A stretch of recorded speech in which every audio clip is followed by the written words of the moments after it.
think we have all heard enough about the Norwegian Petroleum Fund for at least a while. So today we will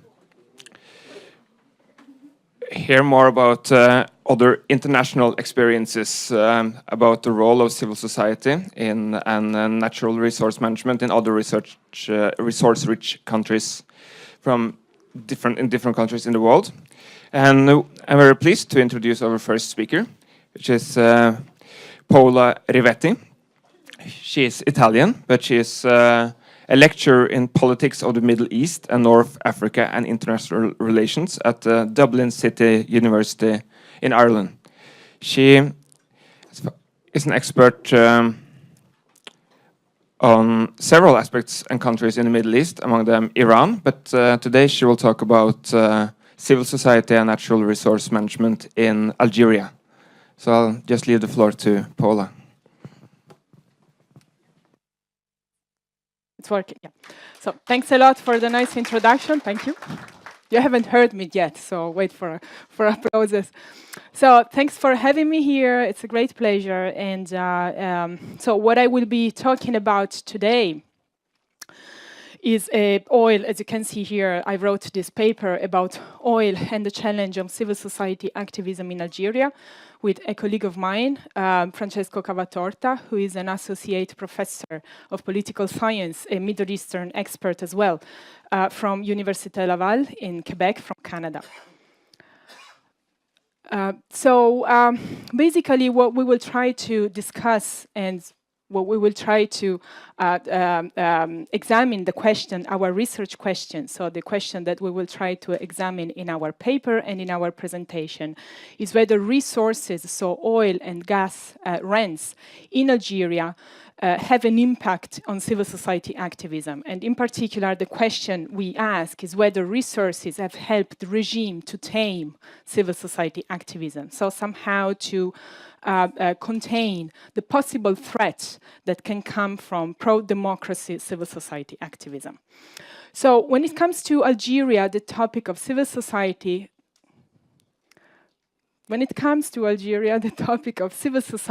has been a major focus for scholars. This is because it's an issue, a topic that is both politically and academically relevant. Academically relevant because, as I will explain in a few minutes, civil society activism is rather lively, so we have a strong and lively civil society in Algeria. But the puzzle, the empirical puzzle that academics and scholars have been preoccupied with is the fact that despite this liveliness of civil society, we have a resilience of authoritarian rule in the country. So I will explain more about this in a while, but let's talk about why the topic of civil society when it comes to Algeria is politically relevant. I'm just trying to slow down. Sorry, I'm not crazy. I'm just trying to slow it down. So it's politically relevant because civil society has always had a very important role in the country. So for instance, as you might know, at the very end of the 80s, we had a first liberalization attempt at political liberalization in the country, where civil society had a very important role. So we had, for the first time in 1991, free and fair election, which, as you know, have been won by the moderate Islamic party.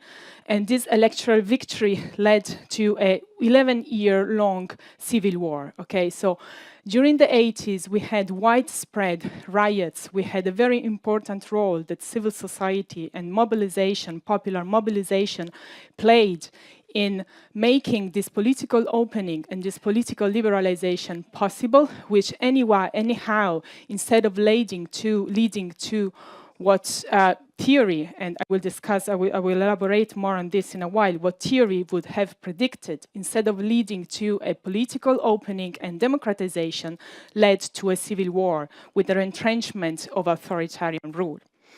So that's why it is rather politically relevant looking at civil society's activism in Algeria, and that's why a lot of scholars have already done it. Instead of, as I said before, leading to a transition to democracy, that's the word, the expression that we use in political science, okay, when we have a political opening that is successfully happening, so leading to a transition to democracy. Instead of having that, what we had was what we call in political science and Middle Eastern studies authoritarian upgrading or competitive authoritarianism. Okay, so authoritarian upgrading basically means that authoritarian regimes go smart. So what they do is being able to cope with political liberalization. So for instance, the introduction of multi-party systems or multi-party elections. And that's also why we have this expression of competitive authoritarianism, which is also the title of a book that was published in 2010 by two scholars, Stephen Lewicki and Lucan Wei, where they examine different types of what they call competitive authoritarianism. So basically regimes that are competitive. So for instance, you have a very lively civil society. You have many organizations, civil society organizations, or you can have different political parties, many political parties, but still you have a very stable grip of the authoritarian ruler on that activism.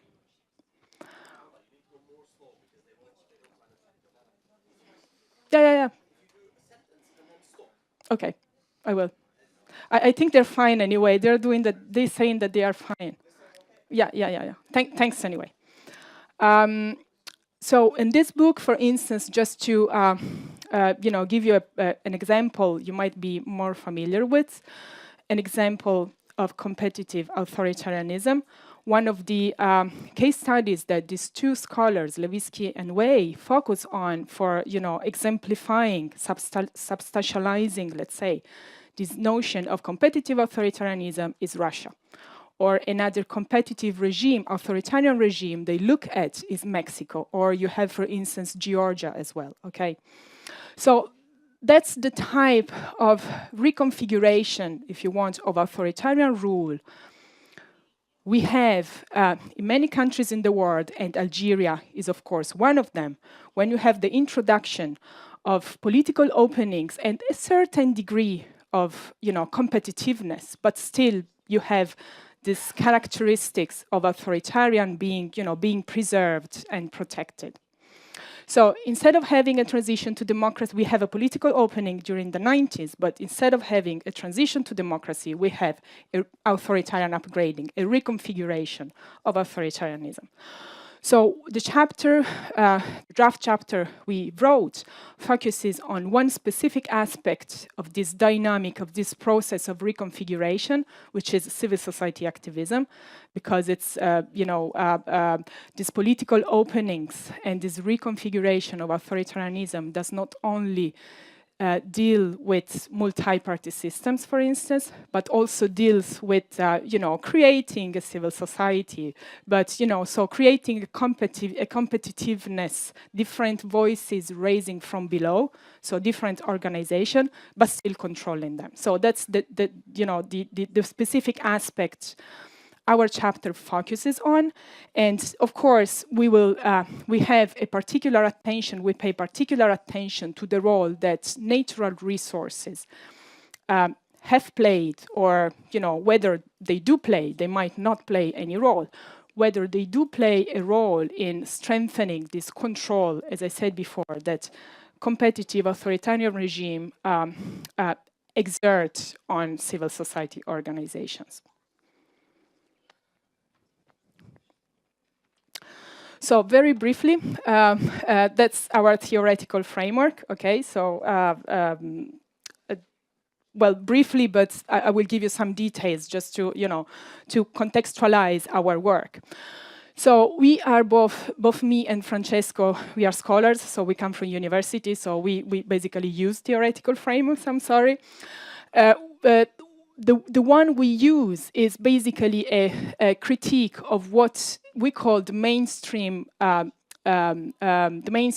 paradigm of democratization. Okay, so after the 80s and during the 90s, but even during the 2000s, what we have in Middle Eastern studies, not only, but very, very strongly, very forcefully, in Middle Eastern studies are many studies that somehow have predicted a democratization in many countries of the region, okay?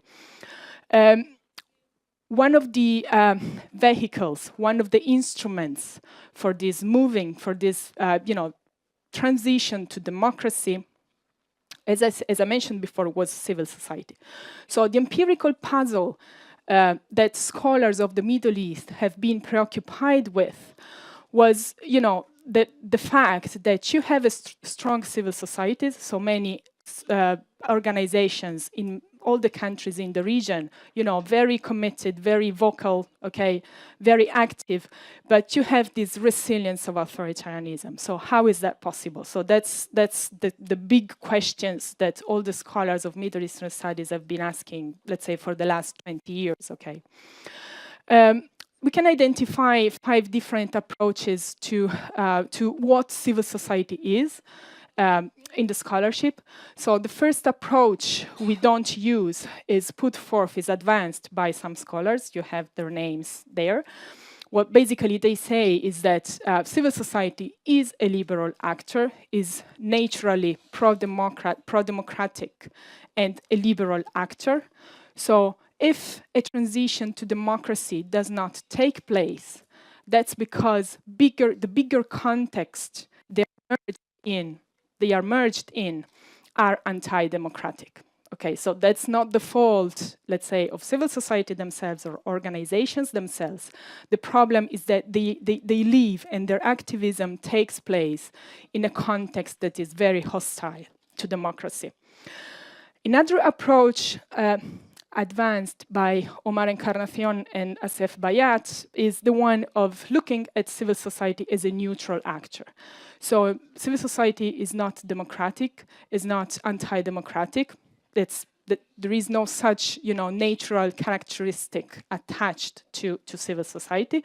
Civil society is composed of different organizations, and therefore we have to look at these different organizations to what they do and what they think and how they relate to the regime in order to be able to examine civil society.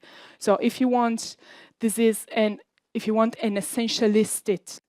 essentialist approach to civil society, because it gives to civil society an essence, an inner natural characteristic, which is it is democratic, whereas this approach doesn't give, is trying to be more pragmatic, let's say.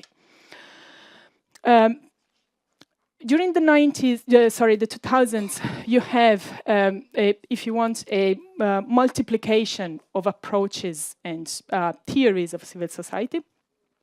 So what we have during the 2000s is a much more pessimistic approach to civil society. So, for instance, Vitskorovich became very famous because the argument, the point he tried to make was that civil society is a tool, is an instrument for control, is a tool of the regime. Okay, so by organizing NGOs and civil society organization, regimes are able to control the field of activism, are able to tame activism, are able to, punish the activists they don't like, or reward activists authoritarian regimes like.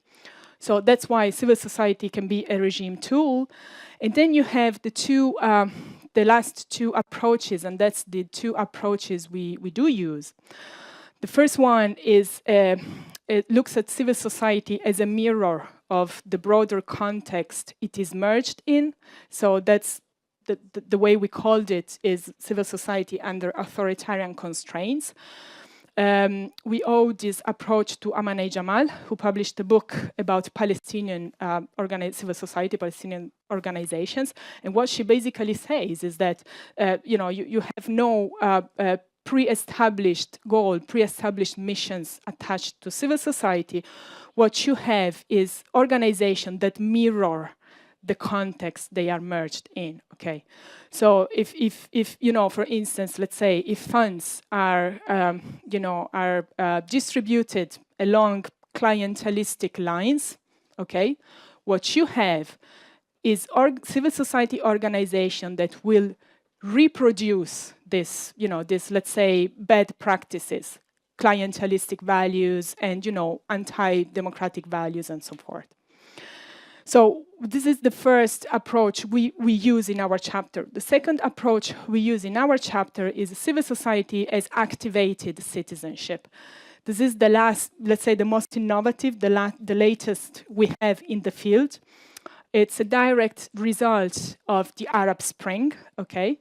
So basically, we were all, let's say, all scholars of Middle Eastern studies were there predicting authoritarian resilience and, analyzing these super strong authoritarian regimes and so forth. And then the Arab Spring happened. So everyone was, shocked and very surprised. So what happened was that we, revised, let's say, all the theories we had advanced up to that point. And the latest approach, what it says is that you have a field of activism, which is civil society. It doesn't matter what type of organizations you are active in that field. It doesn't matter what they do. What is important is that that's a field where people can politically activate, okay, can politically engage themselves. So there is no focus, let's say, there is no attention to what kind of result you will get, whether, authoritarian resilience or democratization. That's not important. What is important is that you have this field where, people can be politically engaged, and that's what is important. So we basically use those two latest approach for our examination of civil society in Algeria. So the paradox we start from is let's say, the most classical paradox that many different studies have tried to examine. So we have a very strong, a very big, if you want, civil society. So let's think that civil society organization, and that's majority of them are so-called NGOs, so non-governmental organizations, are over 50,000 in Algeria. So that's, that's a huge number. That's even ridiculous. You really wonder what do they do? Really, is what do they do? So it's really a huge number, but there is a very stable authoritarian grip, let's say, on what they do and the field of activism and the space they can take and the extent to which they can, for instance, criticize the regime.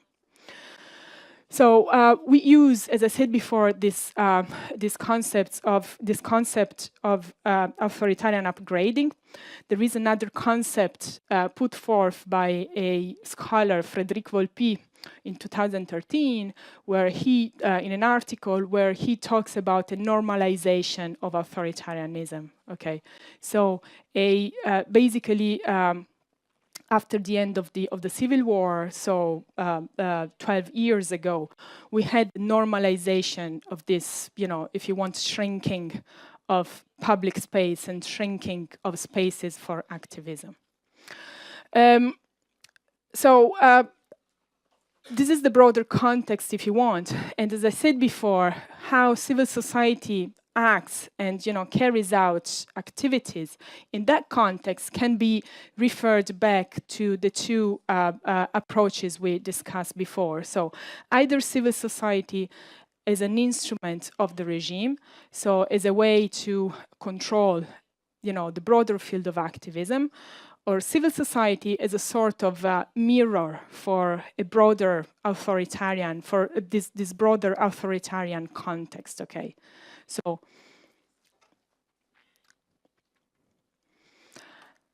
there are several strategies we examine in our chapter for basically, that the regime deploys for basically keeping these civil society organizations under control, so for controlling activism. The first one is the bureaucratization of control. So, for instance, you have we found many cases where civil society activists are, let's say, persecuted, if you want, by by ministries, because, for instance, when they go there for having their permit for setting up their organizations, they found bureaucratic problems. So the picture is not good, or oh, you haven't filled out that form. You have to go back, in 2 weeks with this, I don't know, with this form signed, and so forth. Or you have also other slightly different strategies, such as, for instance, pressure on the building owners that were used to give out their, for instance, apartments or offices to, to NGOs or civil society organizations, so that, these people won't rent anymore the offices to the civil society people, to the, civil society organization. Okay, so you have a bureaucratization of control in this sense.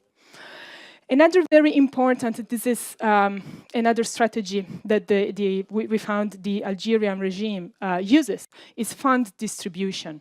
Okay, so fund distribution, because it's very important, because international money, so for instance, money coming from, I don't know, the EU, or money coming from not the state, let's say, any other international actor and organization, is very dangerous. So organizations tend not to get that type of money, tend to prefer public funds coming from the state.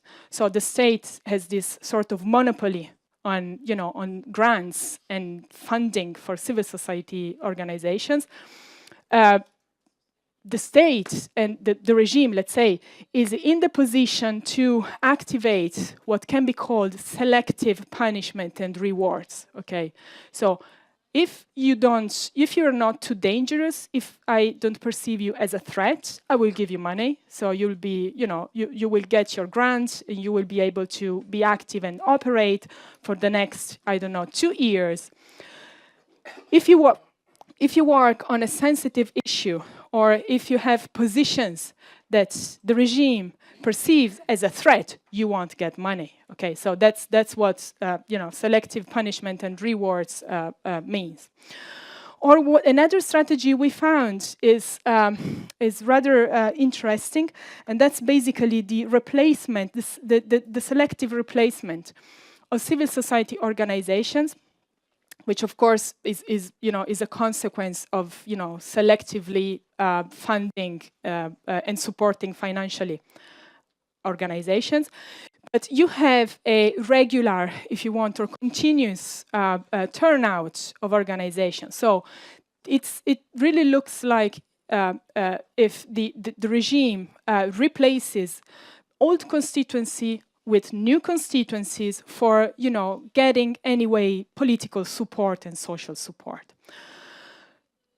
And even, what we found, and it's not only our opinion, it's also the opinion that Andrea Khalil, who is a scholar that published one book this year, let's say, the argument, the point we both make is that regime strategies are as effective as, if you want, good and working, that even during the Arab Spring, where you actually had mobilization, new waves of mobilization in Algeria, there was no basically political demand on the part of the groups that were mobilized. All the demands and all the criticism, let's say, that these groups and protesters were putting forth, were advancing against the regime, let's say, were focused on redistribution of resources. Okay, so there was a very specific, if you want, focus on smaller issues and very specific issues, where broader requests or broader criticism about, for instance, I don't know, emergency law, or, for instance, broader issues such as freedom of expression or democratic accountability, for instance, when it comes to fund redistribution, were not touched. Okay, so with the words that Andrea Khalil uses in an article she published online last year, what she says is that for these protesters, the red line was politics. Okay, so it was okay. I mean, criticizing the regime for not giving us, I don't know, enough money for, I don't know, doing what, but you can't really go into, you know, very politically sensitive or even politically issue. Okay, so that's why she said that the red line was politics, even in a context of regional turmoil. Okay, so even in a context where you had authoritarian leaders falling down and regimes falling down in the neighboring countries, so a very favorable context for Algerian civil society. So that's, let's say, to describe the broader context. So the situation and the conditions, let's say, of civil society activism in the country. When it comes to the role of resources, the argument we make is twofold. So if on the one side we found that gas and oil revenues, so natural resources, have had a very important role in helping the regime to curtail, to contain, to control this activism. On the other side, and that's our conclusion, so I just anticipate it, but I will discuss it more throughoutly in a few minutes. So if on the one side you have this situation, on the other side, the fact that there is so much money coming from oil and gas rents is actually also a possibility for further activism and for, you know, a more, let's say, political or a more politically engaged, let's say, activism. I will discuss it in a few minutes. But, you know, so far, let's focus on the first aspect, so the role of natural resources in, you know, actually helping the regime to contain civil society activism. So resources of providing the ruling elite with a lot of money that was used to strengthen the security apparatus. So not only, you know, for what is called high coercion or high repression, so, you know, beating people on the streets, for instance, but also for what is called low repression, which basically, or everyday repression, which basically means, you know, arresting people, you know, not very high profile, but kind of low profile, interrogating them for days, and, you know, spreading in society this kind of feeling of, you know, of being under potential danger.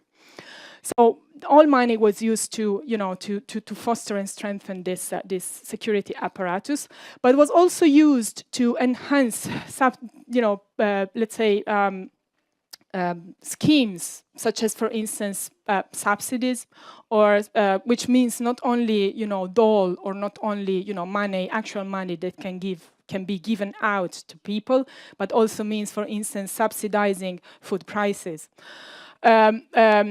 So used for that, used for enhancing public work investments and for creating jobs, okay?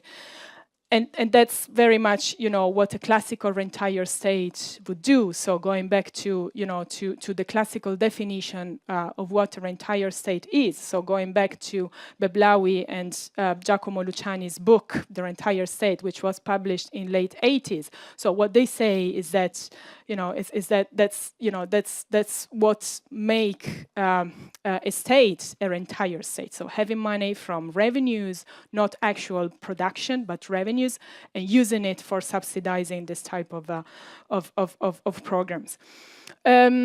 So the consequence of, you know, of this was that we haven't been able, for instance, to find a civil society organization that actually, you know, wanted to have a voice or reclaimed a voice in, for instance, negotiating what the oil money should be spent on. Okay, so in Algeria, you don't have, for instance, what you have, as far as I understood from the last presentation yesterday. So you don't have what you have in Norway, for instance. So people trying to have a voice in, you know, and negotiate with the state the policies and what the what that famous fund should be spent on. Okay, so you don't have that type of things. But so on the one side, as I said before, we are quite pessimistic. So rent and gas revenues really helped the state to curtail civil society activism. But on the other side, what we found rather interesting is the fact that there is a little space, there is little hope, let's say, because what we found is that there is no tolerance, or very little tolerance on the part of civil society organization when it comes to the opacity of fund distribution and the opacity of when it comes to how that money is used. So there is no one daring, if you want, to raise a voice, but there is very little toleration for this kind of not accountable way in which the oil money is used. And that's why, and that's we are running towards the end of the presentation, and that's why we say that that this control that the regime exercises on civil society activism can have what are called unintended consequences. Okay, so I won't go into detail to the theory about unintended consequences, but we found that. So looking at and observing, let's say, the field of civil society activism in the country, what we found are two interesting trends that that's our purpose for for improving the paper. We want to look to examine more more in depth. Two trends: professionalization of civil society activism and resentment because of this opacity of fund distribution I was mentioning before, that might have future consequences, okay, that might engender future dynamics of a more, let's say, politically charged civil society activism. So professionalization of civil society activism, so basically means that, instead of being a group of friends that are preoccupied with, I don't know, whatever issue, you become a proper organization with, accounting, for instance, sector, with, with frontmen that can travel internationally and can present what you do. So you become a professional, organization. The consequence of this is that the civil society organization, are able to somehow to store, let's say, an incredible amount of knowledge and skills that are much higher and much bigger than the skills and the knowledge that the state has. So when you get into policy-making process, this professional organization, because, for instance, you don't know anything about environmental education, and that's the case of this organization we studied, Chlorophylla, or you don't know anything about disabled policies, and that's the case for El Baraka, which is another organization we studied. So you need them, the state needs them into policy making, because these guys know how to run the business, whereas the state doesn't. So when you have this kind of dynamic, a possible consequence is that, civil society can become more confrontational, okay, because there is a sort of self-confidence that is built, let's say. So this is the first trend we wanna study more in depth. Whereas the second trend, I have already mentioned it, is this resentment caused by fund distribution. Okay, so far what we found explicit or overtly resentful, let's say, civil society organizations are quite local and disconnected experiences. So you have now and then, here and there, organizations being really, pissed off because of the way funds are distributed and managed. But so far, it's even, this trend is much more evident and is much more, if you want, interesting for us. Whereas this one is still, much more in the making. So coming to the conclusion, it's tentative conclusion, of course, but basically what we found, wrapping up, is that oil and gas, definitely helped Algeria to escape the Arab Spring, for instance, and we focus on the Arab Spring because, in the conclusion, because as I said before, that was very much a very favorable context, okay, because you had, mobilization everywhere, northern shore of the Mediterranean, southern shore of the Mediterranean, Syria, Libya, so all over the place, everywhere in the region. But, they were able to escape a possible far stronger mobilization because they had money to, for instance, initiate a new round of redistributive measures. They initiate this type of initiatives that were successful in taming and curtailing mobilization. But on the other side, those two trends, what we found is that those two trends I was mentioning before, resentment and professionalization of civil society organization can really turn civil society activism in Algeria into something different in the future. Thank you very much.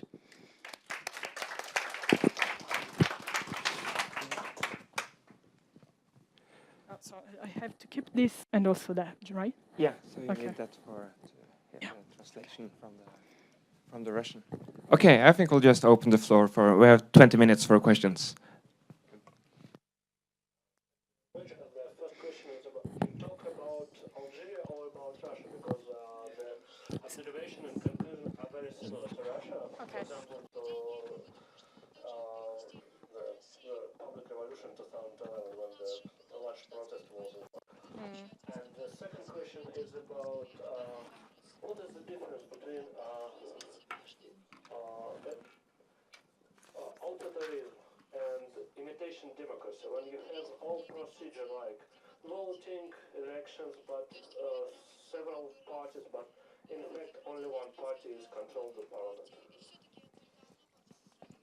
Do you answer now? Or yeah, maybe I can answer now. Yeah. Sorry. Thanks for the question. So yeah, definitely, it's that's why I was also very happy to present this here because it's I think there are.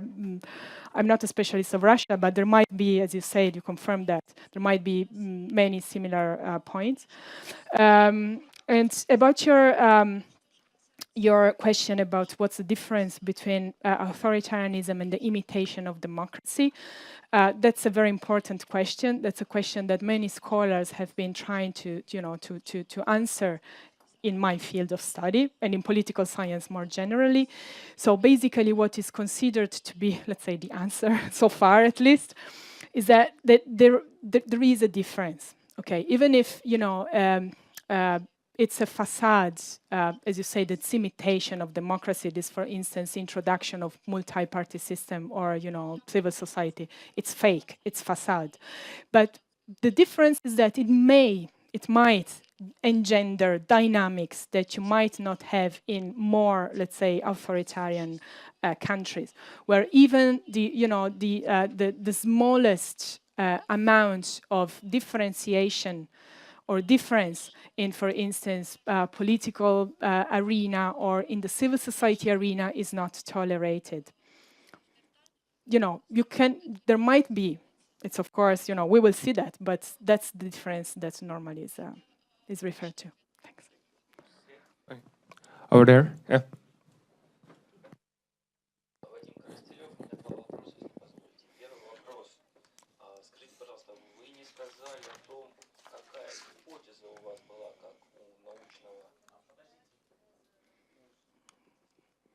No, sorry. Yeah, no, yes, sorry.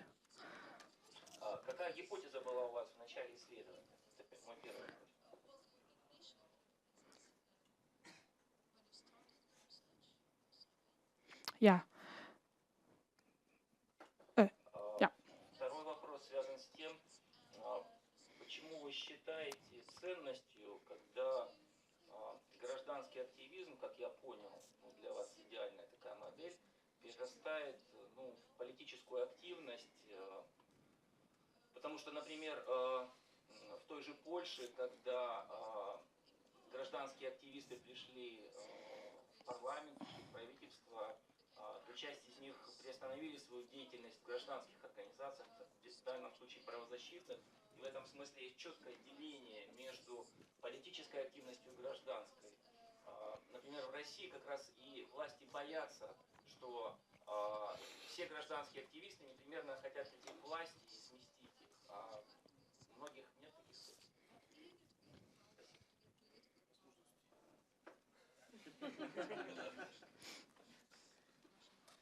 Okay. Yeah, thanks. Thank you very much for the questions. They are very good questions. So the initial hypothesis was this is something both me and Francesco have been work on for a long time on different countries, focusing on different countries. But basically, what we found working on civil society in these countries, and going around interviewing people, is that there is a difference. There is, if you want, a mismatch between the big ideals that inspire them. So, bringing about democracy, bringing about, democratic accountability, for instance, is one of these crucial points all civil activists always refers to. And on the other side, either the impossibility, because you have no space for doing that, or a more, if you want, is a less honest behavior on the part of civil society activists. So definitely, as you mentioned, you have a part of this world, part of the organization and the activists that, yes, they just wanna, for instance, appease the local politician, or yes, they just wanna, get more money. So of course you have part of, in Italian we say you have rotten apples everywhere. Okay, so it's this can happen. But more generally speaking, there is always this mismatch between what you actually get and what are the deepest ideals and very high ideals that inspire activists. So that's the initial hypothesis that inspired both me and Francesco to engage with this issue. Your second question is very interesting too. So I, as a scholar, I do not think that there is a value in when civil society becomes very vocal and gets, for instance, in power, or gets, let's say, enough power to deliver, or to run, let's say, what they wanna run, okay, or to have to actually get what they want. I don't know that because I'm a scholar, I'm not a policymaker, so I don't make a recommendation, okay? So what I do is observing and trying to make sense of what is happening. So I personally witnessed during my research many situations that you mentioned. So people that were in civil society, very very idealistic, and then, for instance, they got elected and became the worst politicians ever.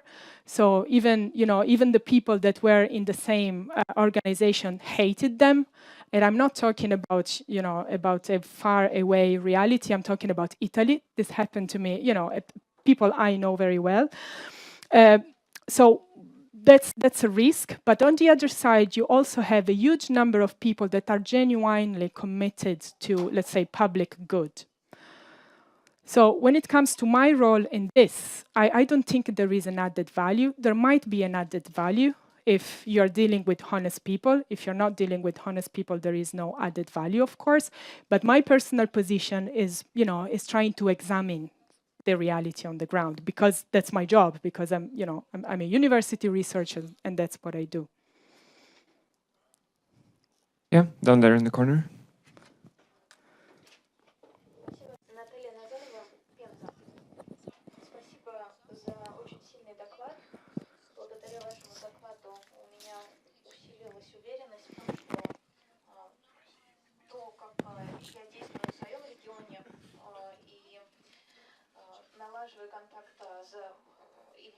диалог с властью через профессионализацию как раз сообщества, когда я выступаю в качестве эксперта и там, члены моего сообщества выступают в качестве эксперта, мы чувствуем, что мы можем каким-то хотя бы образом влиять на то, что происходит в нашем регионе.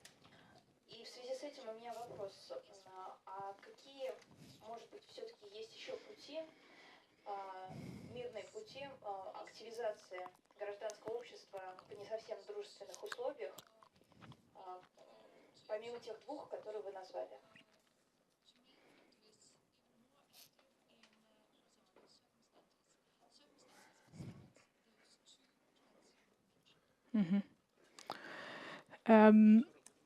Yeah, that's a very complex question, but very good one. So thank you.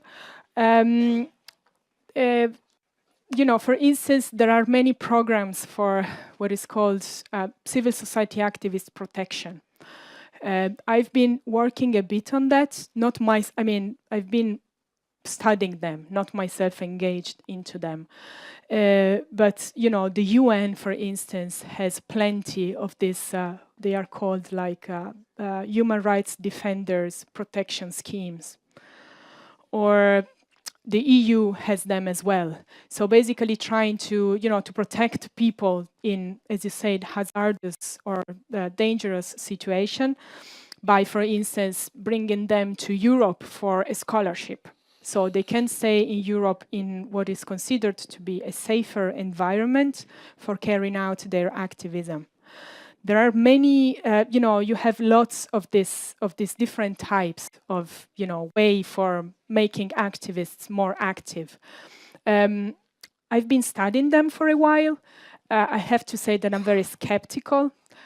Because one risk, if you want, with activism, and when activism gets a very big issue, such as, for instance, that even the EU steps into and want to protect activists from whatever, Russia, Algeria, doesn't matter really, is that activism becomes only one thing. There is only one type of activism that is protected. So I was mentioning those rewards, selective reward and punishment before, that the Algerian state is enforcing, is putting forth, let's say. It's not only the Algerian state or authoritarian state that do that. Also, the EU, for instance, does it when you have these big, human rights defenders programs. That's one type of activists that are protected, that according to the EU is worth protecting, for instance. It's not other types. So there are many schemes, but I have to say that personally I'm rather skeptical, because they enforce only one type of activism. They, if you want, they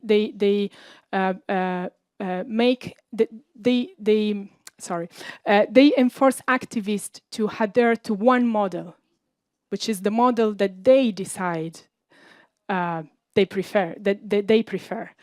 It's not about protecting the diversity and the richness of activism you can have. It's only one model, it's the EU model, and either you fit it, or I'm sorry, you stay there in, under the threat of being imprisoned, for instance.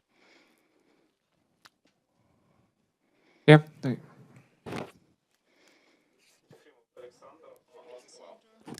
Спасибо за ваше выступление. На самом деле очень много параллелей между Алжиром и Россией. Тот же президент Алжира, насколько я знаю, с 1999 года уже является президентом.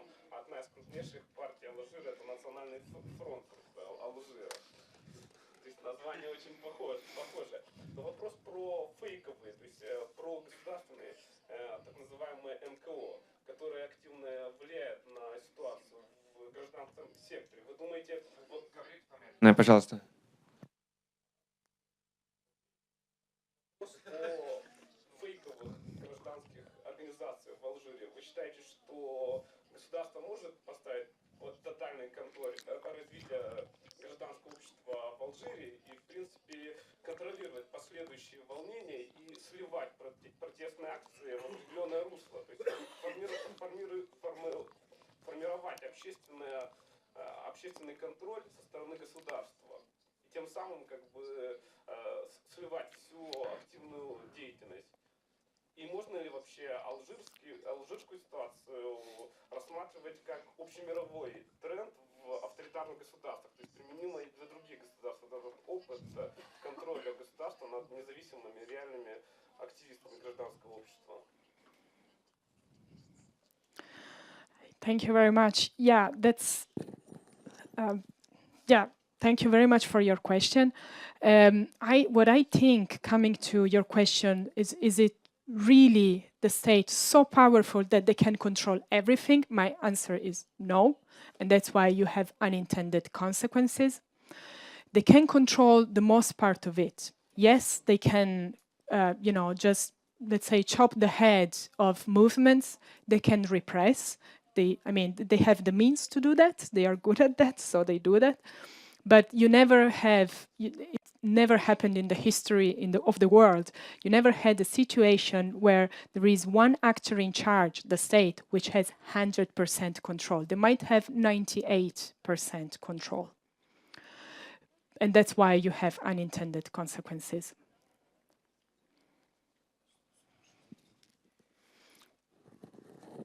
Yeah, next to the previous question here.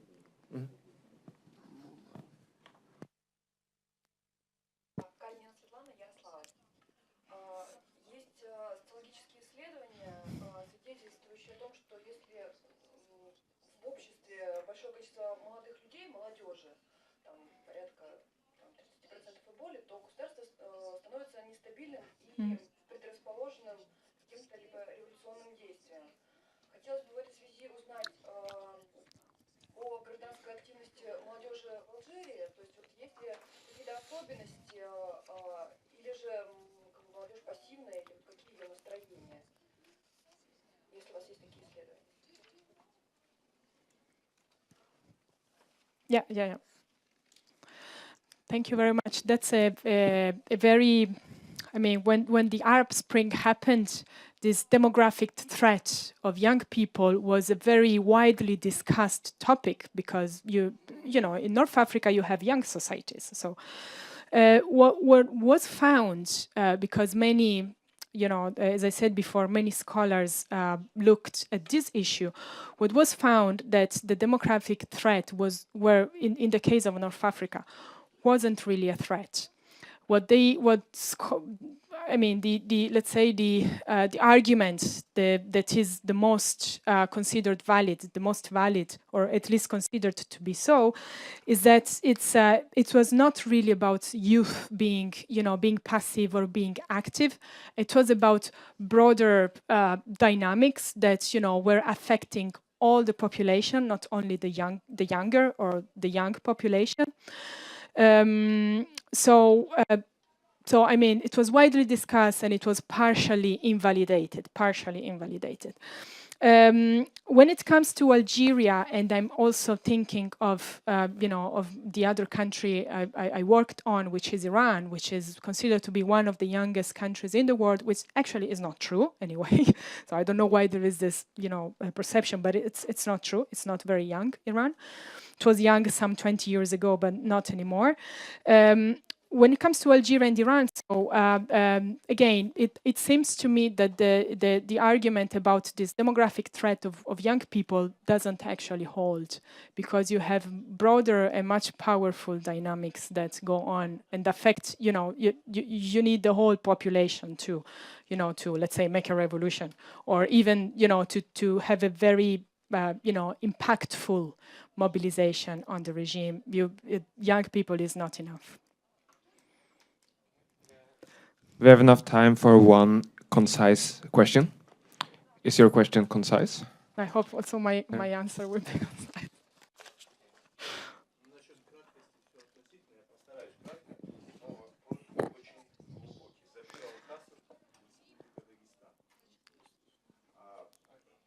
Wait, yeah. Занимаясь Алжиром, наверное, сложно не провести параллель со страной, которая территориально находится рядом. Со страной, которая находится рядом с Алжиром, Ливия. Это обе французские колонии. Обе, то есть, ну, имеется в виду, обе были колонии, и в отношении нефти и газа у них, я думаю, что примерно одни были, наверное, как говорится, позиции в большей или меньшей степени на мировом рынке, но тем не менее Бутифлика и до него Зейрула, они тоже сталкивались с некоторыми проблемами, так скажем, гражданского общества. Может быть, это было выражено с представительством салафитов, и довольно-таки жесткие меры были приняты, и режим удержался, так скажем. Но тот социальный пакет, который был предложен ливийцам, Муаммаром Каддафи, он не совсем, наверное, устраивал, может быть, как говорится, кого-то, и тем не менее режим был свергнут. Вот скажите, пожалуйста, насколько, как вы считаете, гражданское общество может развиваться в той или иной степени активно от того социального пакета или, так скажем, от той сытости населения, которая дается режимом, невзирая на то, что этот режим может быть довольно-таки авторитарным? Thank you for the concise question.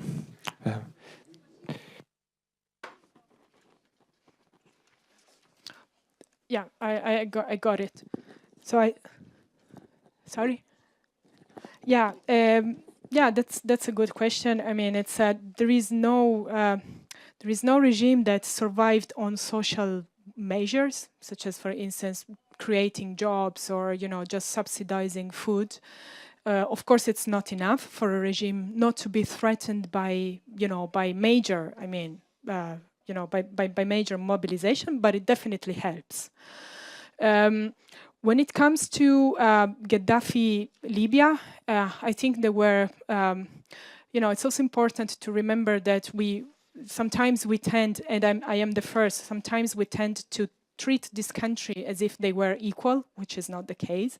So, for instance, when it comes to Libya, you have an issue of, minorities there, which is not the case or if, at least it's much less for Algeria. For instance, which is not the case at all for Tunisia. Okay, so you have very different situations and contexts.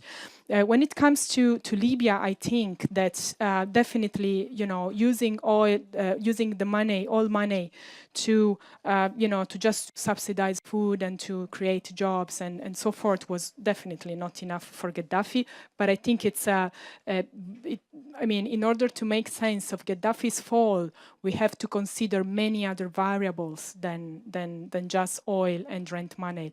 But to give a more general answer to your question, I don't think that just social measure or creating social measures with oil money is enough for a regime to hold. You have to take into account many other areas of governance. Then I'll just say thank you so much once more to Thank you very Paula much for the questions. Such a clear presentation and such an interesting discussion. And I'll give the floor to Indra, who will introduce our next speaker, and then after the next session we will have lunch. Okay, thank you very much, Christian. And thank you, Paola. And we are right on time, I believe. Our next presentation will be about civil society and the petroleum sector in Mexico. And it will be by Claudio Rivas, who has flown in a couple of days ago to Europe and claims not to be jet-lagged. We'll see. And as you see, so we are jumping all over the world, and we'll have a lot of interesting exotic countries to cover.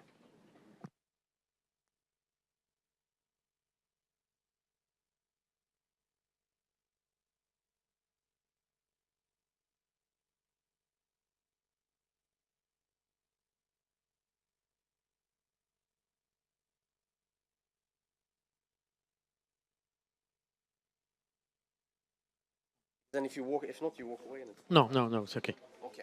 Okay. Well. Good morning, ladies and gentlemen. It's an honor to me be in the country where Our Common Future meeting was born. Thank you so much for the invitation. My name is Claudio. I came from Mexico. And let me start my presentation with an historical background. Okay.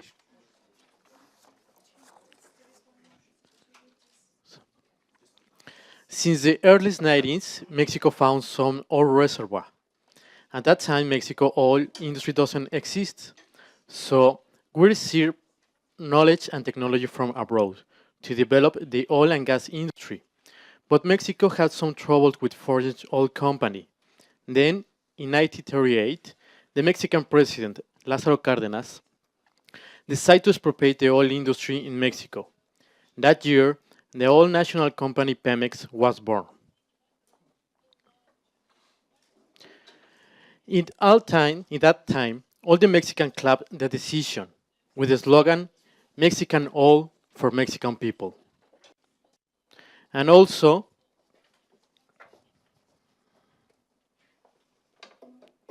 the world was so afraid related the world wars that it was another argument to protect our natural resources.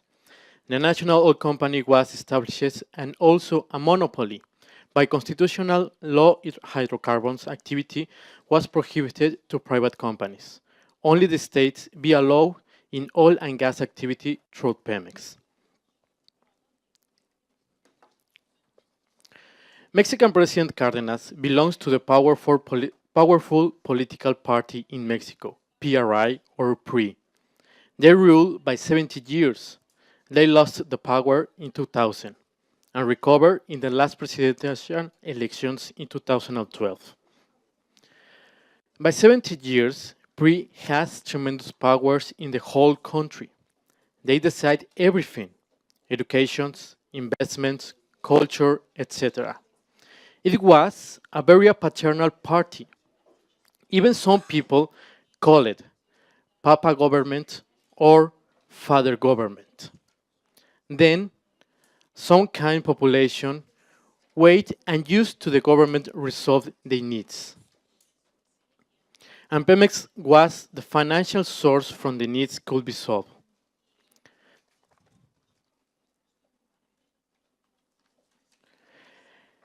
Then, the Mexican oil industry grows quickly. The country started a new industrial era, new jobs was created, and riches arrives into the small city. But not everything was a fairy tale. Sometimes the needs doesn't being satisfied. The party did some corrupt practices and also the government. The social gap between rich and people grows and the government doesn't listen and attend the citizens. So, the people must find a solution or way to cover their needs.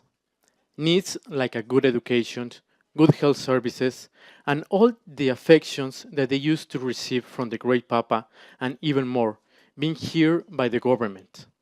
The solution that they found, and still remains actually, is blockade the oil and gas production in landfills. In offshores, the fishers blockades Pemex offices. Then, the community learned to blackmail Pemex to get some money. And behind them, opposition parties that were founded in the middle of the 90s. The result now is a social knot, where the basic social needs doesn't cover in a long term.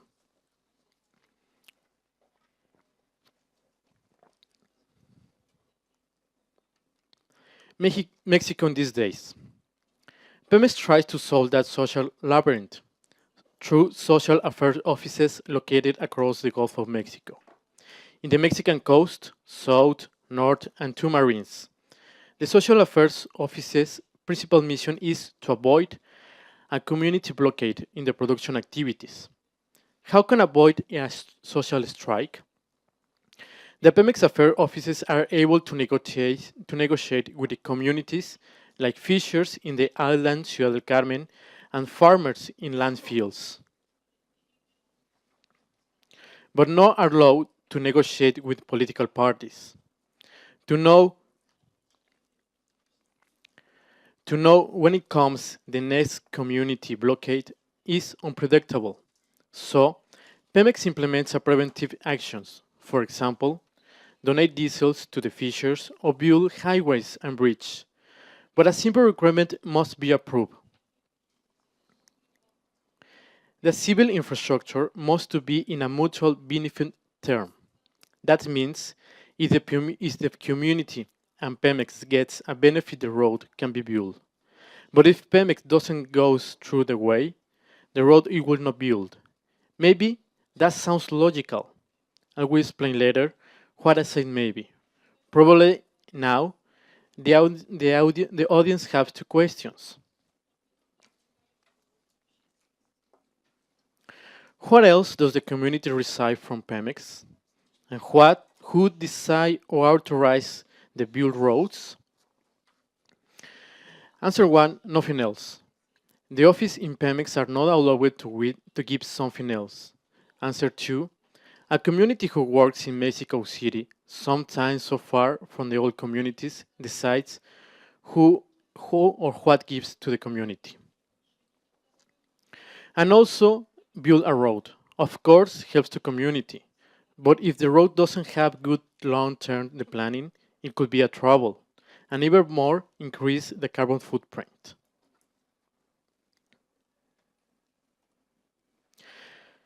I hope that you now understand the meaning of the social labyrinth that I said before. Probably you are wondering if I had a good news in my presentation. The answer is yes.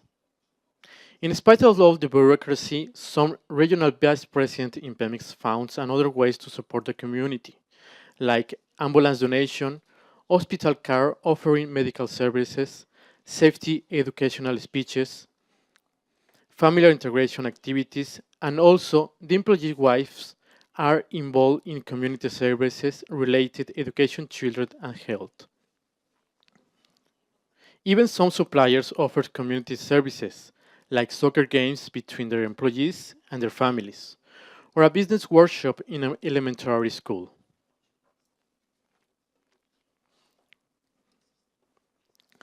Pemex, Pemex environmental activities and carbon footprint are regulated by the Environmental Ministry and the Mexican Attorney Environmental Office.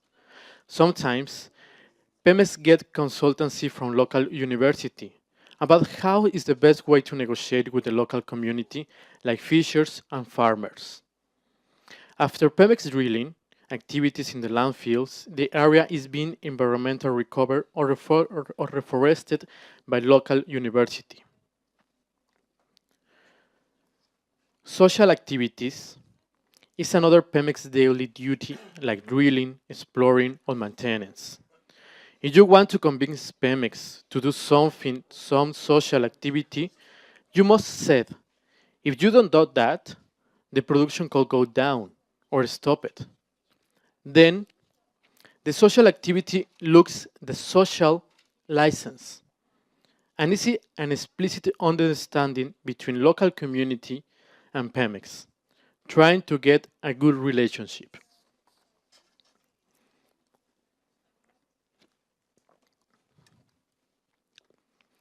Local newspapers in petroleum cities are the media who report Pemex activities, like a business report.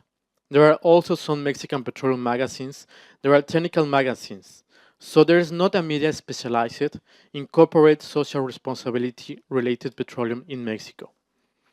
So the main players related sustainable issues around Pemex are local community, fishers, farmers, suppliers, local universities, and environmental ministry.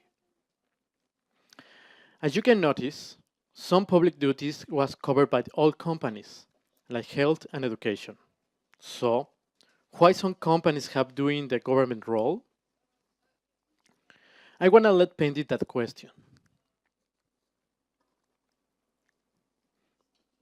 Mexico now is interested in social responsibility and how reduce a carbon footprint. But the debate outside of Pemex and the topics in that topics are so different than inside of Pemex. Continuing the political arena, Pemex had the oil and gas sector monopoly for 16 years. 2 years ago, the party PRI returned to the presidential chair.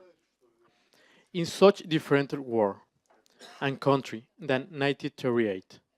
The new party knows the necessity to share investments, risk, technology, and knowledge in the oil and gas sector, and also the urgency to change social practices.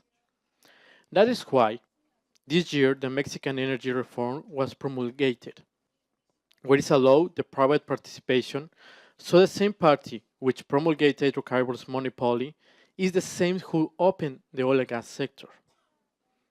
But they inherit a big social challenges. For example, in the debate, what is the balance between public policies, corporate social responsibility, and social needs? How does the Human Development Index will increase in petroleum cities? Because now the gap between natives or local people in all cities and all employees is so big. For example, the gap between education and incomes. The Human Development Index is a mix of indexes that evaluates life expectancy that is called about health, education, and income indices. And the last one is how private and public sector can work together to long term in sustainable terms. To understand better the size challenges, I will present some Mexican key statistics. Then there is the petroleum productions. There's three kinds of petroleum: heavy, light, and extra light. Now is more or less 200, 2,400 barrels per day. Now we have it in 2007 in 3 million barrels, but now it is a decrease. This is the production in gas, million cubic meters per day, and also we have a decrease.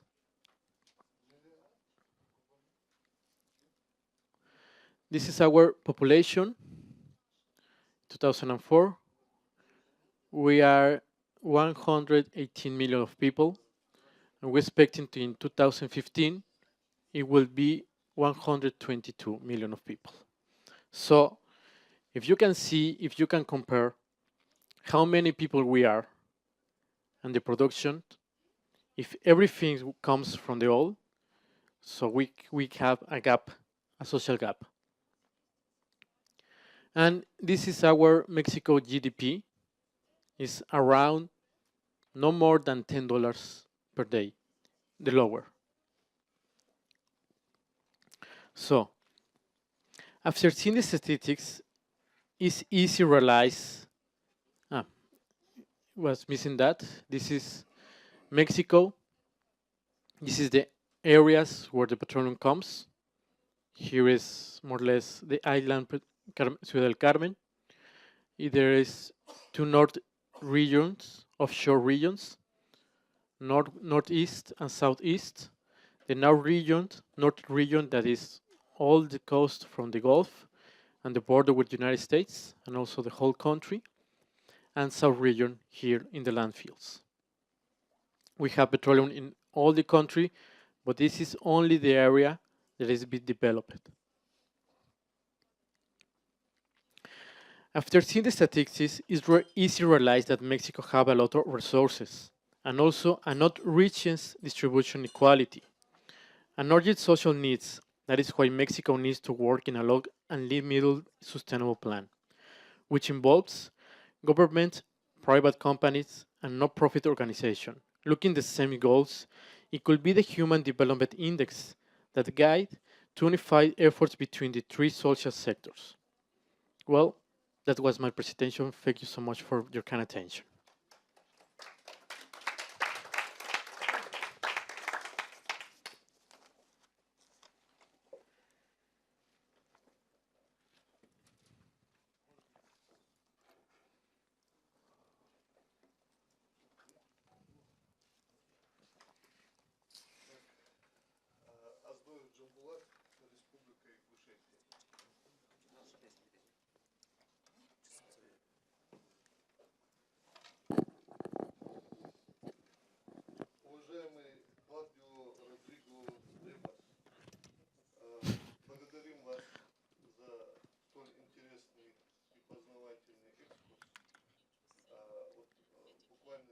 несколько дней, как мы участвуем в данном семинаре, и мы видим, насколько различные вектора использования тех благ, которые получаются от добычи, от переработки полезных ископаемых, имеют место в мире. И вот у меня к вам вопрос следующего характера. Вот вы сказали о том, что нефтяная государственная компания, основная компания, которая добывает нефть, она была отцом для вашего народа. Народе называли папа компания. И в какой-то момент этот папа отвернулся от народа. Что послужило причиной вот этого отворота? И вы упомянули в своей презентации такое словосочетание, как социальная лицензия. Хотелось бы немножко поподробнее понять, что значит социальная лицензия. Это законодательно прописано, это какая-то процедура или это какое-то общественное признание деятельности этой компании. Спасибо. Thank you so much. You can call me Claudio Rodrigo as well. Don't worry. Yes, the PRI was the party, well, is the party, and the kind of the party was very paternal. It was very papa. But everything around the political party was linked in Pemex. So everything, everything talks about the party. So the party was the powerful in the whole country, and it was very useful and lucky for them, Pemex, because Pemex was the money to found all that they need. They can found the corruption also, social development, education, everything. So was very linked between Pemex and the political party. So, what is a social licenses? No, social licenses is not approval, is not a tramit, is like I said,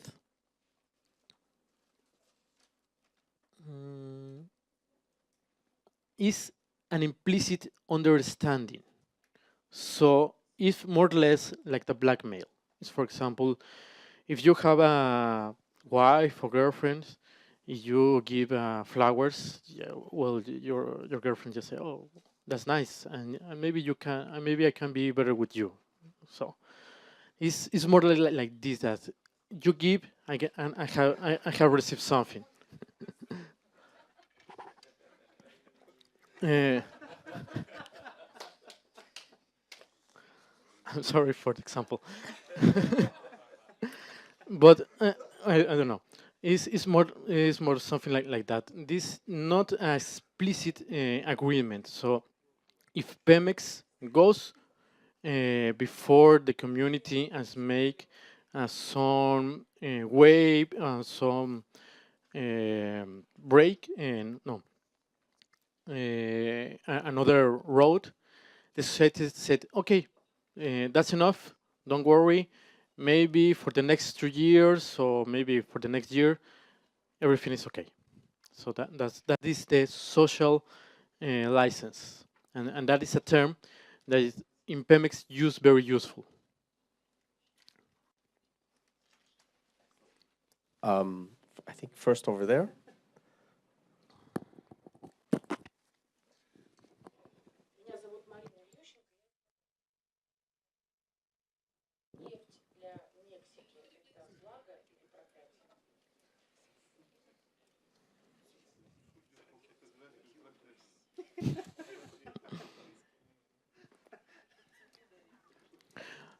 Okay, I can say that is both. As you can say it in the first one, when the in 1938 everything clapped in Mexico, and the slogan was "Mexican all for Mexican people." But there are a lot of there are a lot of Mexicans that hates Pemex, and the image of Pemex is a corrupt company and made a lot of pollution. Whereas some kind of people that doesn't know how work Pemex. But if somebody try to talk from abroad ground of Pemex, they said, "What happens to you? It's our all is our company. You are not allowed to speak like that about it." Of course, the people who works inside Pemex have a lot of money. They have a lot of facilities, social facilities, and they are very happy. For them, there's a blessing. For sometimes, if you are a supplier for Pemex, it's a nightmare. So sometimes to understand Mexican or to understand Mexico, well, it's very difficult because it's very mixed, and sometimes you need to see a soap opera Mexican or Mexican soap opera, because we are really mixed. Sometimes we have a relationship, for example, with the government and also with Pemex, that we hate and we love at the same time.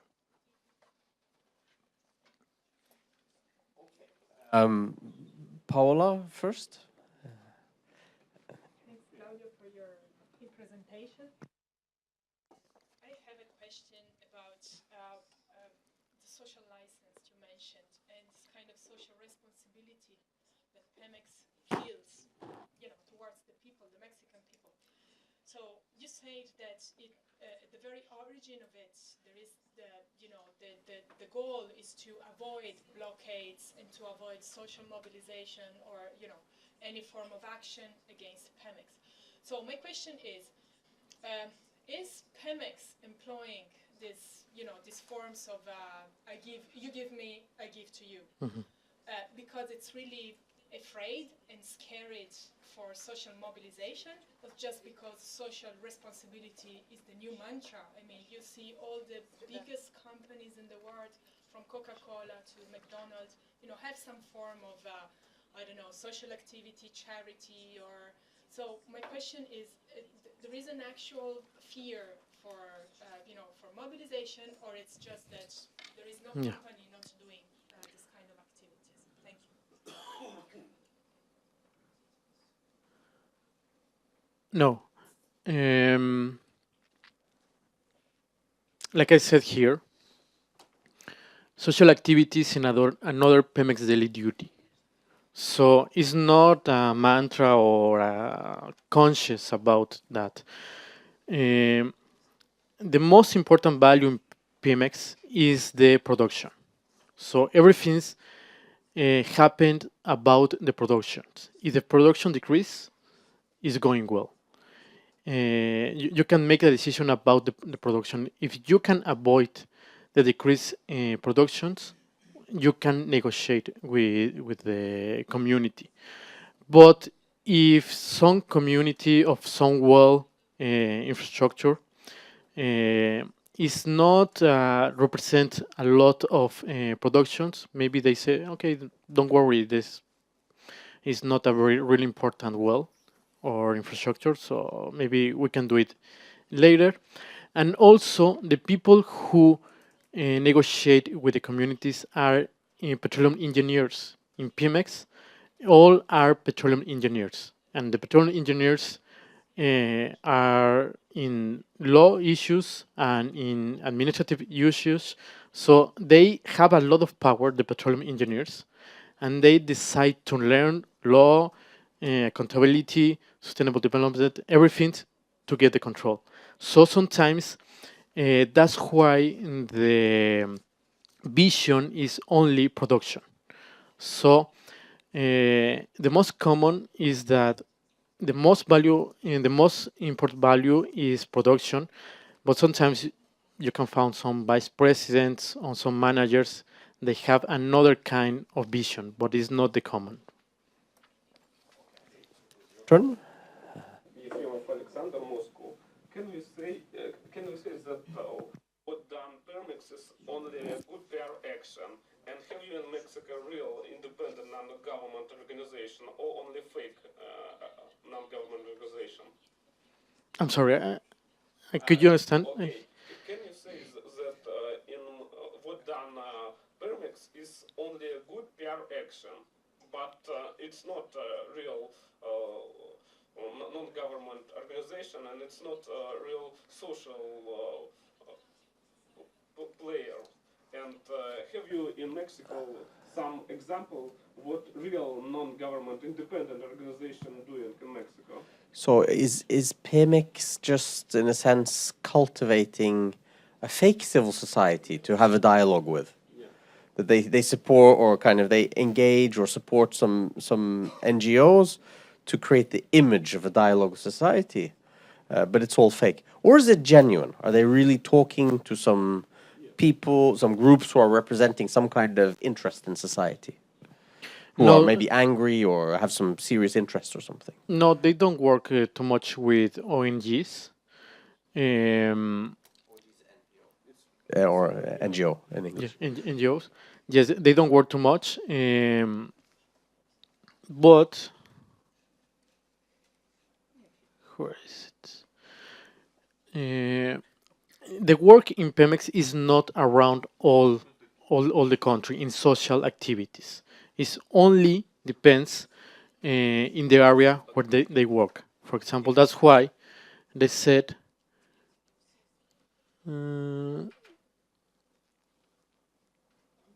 mutual benefit. They only work in the area that they have activities. For example, this is a new road, and of course there is a landfill between that goes there, and there goes the community and there goes the companies, but it could be the mutual benefit terms. So that is only in this area, but sometimes this is the other. It's only PR, yeah? Yes, yes, exactly. But sometimes some suppliers and also the employee wives in Pemex, they work with these ONGs. But it's not a name of Pemex. It's the same, but it's not at the name. So it's maybe some little confused, but it's how it's happened. And also there is another issue. Pemex and the government is very linked. So nobody wants to hit in media or newspaper against Pemex. So everybody say Pemex is going well. And Pemex production, Pemex discover another old reservoir. So more or less everything is saying, okay, Pemex is well. Okay, I think it is your turn, yes. Thank you. Наталья Балакиева, Орел. Насколько мне известно, нефть в Мексике закончится через 10 лет. Если я не права, покажите. Насколько известно... Насколько известно, нефть в Мексике закончится через 10 лет. Поправьте, если я не права. Но, тем не менее, как-то Мексика должна готовиться к этой перспективе.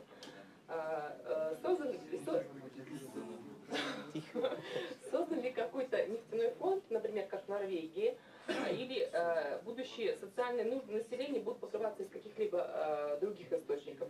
Спасибо.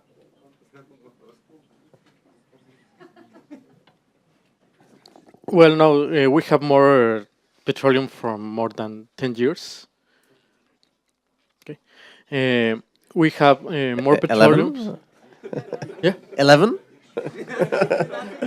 How many? No, yeah, I guess. How many? If not another reservoir discovered now, the reservoir that we have now is for 50 years. And also, we have a lot of another resources. We made electricity from geothermal and also by wind. And also we have a lot of resources in waste management. So the production, the electric production is not an issue in Mexico, and also we don't use a lot of climate inside of the buildings. But the good question, Air conditioning. Yeah. air conditioning inside the buildings. But the question is from where we can receive the money from all the places. It's a very good question because the 40% of the tax of the taxes it comes from Pemex, so it's very high. То есть правительство, по сути, никак не готовится к окончанию. Не, хороший вопрос. Давайте.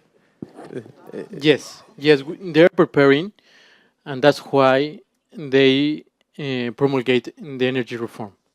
So in the energy reform, it's allowed that we receive investment from abroad for foreign companies, and if everything goes well, we have I don't know all from the next 100 years, more or less, with private companies. Okay, next. Okay, at the back. Евгений Малышев, город Пенза.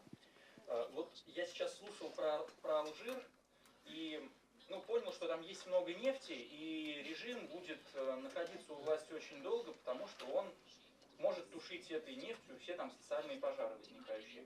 Вчера я слушал про Нигерию и понял, что там тоже есть много нефти и много национальных этнических группировок, которые будут враждовать между собой до тех пор, пока есть эта нефть.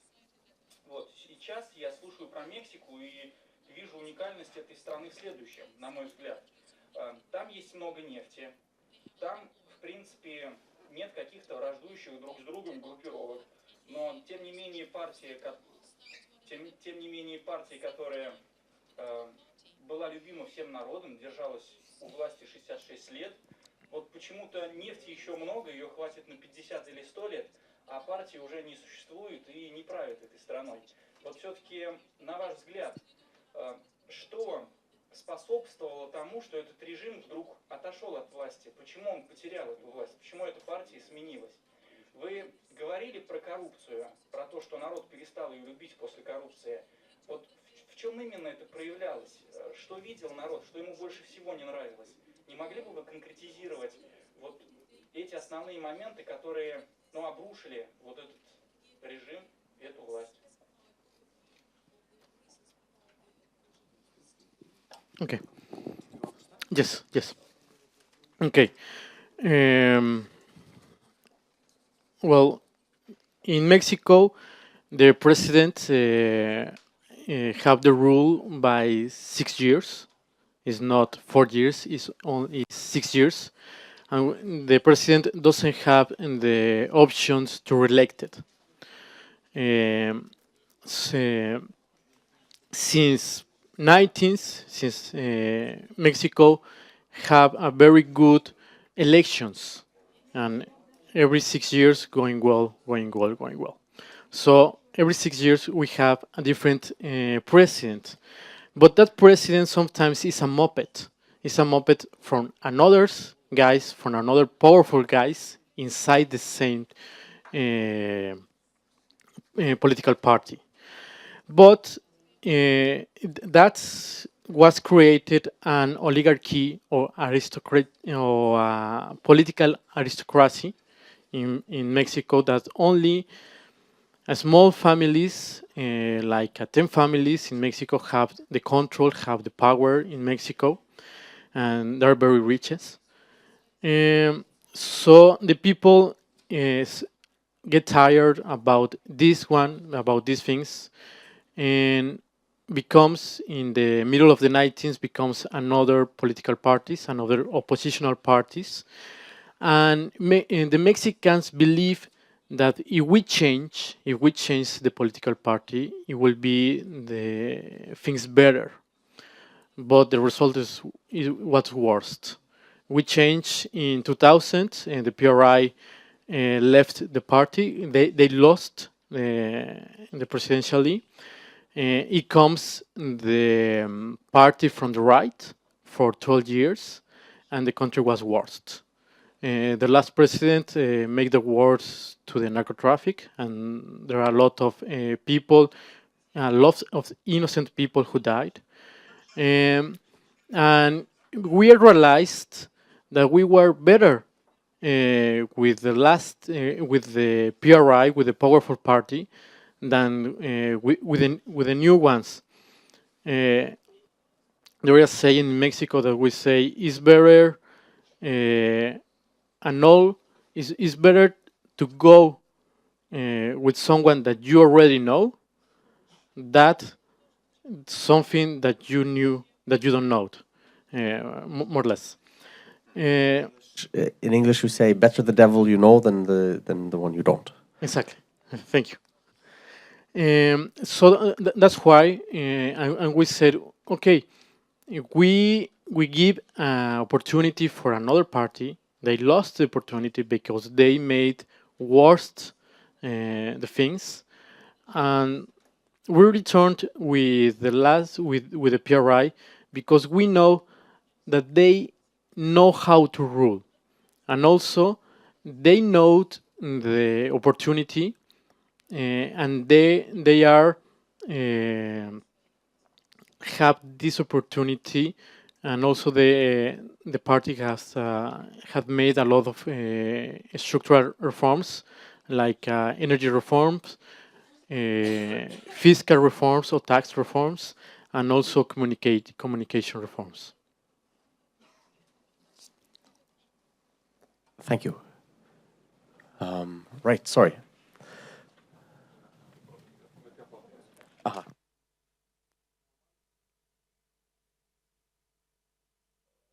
Москва. Скажите, а вот по объему, просто мне интересно, по объему денег, которые ходят, ведь существует вот легальный доход, да, от нефти в данном случае. Существует еще один природный ресурс, который полностью нелегален, наркотики, да, и наркокартели знаменитые. Вот сопоставимы ли масштабы денег, которые ходят в нефтяной индустрии и в индустрии вот этой теневой наркокартелей, и насколько вот эти нелегальные деньги влияют на политику в Мексике? Спасибо.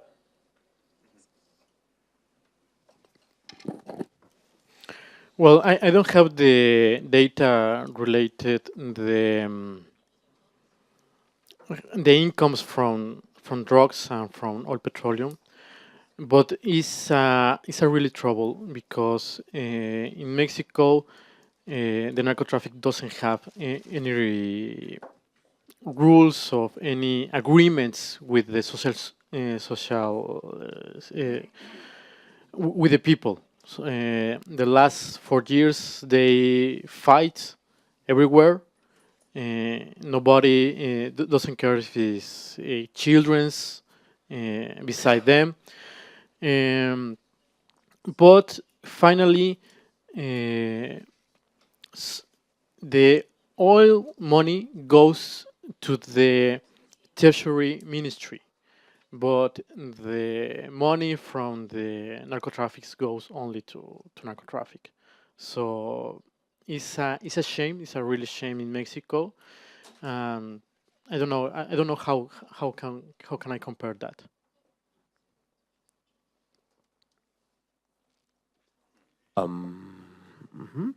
Any?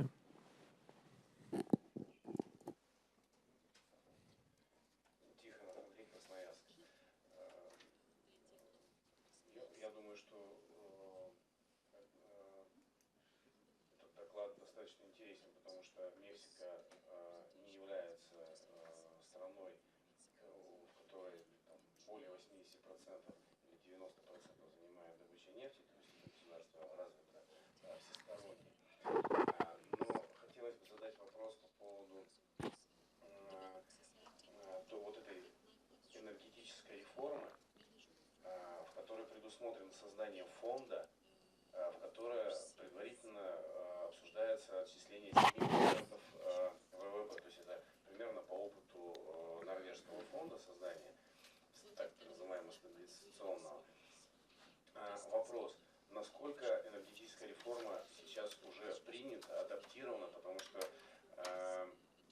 проблема,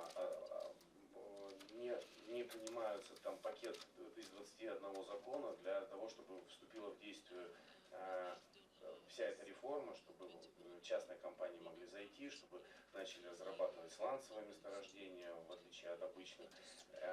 И этот фонд, вот он создан, да, он уже работает, там, отчисляется и так далее. Спасибо.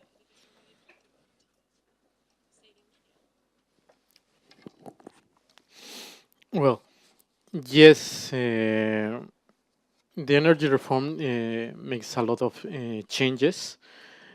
In Mexico, the energy minister is very close from Norway. Now the Norwegian energy minister is in Mexico. The last year came from Norway the the Mexican minister, and also a lot of journalists from Mexico. So we learned a lot of the Norwegian model.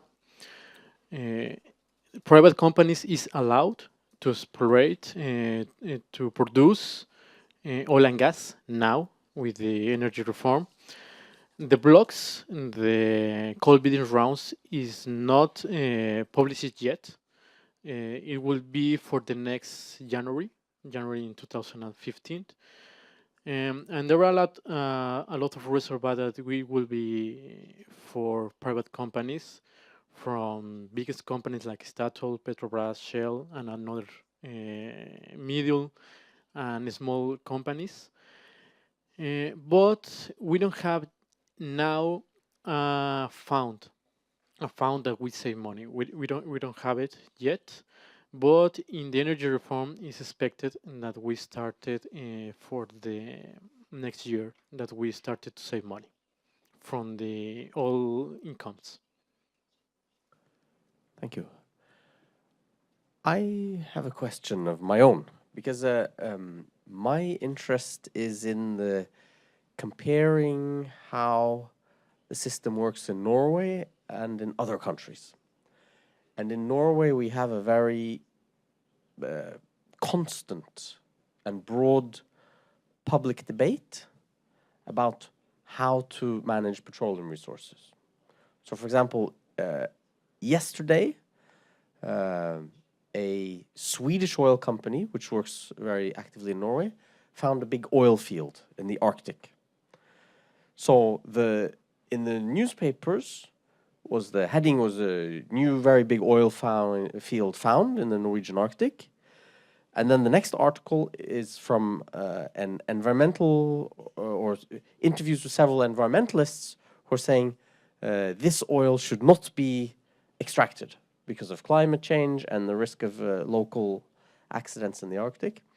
And then there was another article from the trade union of oil workers who were very positive because of jobs and so on. And then some interviews with mayors in northern Norway, which is a poorer part of the country, more peripheral part of the country, were also very enthusiastic about jobs. And some companies who want to get some work. So even around one event like this, just an oil field, there is a very strong public debate about how it should be developed, whether it should be developed, coordination between the companies, division of taxes, and so on. And we've also had several presentations about the Norwegian Petroleum Fund or Stabilization Fund, where also there's a lot of public debate about the revenue and how to save it, and whether, for example, many people have written in the newspapers, many also non-experts, whether there should be whether the Norwegian Petroleum Fund should have 40% in stocks and 60% in bonds, or 60% in bonds and 40% in stocks. This is kind of it's on the public agenda, and many people have an opinion about it. So in Norway, we have this very public debate about even detailed aspects of the petroleum sector. And from your presentation, and also from other presentations, I get the feeling that there isn't this public debate so much in other countries. Instead, you have a kind of a tug of war, which means a kind of a constant negotiation over getting some direct benefits from the petroleum sector. So, you know, for our community, you have to build a new road, or we want some support for this or something, and then we will kind of leave you alone. So it's this kind of negotiation over direct goods for specific actors or communities, instead of having a national debate about maybe we should privatize PMX, or maybe we should not privatize it, or maybe we should let in foreign companies or not do it, or but this kind of more kind of overarching debate, which is what we have in Norway all the time. So I'm wondering, is that true? Is there really no public debate about how Mexico should organize its petroleum sector? And if that is the case, could the reason be or what could the reason be? That's question 2. And then 3, could the reason be precisely because one has started this pattern of Pemex giving out some benefits, engaging in society, and then this kind of got Pemex and society relationship stuck into this thing. Whereas in Norway, it's very strict that oil companies pay taxes to the government, and the government provides welfare to the people. Because the oil companies are experts in extracting oil, and the government is expert in providing welfare. But in a lot of countries like Mexico and in Russia, the companies have traditionally had very broad social roles. But could it be that this kind of broad social role obstructs or kind of overshadows the possibility of a public debate about the company again? I don't know if you managed to follow this long series of ideas and questions. First one, there is no national debate about petroleum, how the petroleum managed in Mexico doesn't exist.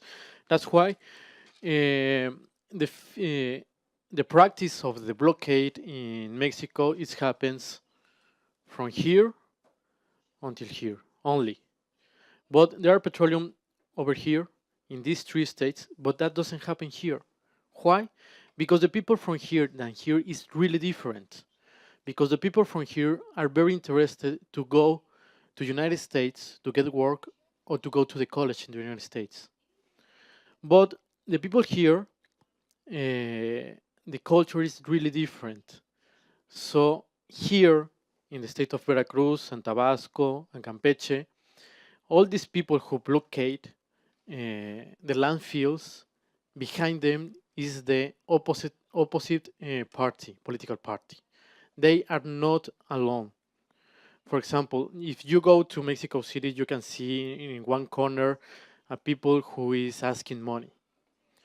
But if you try to do the same, in 5 minutes, 2 guys go with you, hit you, and you say, "What's happened to you? Why are you asking money?"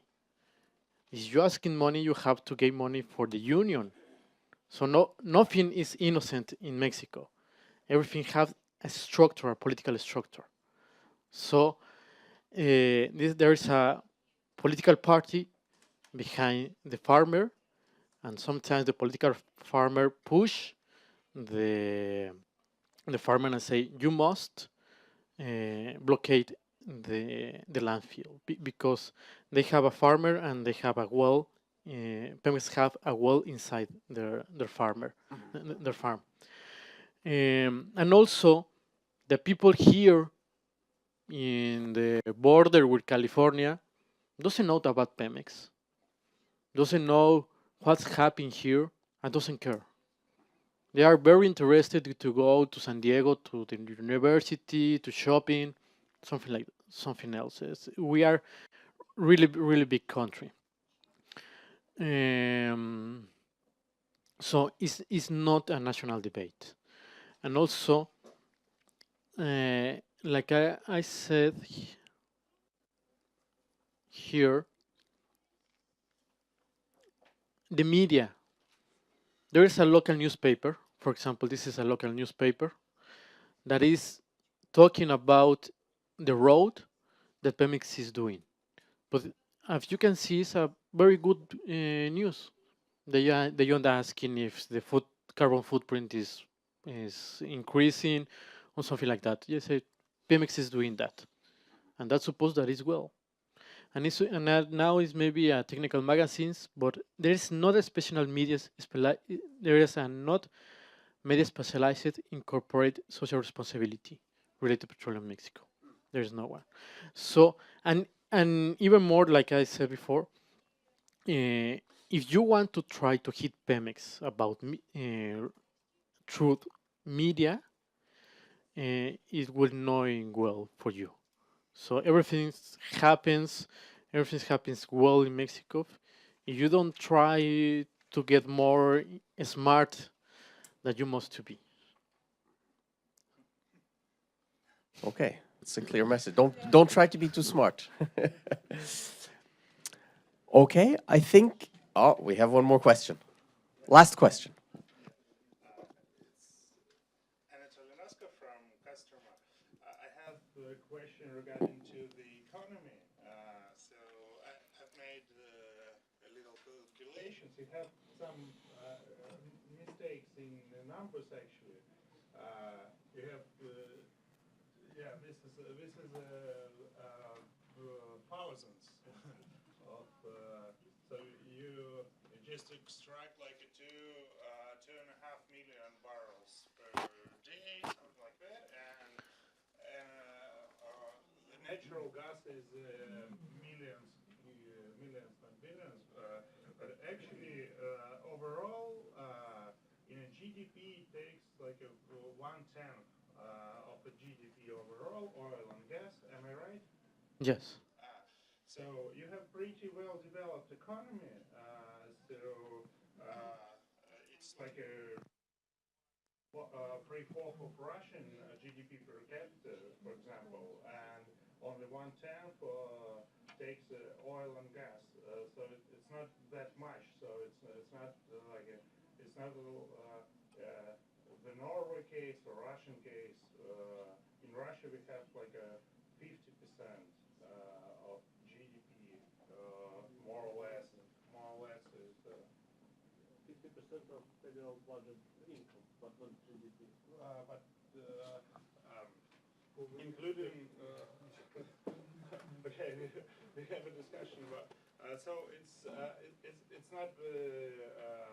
not the case, but what the question is, so you treating the oil production and oil company, national oil company, like a thing in itself. So you just making its own policy. It's not a government policy. Its own social policy. Its own spendings. So why don't make it as it done in Norway, for example?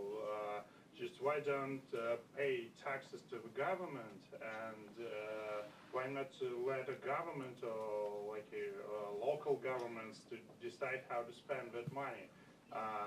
Don't you think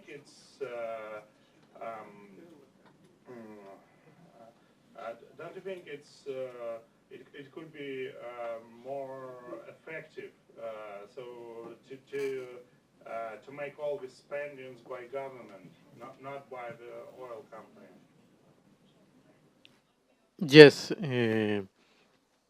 Well, the the money that comes from the oil company represents the 40% of the taxes, the 40% of the 100%.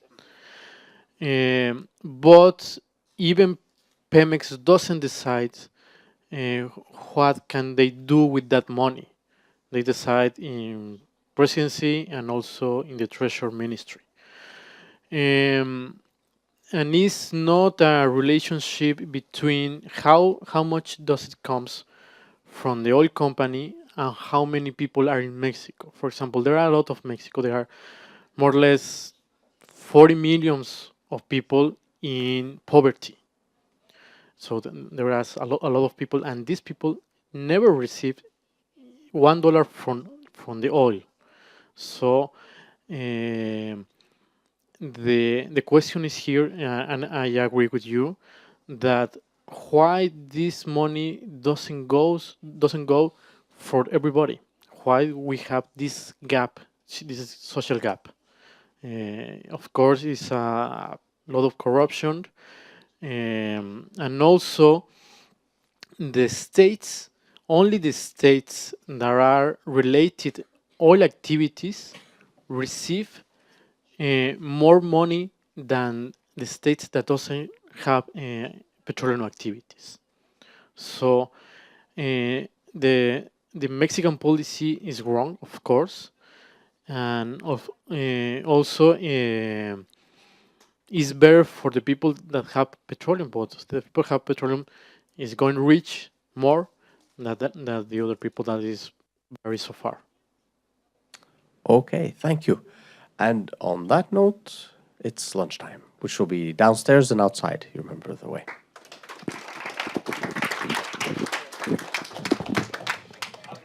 Одно сообщение от столовой. Столовая говорит, что в обед входят все напитки из автоматов.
Okay, welcome back.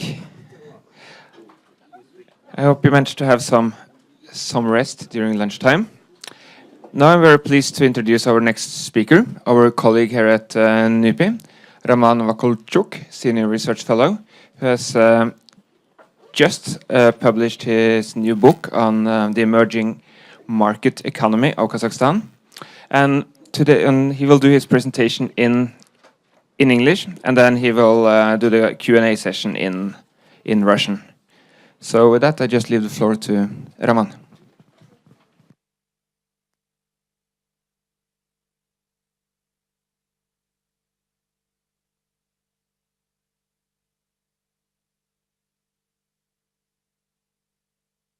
Thank you, Christian. Thank you.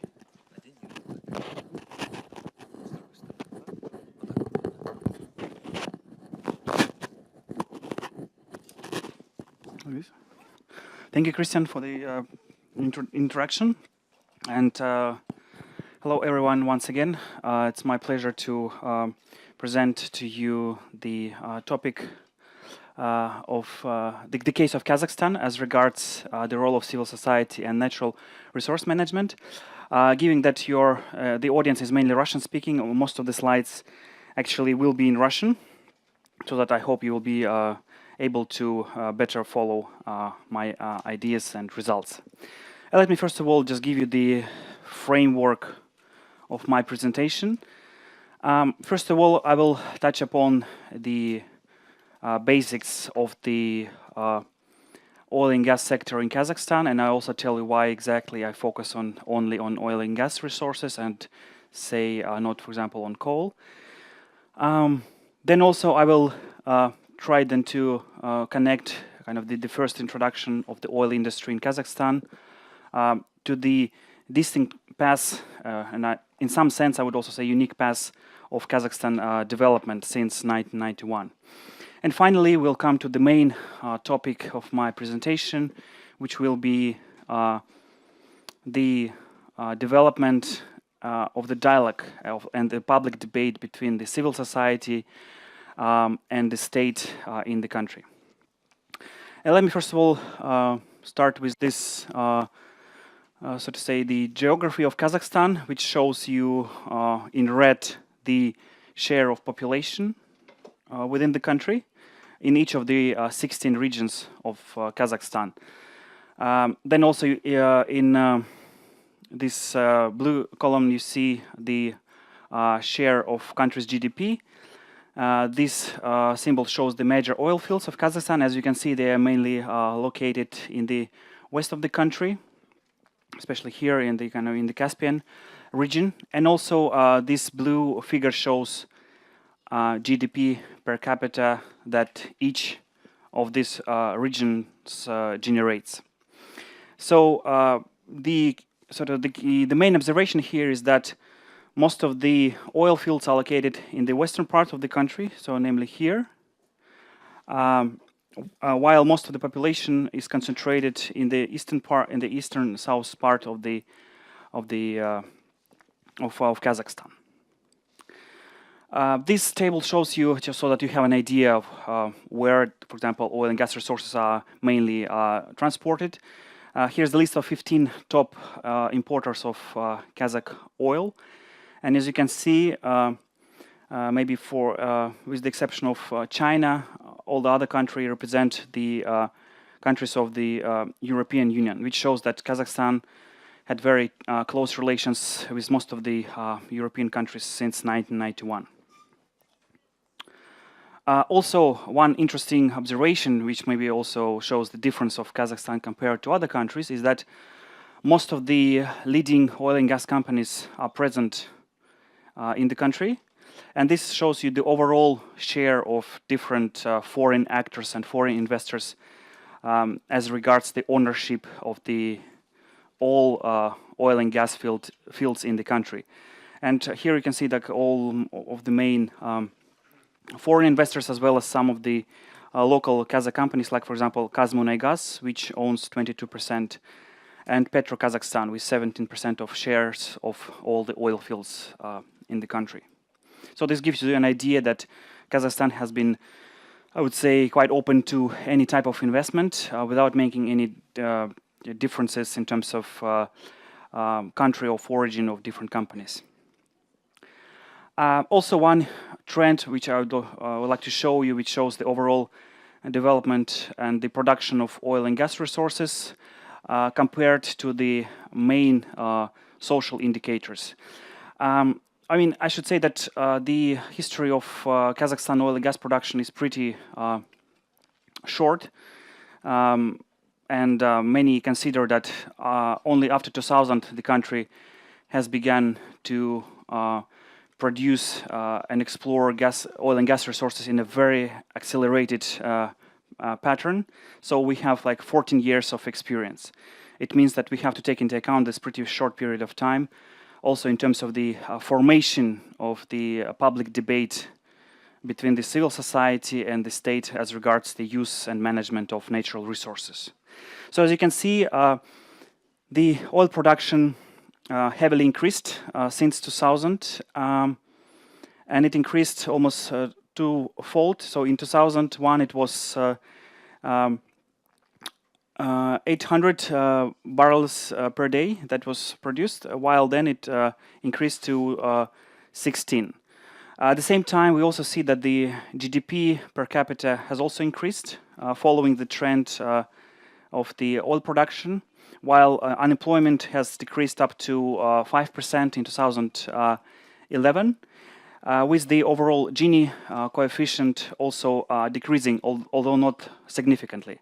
And the Gini index shows the income gaps within the country, so the kind of the gaps between the rich and poor parts of the society. So even with respect to the Gini coefficient, one can still see some positive indication that was also following during this oil production boom in the country.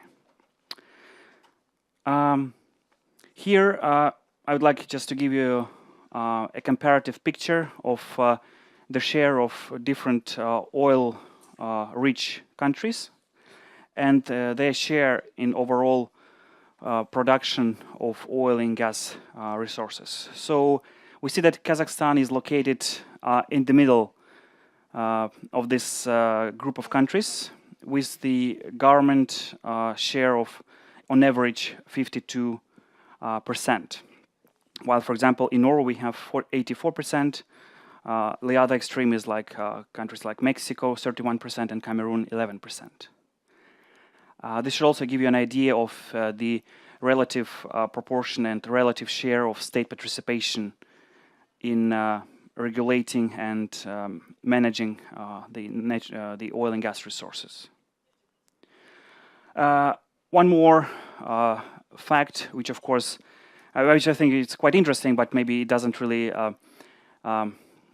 confirm something or justify the position of the state, but at least it shows that if we take the each barrel of salt oil per capita, then we see that, for example, the citizens of Qatar can claim to be entitled to $34,000 per year based on the volume of salt oil.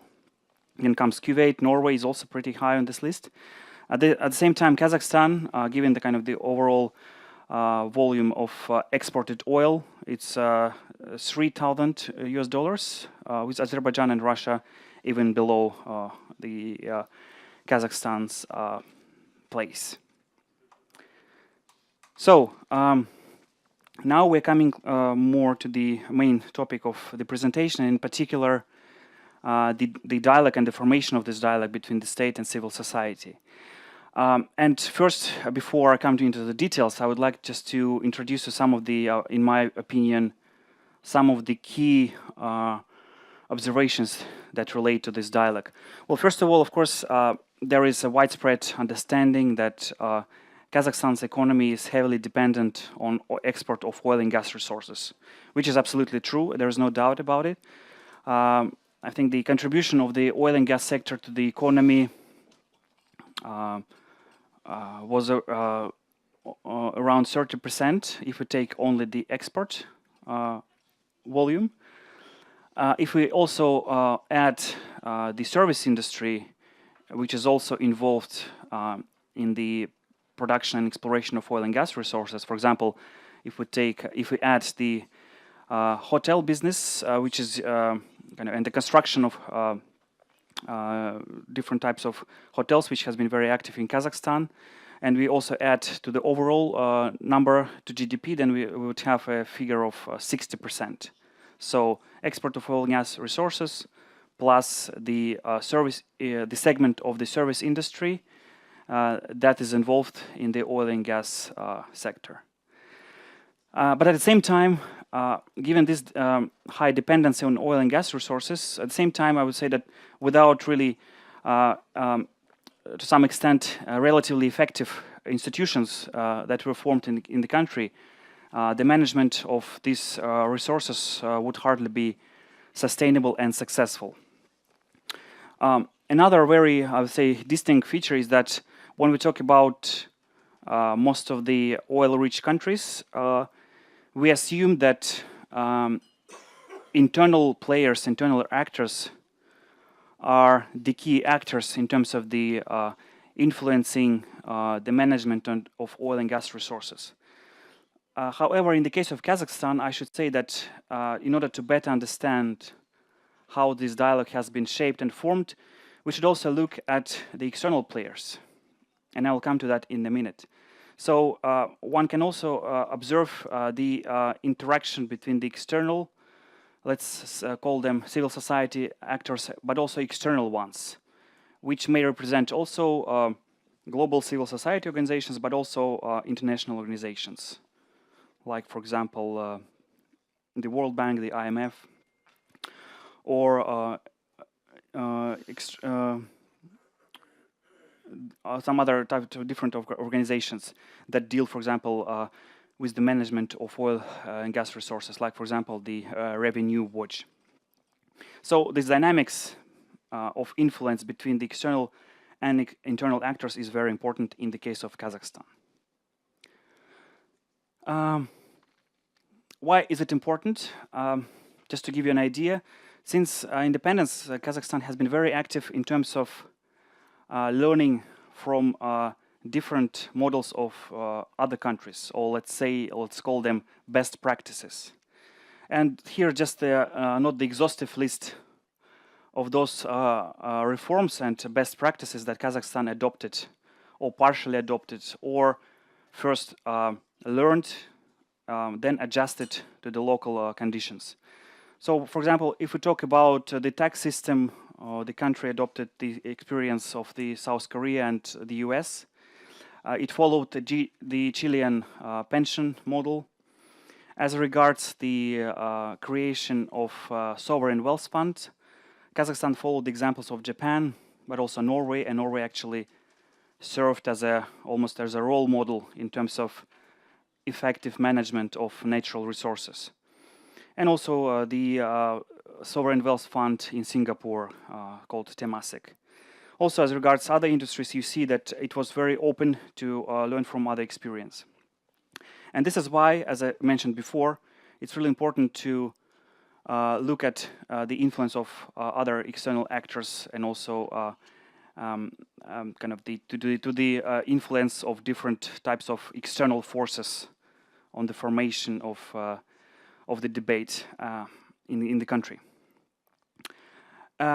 So in now coming to the concrete cases of different types of influence, I would like just to give you a very short introduction to the main periods of the formation of this dialogue. As I said before, during the first decade of independence, there was very slow development of oil and gas resources. And probably as a result of this, or probably because of the economic crisis of the early 90s, the participation of the civil society has not been significant. However, the oil and gas era started since 2000, and during that period, the national wealth fund was created on the example of the Norwegian pension fund. Then one can see the signs, the first signs of the opposition and also of the civil society, which called for the increasing transparency in terms of management of revenues from the oil and gas export. And finally, the introduction of the concept of Kazakh content, which I will also touch upon in a minute. If we look at this during kind of this years of independence, I would like just to come to each of these cases, which I think are very important and should help us see the concrete examples of interaction between the civil society and also the state. So the very first years of independence have been marked by very active privatization process in Kazakhstan. So Kazakhstan sold most of its oil and gas projects to foreign companies under the framework of the production sharing agreements that were adopted in the country during that time. Then there was hardly any, I would say, active debate on the management of the oil and gas resources, and the reasons can be, as I said, there are many reasons for that.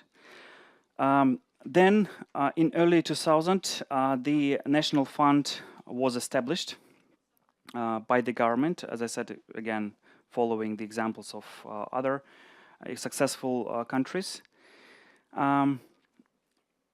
After that, in 2002, for the first time, the opposition leaders claimed that it's really important to increase transparency of the use of revenues from the export of oil and gas. And there was very hot debates between the state because I think the country was not really able to introduce those reforms very quickly. And so there was some,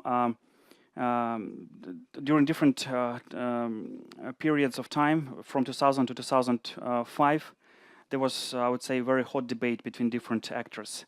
Although it was limited just to a certain number of actors, which I will touch upon later in my presentation. So it wasn't like a very comprehensive framework that we can observe, for example, in Norway, where each actor has access to this debate and it can also influence it.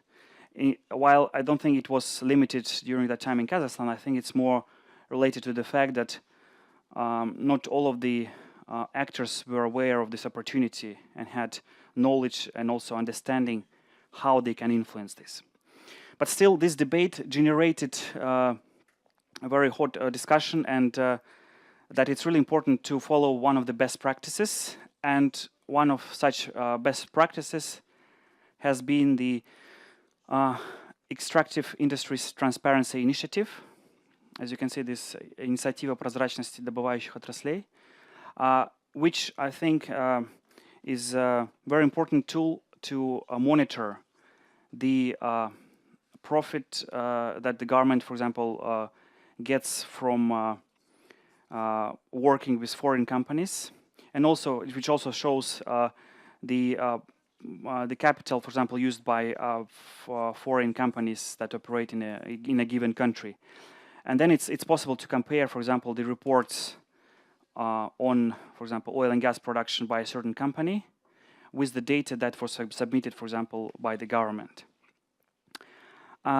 So the initiative was first realized in 2005 when Kazakhstan signed the memorandum of becoming the full member of this EITI, and it managed to become a so-called full compliant country in 2013. So last year, the membership was validated of the country, and I also come to that in a minute to show you exactly how this took place in reality.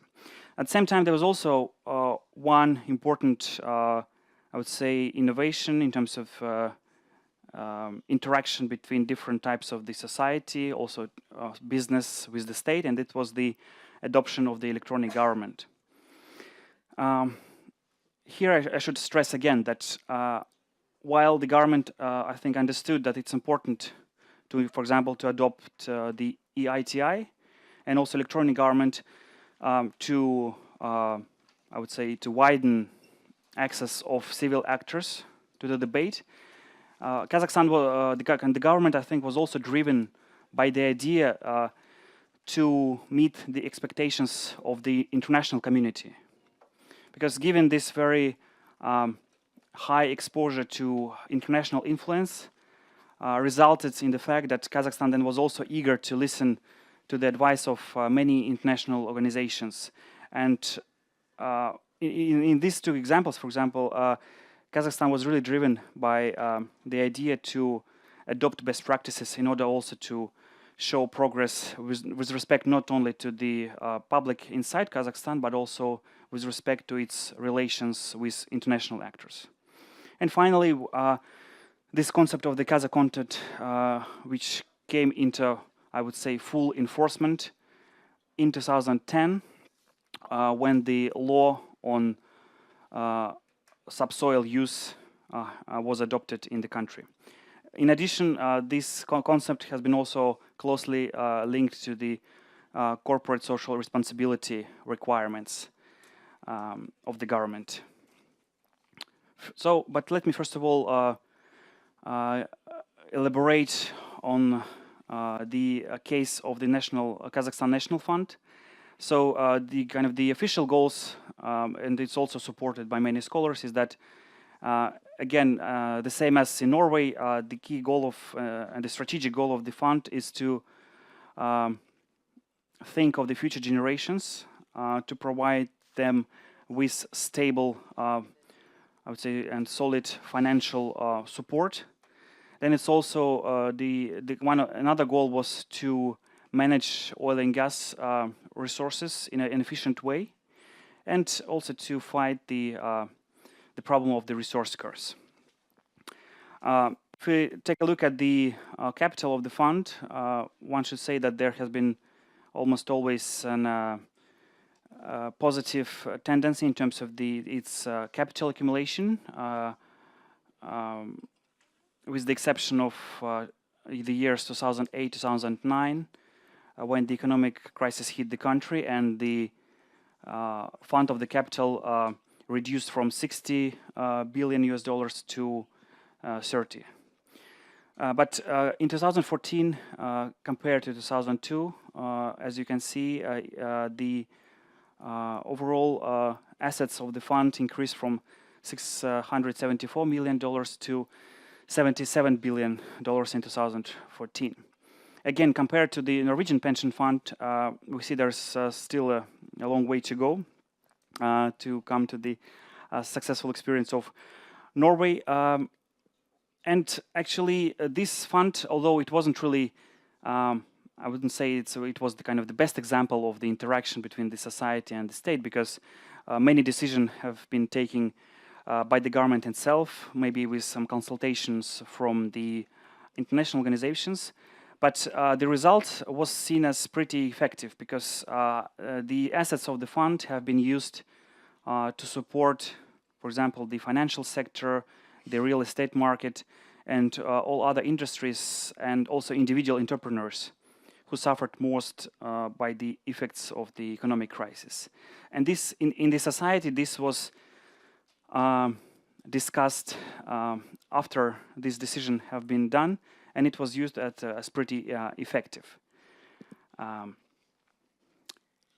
the same time, if we look at the transparency index of sovereign wealth fund, which was put forward by Lina Burk and Maduel, we see that the sovereign wealth fund of Kazakhstan is ranked pretty low. It's scored only 2 points on this index, while, for example, other countries like Chile, Singapore, Azerbaijan, Norway, they all scored 10 out of 10.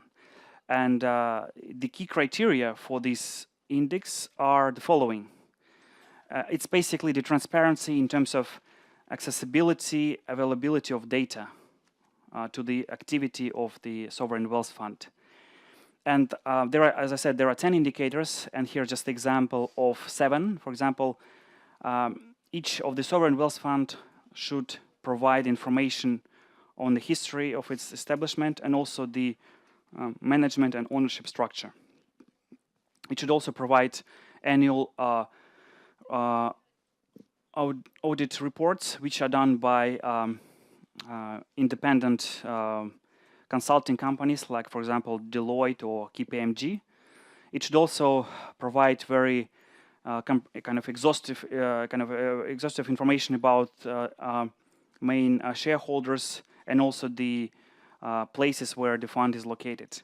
Also, information on the capital of the market decisions of the fund, about the guidelines on ethical standards, the aims and strategy of development, but also, quite interestingly, there should be also the website for each fund, which then also adds to whether the fund is considered as transparent or not. The second, which I think is probably the most interesting and important example of the interaction between different types of the civil society and the state, is this initiative, which I mentioned, the initiative on extractive industries, transparency initiative. The key goal of this initiative is to reduce corruption and increase transparency in terms of management of natural resources. And here, I mean, if you look at the history of this concept and the way it has emerged in Kazakhstan, an important role has been played by the NGO, which is called like доходы добывающей промышленности под контроль общества, which means that all the income from the oil and gas should be put under the control of the society.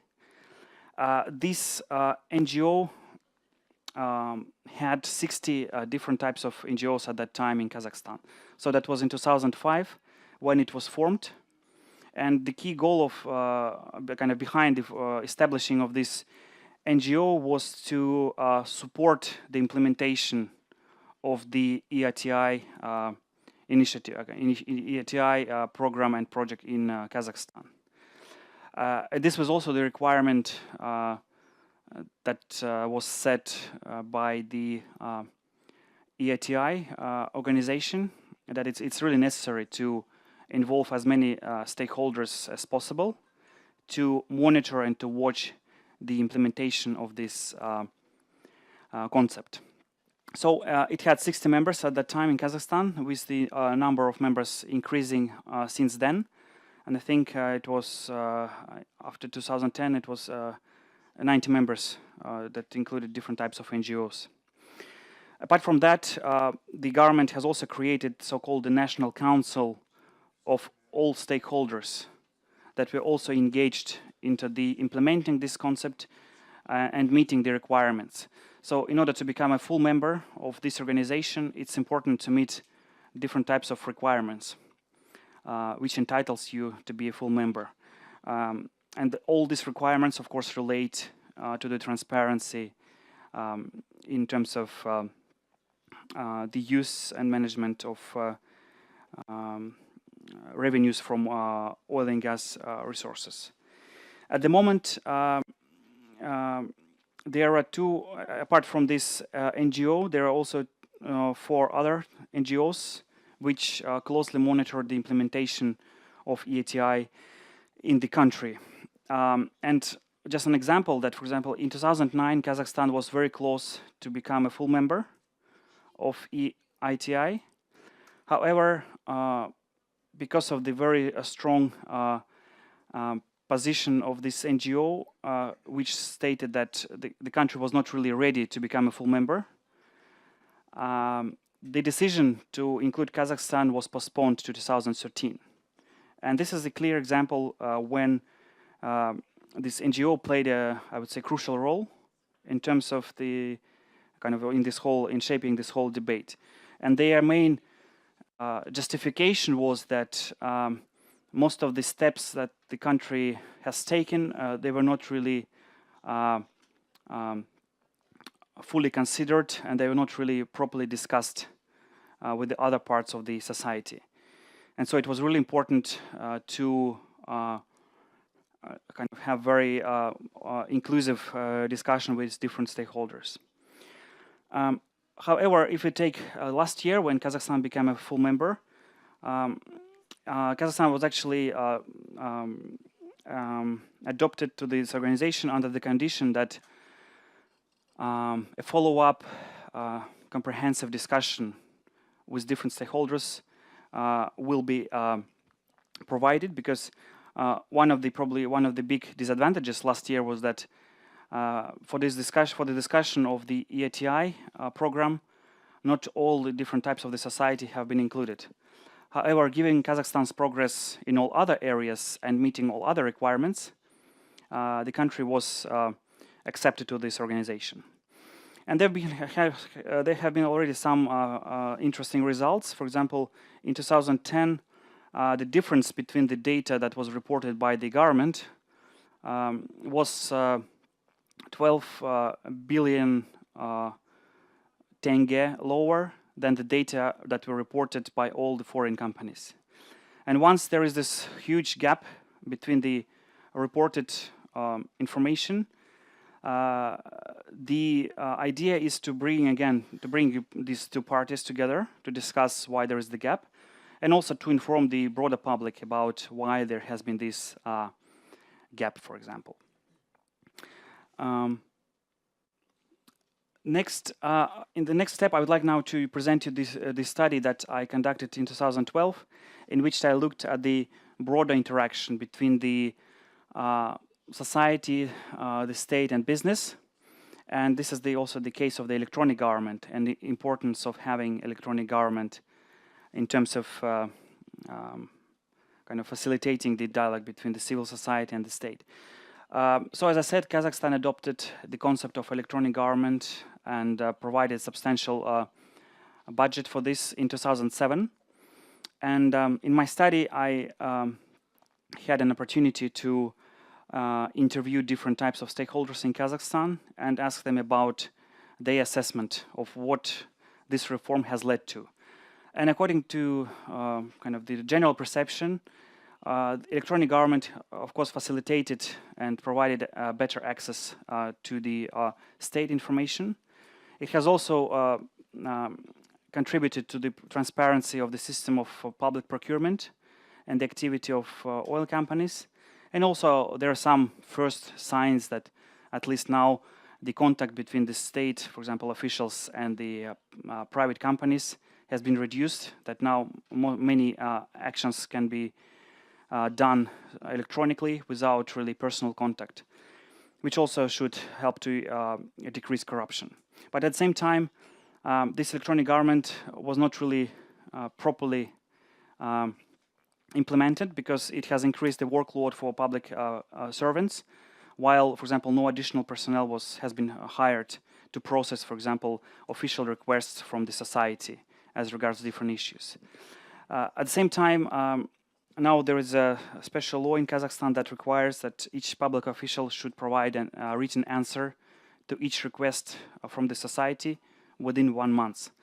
And many public officials, of course, struggle with this increased workload, but also with the necessity to provide the answer to these requests in a timely manner. Also, one of the disadvantages was that most of the competent public servants are represented at the central level, and they know, for example, how to use these new tools of electronic government. While there are more problems and more complexities when it comes to interaction of, for example, NGOs or private companies with regional officials in different parts of the country. And also, if we talk about Kazakhstan, it's really important to understand that it's not always, for example, the lack of desire to, for example, to come to the certain agreement or to discuss the problem with different stakeholders by the public officials, but it's also more the issue of competence, of professionalism, that was also raised by other presenters during this seminar.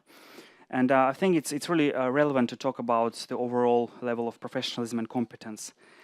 So at the moment, the government is also, I think, committed to improve competencies and skills of many public officials, and it uses two approaches: the internal and external one.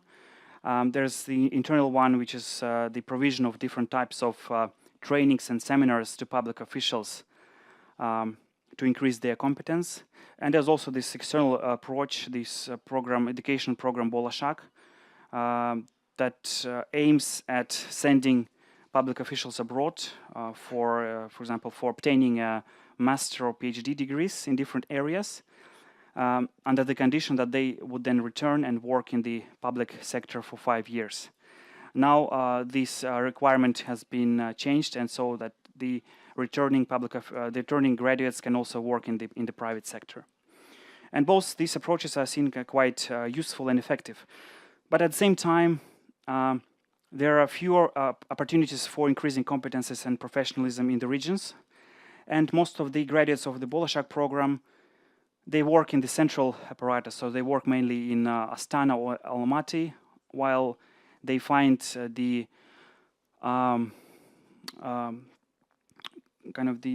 work conditions in the regions as not that attractive, and so they are poorly represented at the regional levels, which also has an impact on the quality and effectiveness of interaction between the state actors and also all other actors. Here, if I can summarize kind of the whole interaction between the key stakeholders, I would say the following: that we can divide the actors into two groups. The first groups I would call the active players, based on the examples that I've just provided. And we also have less active players. So we see that, for example, foreign investors and international organizations, they've been very active in terms of promoting this EITI concept in the country. And given this high influence of foreign actors, the government has also established different types of communication platforms and channels where it tries to discuss, for example, the issues that foreign companies face in the country through regular and kind of formal communication channels. Also, this, for example, the Kazakh concept, which implies that most of the new oil and gas projects should include certain amount of, for example, Kazakh products, local labor, and there's certain threshold for different types of the local content that foreign companies have to follow. And this was also driven by the idea to learn from the experiences of other countries, because this is a widespread practice in many countries. And this Kazakh content also implies that now foreign companies need to attract more and more local labor force, and also use more local equipment for its operations. But there's also a kind of the disadvantage, because most of the foreign companies, they don't have they don't find enough well-qualified graduates among the local graduates, because for most of the, for example, very specific engineering professions, there are no appropriate programs, for example, that are provided in the Kazakh state universities and so on. Still, we see that also, for example, this NGO has been also active in terms of promoting EITI concept. This electronic government was, I think, it was mainly the idea of the state to promote this, but then it was also, I think, pretty positively viewed by different parts of the society. While we have different, for example, individual citizens and other types of actors like the political parties or labor unions, which have not been that visible when it comes to this debate between the state and the society. And here's also, I didn't have the arrow, but it also shows that the also investors and international organizations, they've been regularly calling for creating the communication platforms, which also probably something that makes Kazakhstan different from many other oil and gas rich countries. This is about this Kazakh content. You can see this law on the oil and gas, law on the subsoil use that was adopted in 2007. And also the adoption of this concept has been also very positively viewed and also perceived by different types of stakeholders in the country. So now we are coming to the main conclusions of my presentation, and I think that the overall conclusion can be done as follows. I would call it like a paradox, because one can see that overall there's not so much transparency as regards many dimensions of management of oil and gas resources. At the same time, many decisions that, for example, were taken by the government unilaterally without really involving all the stakeholders, they have been accepted and they have been viewed positively, which maybe also point that those decisions, at least some of those decisions, were quite effective also in terms of distributing the income from oil and gas export. And so this is the paradox. While having not so much transparency, some of the decisions are still viewed as effective. But of course, the key issue today is to reduce the income inequality, because Kazakhstan is one of the, I think it's in the top 10 countries with the highest income inequality in the world. And the second, I would say, very interesting observation, which shows the kind of the specific way civil society and the government or the state interacted in Kazakhstan, is that there's not so much of the constant dialogue that was presented to us during, for example, the presentation on Monday and Tuesday when about the Norwegian experience. There is a constant dialogue, and that was also mentioned today by Indra Overland. And it's really important to take into account the voices from different actors all the time. In Kazakhstan, we see that it's more of the ad hoc approach to a different type of the most acute problems. With this EATI, even though there has been constant dialogue from 2005 to 2013, when Kazakhstan became a full member, this year one can see somewhat kind of the decrease of the attention to this issue. So it means that once the problem is solved, there's more and more, for example, attention is now being paid to other areas. So it's a more like a very temporary dialogue on the most acute issues. And this is also, I think, very distinct and very specific when we talk about Kazakhstan. Also, I think it's really important to adequately understand the development path of Kazakhstan, because, as I said, its history is pretty short. And also, if you take the natural resources and the management of natural resources, it has even shorter, so it's 14 years. And still, the country has made certain progress in certain areas. But at the same time, we still have very harsh critique of different international organizations who do not really take into account this argument of history, that it's really important to understand that there's there is a necessity, of course, to improve and make progress and try to implement reforms all the time. But what is key, I think, is to observe that there's a certain progress. And in the case of Kazakhstan, I think we can talk about a certain progress. Because in the end, I mean, none of the countries in the world has been democratic from the outset. And for example, all the European countries needed certain period of time to become democracies as they are now at the moment.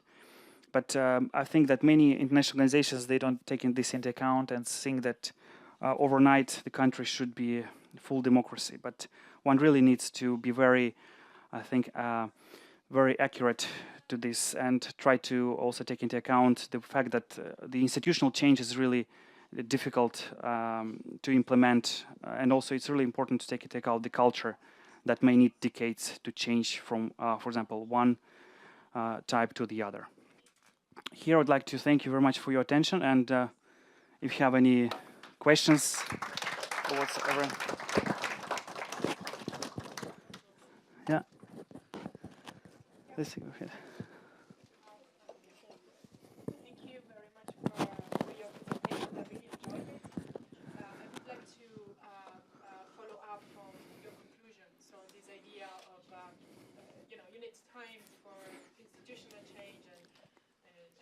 democracy and blah, blah, blah. So I was interested by the description that you gave of civil society, very problem-oriented, very solution-oriented. Mhm.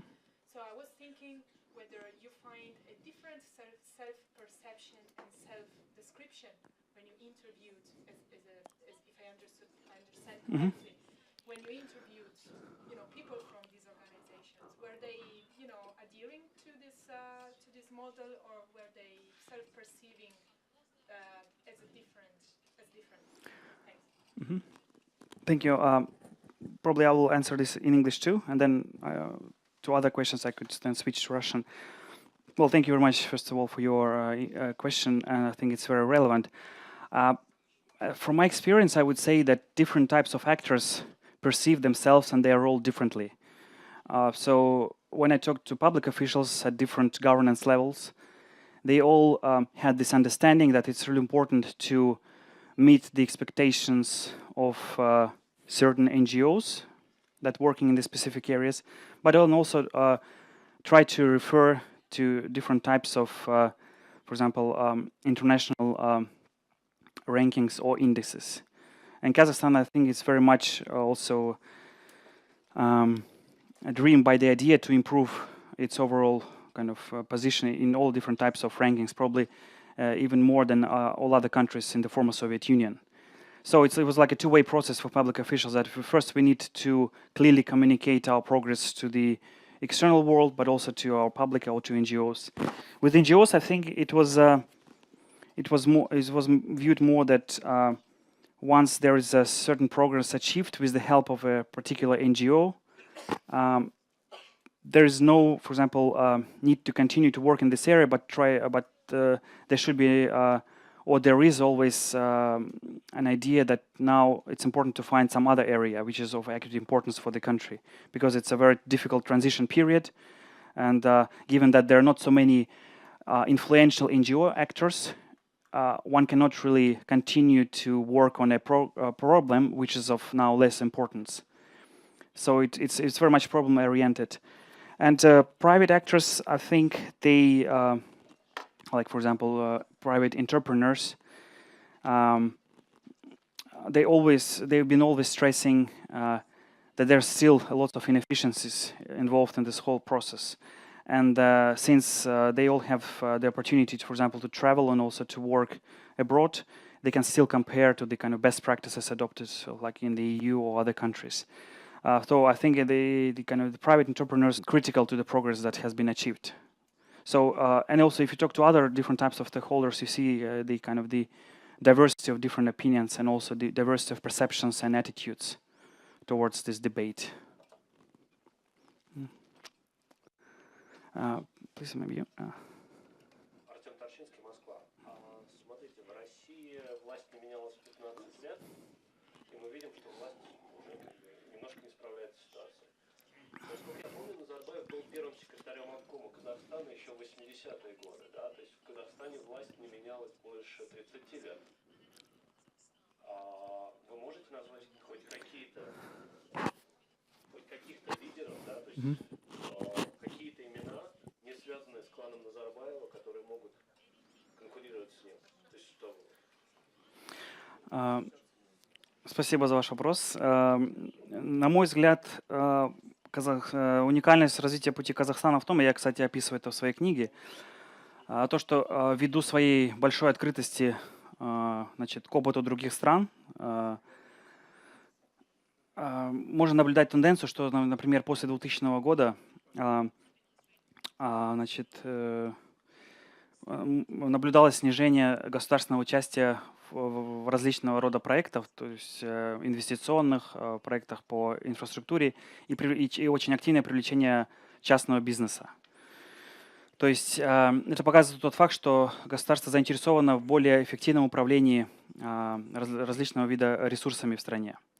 В то время как, допустим, в других странах такой тенденции нет. То есть как государство, допустим, монополизировало определенный рынок, так и до сих пор, допустим, не было интереса к тому, чтобы этот рынок развивать и пустить как можно больше частных игроков. И это, как мне кажется, это один из таких важных факторов стабильности. То есть там есть у Европейского банка по реконструкции и развитию индекс участия частного капитала и частного сектора в развитии экономики. И в Казахстане он, значит, увеличился с 35% до 55% за последнее десятилетие. Это тоже, допустим, часто Казахстан, как я уже приводил примеры, обращает внимание, допустим, на опыт Сингапура с очень такой жесткой системой управления, что касается государственного сектора и создания, я бы сказал, таких очень благоприятных условий для развития частного бизнеса. И поэтому, допустим, в Казахстане можно наблюдать такую тенденцию, что основные стратегические отрасли до сих пор контролируются государством, но на большинство из этих, допустим, на большинство должностей топ-менеджеров приглашаются ведущие специалисты, допустим, из-за рубежа, которые имеют опыт. То есть это показывает, что государство уже как заинтересовано не просто в том, чтобы получать какую-то ренту, но и в том, чтобы делать те же государственные компании или компании с государственным участием как можно более эффективными и адаптированными к рыночной экономике. Вот. Вопрос следующий. Ну, учитывая большинство вопросов, может быть, мы потом смогли бы встретить.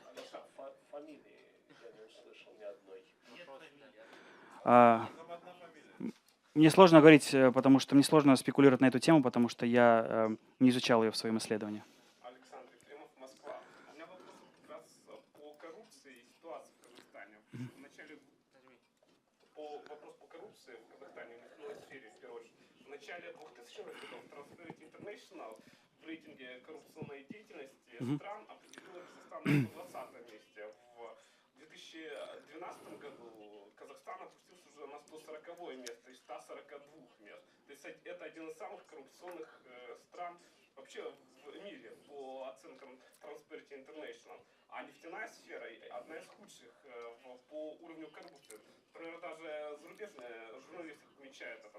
Всем известный Казахстан-гейт-скандал, когда обвинили в коррупции советника президента Назарбаева, который был гражданин США, и хотя в 2010 году его оправдали в суд США, но не признали, что факт коррупции был как бы между элитами Казахстана. И вот вы говорили о гражданском обществе, получается, что это по сути не гражданское общество, а опять же вот это фейковые организации, про государственные, даже про каких-то определенных группировок. Вопрос, ситуация же не изменяется, а по рейтингам, наоборот, ухудшается, получается, если смотреть судить по отчетам Transparency International. Спасибо, Александр, за ваш вопрос. Два момента. Во-первых, для меня рейтинг Transparency International не является чем-то, скажем так, непоколебимым. Вот. И я знаю методологию, которую они используют. В то время как рейтинг очень хорошо применим в развитых странах, потому что там идет оценка качества сбора данных. Да? То есть рейтинг, на мой взгляд, отражает адекватно ситуацию в развитых странах. Говорить с такой же уверенностью про ситуацию и принимать это за, скажем так, ну, за основу, то есть за истину в последней инстанции в отношении развивающихся стран я бы не стал, потому что они используют очень, я бы сказал, спорные методы по сбору данных. Второй момент. В то время как, допустим, вы говорите, что позиция Казахстана ухудшалась по индексу Transparency International, позиция по многим другим индексам улучшались. Допустим, если мы возьмем индекс легкости ведения бизнеса, то Казахстан, поставив одну из своих целей войти в топ-50 ведущих стран по легкости ведения бизнеса, сумел этого достичь, начиная с 1997 года по 2012. То есть в 2012 году страна переместилась с 89 в 97 переместилась на 50 место. Этот индекс тоже учитывает очень многие элементы, которые относятся к тому, что вы говорите.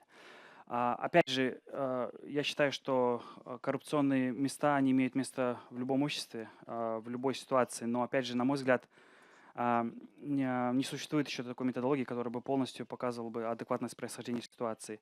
А различные кейсы, конечно, они имеют место во всех странах. Но, скажем так, по нескольким кейсам делать вывод о всей стране, и тем более, допустим, учитывая тот факт, что Transparency International берет значит, экономику в целом, и говорить про какую-то конкретную отрасль я бы не стал. Пожалуйста, следующий вопрос. Можно по порядку, да? Угу. Презентация был график ключевые игроки в теологии. И вы как бы отдельное гражданское общество и отдельно неправительственные организации, это, я понимаю, экспертное сообщество, СМИ. То есть правильно ли я понимаю, что вы дискуссию организовывали непосредственно как бы вот с физлицами, то есть не институциональными образованиями? То есть если можно, практический аспект, то есть в каком формате это проходило? Круглые столы, слушания, там, электронные площадки, это было бы интересно. Спасибо, интересный вопрос. На самом деле, в моем исследовании, в котором я не только исследовал нефтегазовую отрасль, я вообще смотрел на развитие экономики в целом, я пытался добиться репрезентативности в том, чтобы покрыть как можно большое количество различных игроков, которые существуют. То есть у меня не было цели поговорить только с госсектором, гражданским обществом и государством, но у меня была как раз-таки цель найти всевозможные категории возможных респондентов, у которых есть свое мнение, которые каким-то образом могут влиять на развитие ситуации в целом. И в итоге у меня было 7 категорий респондентов, с которыми я проводил интервью. То есть в основном это были глубинные интервью, но также я проводил круглые столы, то есть в зависимости от тематики. И у меня, то есть в качестве категории были госслужащие, которые представляют различные уровень управления в стране, представители частных компаний, местных и зарубежных компаний, да, представители профсоюзов, представители ассоциации работодателей, эксперты и академики. И еще я забыл представители международных организаций. То есть можно предположить, что это гипотеза, что влияние каждого игрока, ну, по идее, должно быть разным. Соответственно, у каждого из них есть свое видение развития ситуации. И в конце было очень интересно анализировать, что по отдельным вопросам развития экономики мнения всех категорий респондентов могли совпадать, в то время как по другим проблемам их мнения были совершенно противоположные. И для этого, естественно, в каждом случае было свое особенное объяснение. Пожалуйста. Марина Ильющенко, Хабаровск. Роман, у меня к вам два вопроса. Первый вопрос связан с электронным правительством. Вот вы сказали, что одна из проблем, вот в вашей презентации была отмечена, нехватка персонала для обработки запросов от граждан. А вы не изучали ну, вот, возрастную категорию граждан, которые обращаются? Я почему спрашиваю? Потому что, допустим, сейчас в России активно обсуждается вопрос, как учитывать мнение граждан, которым 55, там, 60 лет, и которые, в общем, не очень владеют интернетом, и, соответственно, ну, электронное правительство, в общем, для них это ни о чем не говорит. Да, да. А людей у нас таких, допустим, в России немало, и равно как и в Казахстане, думаю. Это первый вопрос. И второй вопрос связан вот с чем. Скажите, пожалуйста, как обстоят дела с соблюдением прав русскоязычного населения в Казахстане? Я почему спрашиваю, не единожды я сталкивалась с людьми, которые приезжали из Казахстана на Дальний Восток, в частности в Хабаровск, ну буквально люди бежали. То есть они оставляли квартиры, либо продавали их за какие-то там гроши и говорили, что жить русскому в Казахстане очень сложно. То есть невозможно ни по службе, если говорить о госслужбе, сложно продвинуться, как-то, в общем, реализовать свои права, там какие-то, может быть, какие-то вот там связанные вещи с религиозными какими-то воззрениями. И причем вот недавно тоже в частной беседе мы об этом говорили с одной дамой, и она говорит, что очень не мама там живет старенькая, и что достаточно сложно. Плюс несколько сот политических заключенных. Спасибо за ваш вопрос. По поводу электронного правительства. Дело в том, что программа в Казахстане была запущена в 2007 году, а на полную, скажем так, мощность она вышла в 2009. Соответственно, к моменту, когда я проводил свои исследования, можно было говорить только о, скажем так, первых эффектах реализации этой программы. Я знаю, что было создано 3 специальных модуля, то есть это отношения, значит, то есть это коммуникации между госорганами друг с другом через электронные способы. Второе – это общение государства с частным сектором, то есть это прежде всего бизнес, да, то есть налаживание и создание информационных площадок. И третье – это государство и гражданское общество. И вот по первым, скажем так, эффектам было видно, что, несмотря на всю прогрессивность реформы, существовали определенные элементы, скажем так, ну, неэффективного использования этих программ, но я думаю, что сегодня уже, наверняка результаты были бы другие. Но что касается именно возрастных каких-то категорий, то на тот период я такого исследования не проводил. И опять же, на тот период было очень рано говорить, я думаю, о первых результатах. Хотя я соглашусь с вами, это очень интересно. И наверняка имеет смысл обращать тоже в разработке этой программы и тоже разработке каждого из модулей, именно смотреть на возрастной ценз и смотреть на скажем так, различные потребности у различных категорий граждан в зависимости от возраста. Конечно, согласен. Согласен, да. Это, в принципе, очень такой интересный вопрос для будущего исследования. По поводу вашего второго вопроса, я, честно говоря, во-первых, я не изучал этот вопрос в своем исследовании, но я могу сказать, что мне незнакомы подобные случаи, вот именно те, которые вы привели. Я знаю, что по-прежнему в Казахстане живет порядка 20% русскоязычного населения. И из того, что я знаю, скажем так, межэтническая ситуация в Казахстане одна из лучших на всем постсоветском пространстве. Следующий вопрос. Давайте вас. Угу.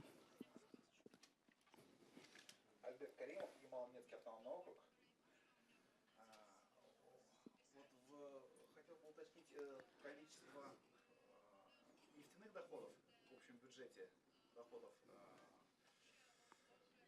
государства. И вот у вас вроде в первых слайдах у вас там было, если можно показать, там повышение вроде нефтяных доходов. Это было повышение нефтедобычи. Добычи. Потому что там да. Это вот за счет того, что недавно ввели они месторождение, или за счет того, что это рост такой большой произошел за счет разработки карачаганахского месторождения, начиная с 2000 года. То есть это нашли, скажем так, это месторождение еще в 90-х, но приступили к полной разработке в начале 2000-х годов. И учитывая большой объем этого месторождения, это дало такой значительный скачок в общей добыче нефти, ну, соответственно, тоже в нефтедоходах. И как я говорил, значит, экспорт нефтепродуктов в общий ВВП составлял и сегодня составляет около 30%, не считая сферы обслуживания. У нас уже заканчивается время, поэтому самый последний вопрос, если есть у кого-то очень короткий. Хорошо, давайте.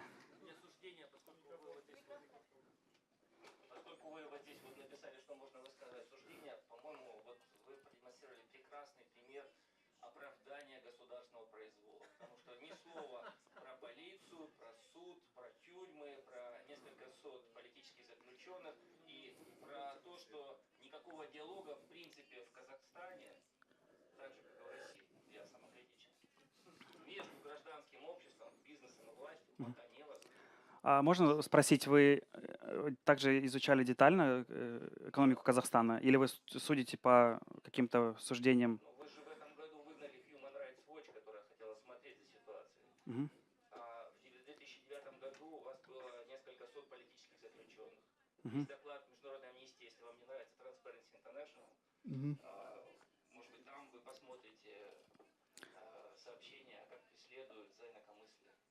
Если вы с этим не встречались... Дело в том, что, на мой взгляд, если мы говорим, скажем так, о негативных случаях, очень важно обращать внимание на те моменты, которые отмечались моими исследованиями респондентами, которые работают внутри Казахстана. Да? То есть одно дело, когда у тебя есть внешняя позиция, ты читаешь внешний отчет, и другое дело, когда ты говоришь с людьми, которые непосредственно работают. И, возможно, суждения могут где-то совпадать, а где-то расходиться. Все, спасибо большое. Наше время уже закончилось, поэтому спасибо большое за ваше внимание.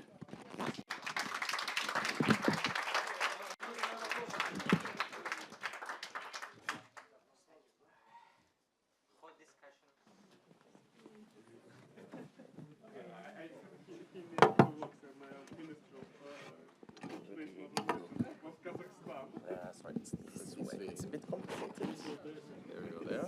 Okay, try to get this comfortable. If my brille can become comfortable. I try to. And this can come much further down, like. Yeah. that would be good. Yeah, okay. And is it? It's on. Yeah. So if you put this in a Yeah. pocket, so you don't so it doesn't fall away.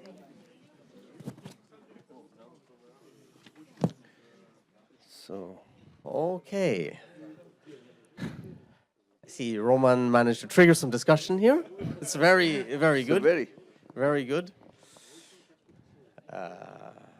I could say an idea about authoritarianism and democracy. You could think about it, authoritarianism as an arranged marriage.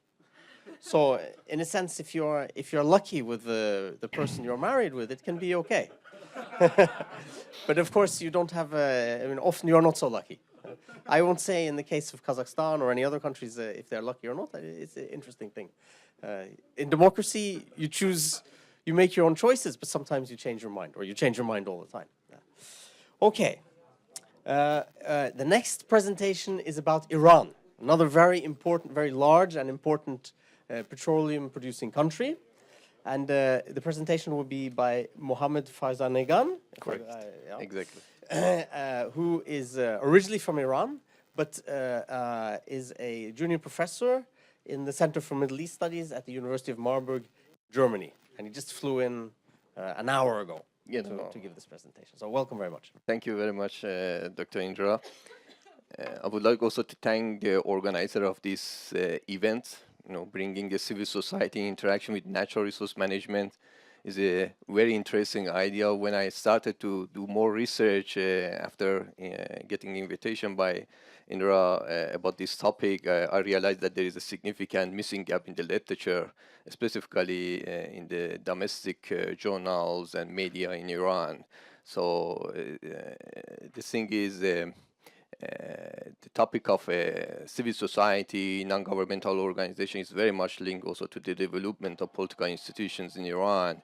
And given the fact that Iran is one of the major oil producers and exporters, there are lots of questions, ambiguities in the domestic political debates on how the government is spending these revenues, in which projects, how is caring about the management of the natural resources in general, specifically when it comes to the environmental consequences of these things. I have also a presentation, so if it's coming to to my slides, I would have it easier. So if Christian is here, so maybe. So anyway, I start. My presentation comprises of 3 parts. So first, I'm going to give you a general overview of NGO activities, non-governmental organization activities in Iran, the civil societies, giving you some information on the activists, the share of their activities, how many people are working there, how many NGOs we have, which one of them are more active in environmental aspects specifically. And the second part of my presentation, I'm giving you some idea regarding why at all the natural resources should be indeed relevant for the civil society in Iran.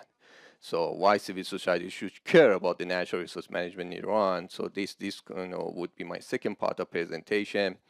And in the third part of my presentation, I'm going to give you and to show you some examples of the engagement of civil society in Iran regarding the policies of the state, Iranian state, in natural resource management. Thank you very much.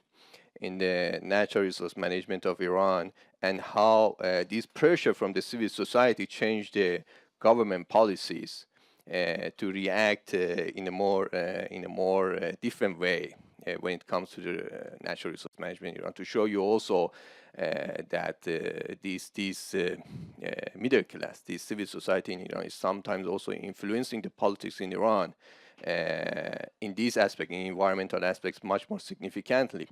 Iran is not a member of EITI or even a candidate for membership. So the discussions on this part of things is not that much common in Iranian civil society. What is more common, what cares more to the Iranian civil society is the environmental aspect, consequences of the natural resource management. So these 3 sections would comprise my presentation today. I would be happy after that to also discuss the questions and comments from you. So we have a national, wide, the only national-wide survey that happened in Iran to have a better comprehensive idea of the NGOs and civil society in Iran happened in 2004 at the end of the Khatami government, which was the golden age of the NGOs and so in Iran. So the reformist government of Khatami from 1997 to 2005. And after that, the Ahmadinejad government, which is famous as the ice age of the civil society and NGOs by, getting the license of most of them, and especially those NGOs which were active in the human rights and gender equity. NGOs and the environmental aspect was much more tolerated. So this survey shows you the statistics at the end of the Khatami period. And I have also some statistics on the 2011 for the survey on the green NGOs which were more active in the environmental aspect. That is more updated things. But this gives us some ideas, how the NGOs, are working, what is the situation in the recent years.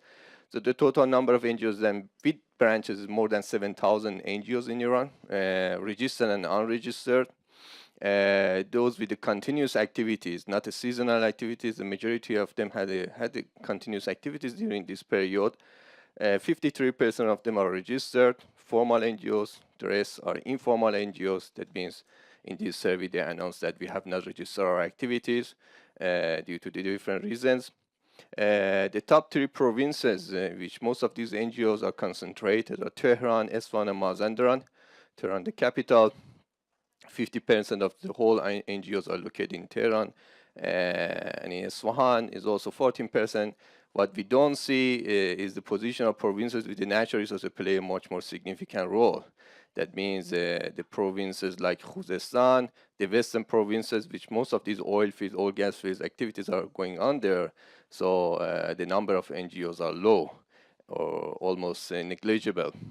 And Sistan Baluchistan is an example with only 1.5% of total NGOs locating in this area, which a major minority of Sunnis also living there. And nowadays is a source of problem for the Iranian central state by from the conflicts. These marginalized population in this province, which is less developed province from a minority, ethnical minorities, also reflect themselves in lack of participation in the civil society of Iran. And this is the time that during the Khatami, the most focus of politics was inclusive growth, inclusive civil society, also from minorities. So the total number of people who are working, engaging in the civil society in NGOs in Iran at that time was around 300,000 people, which was almost 1% of Iranian labor force in 2004. The number is not that high compared to Iranian labor force. 87% of these people are volunteers. That means they don't get salaries for these activities. 49% of these activists are women, so there is almost a balance between men and women who are working in NGOs. And 68%, almost 70% of their funding come from individual donors and state supports, and the rest coming from the memberships and selling the products and services to the public. So that shows also the NGO civil society in Iran itself is very much dependent on the flow of oil monies and the government funding. That affects also, this comes also in my conclusion, that affects also this lack of independence of civil society and NGOs in Iran from the oil revenues is somehow problematic. It's somehow problematic because then for survival reasons, they are less flexible in criticizing the government policies. So you need an independent private sector, independent middle class, which is not dependent on the oil rents, to be much more active and constructive in the policies. 86% of them are working part-time, only 40% are full-time activists, and this is indeed the general picture. So the top provinces, as I mentioned, the share of the NGO labor force, the NGO employees in the total number of NGO employees located in Tehran, Fars, Isfahan. These are the Persian-speaking provinces. These are on the top list. To give you a sense of feeling that where these provinces are located is the Tehran, this is the Isfahan, this is the Fars. And most of the natural resources are located, the oil and gas fields in the Khuzestan province, with the Arab minorities living there. Gas fields are in Hormozgan and Bushehr. And some other oil and gas fields are in the Ilam, which is also ethnical minority of Lors are living there. So these are, Iran is from the ethno-linguistic aspect is very much fractionalized. So 50% are Persian, 20% are Turk, Azeri, 7% are Kurds, and 2-3% are Arabs and other ethnical groups. And the role of civil society to bring all of these, different ethnical groups to policy design and policy implementation is very much important. They are reflecting more the civil society. They are more inclusive. It's very much depends on what kind of government ruling in Tehran. So at the time of Khatami, reformist government of Khatami, this was much more engaging, involving system. Under the Ahmadinejad, this was much less. The bottom 10 provinces, again, as you see, Ardabil, which is a Turk, Azeri minorities are mostly living there. Hormozgan, which I just show you in the Persian Gulf, which mostly gas fields are locating there. West Azerbaijan, Markazi, and so. This is the general picture of distribution. This is the picture which shows you where all these oil and gas fields are located, mostly in this Khuzestan province. So although they represent only 2% of the Arab population, 2% of total population of Iran, but they are contributing too much in the government budget. But they're very much also the provinces are underdeveloped. This shows when we take a simple correlation between the oil and gas rents and the number of NGOs, in Iran, in this survey, we see a significant negative correlation between the availability of oil and gas rents in that province with the number of NGOs in this. This shows us another aspects of the resource curse. The resource curse somehow also affects the middle class in that part of society by, making the middle classes much more, dependent on the flow of oil rents. Flow of oil rents, it shapes, flow of oil rents, it shapes, how the government distributes these rents in the form of subsidies, in the form of public employment. This makes this independence of these middle classes much more challenging. Another correlation which is positive is the correlation between non-oil GDP, gross domestic production, and the number of NGOs. That shows the effects of modernization. Modernization as empowering the middle class, a modernization which is not coming from the oil revenues, a modernization which comes from industrial activities, entrepreneurship activities, manufacturing activities. This is what is boosting the middle class and boosting the civil society engagement.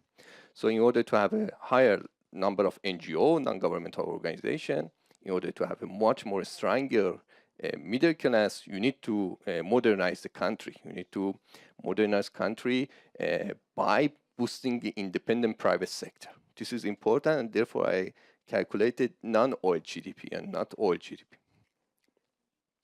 This is a simple.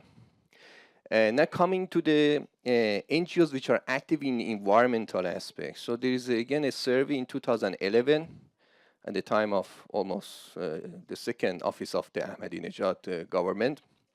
And the total number of NGOs which are acting on the environmental aspects. So the total number is 428 NGOs which are active in these things. almost 6% of total NGOs which are in Iran, registered in Iran, registered or unregistered in Iran. So 6% of the total NGOs are acting in different aspects of natural resource and the environmental protection. Again, the concentration of them mostly is visible in Tehran and Fars provinces. And this is the general distribution of that. When we look at the missions of these environmental NGOs, because they have different tasks, different missions, 82% of these environmental NGOs focus on their activities on the education and training.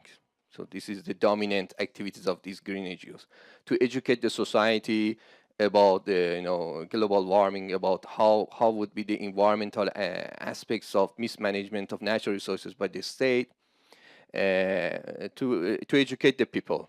55% of them deals with the pollution. Directly, pollution is included in their mission. Control of pollution, pressing the state to design the policies which reduce the air pollution, which is a very significant problem in Iran, especially in the capital city Tehran. Water pollution also as well. 30% of them, besides of the environmental issues, protection of the environment, also dealing with the youth problem, youth unemployment, and so on.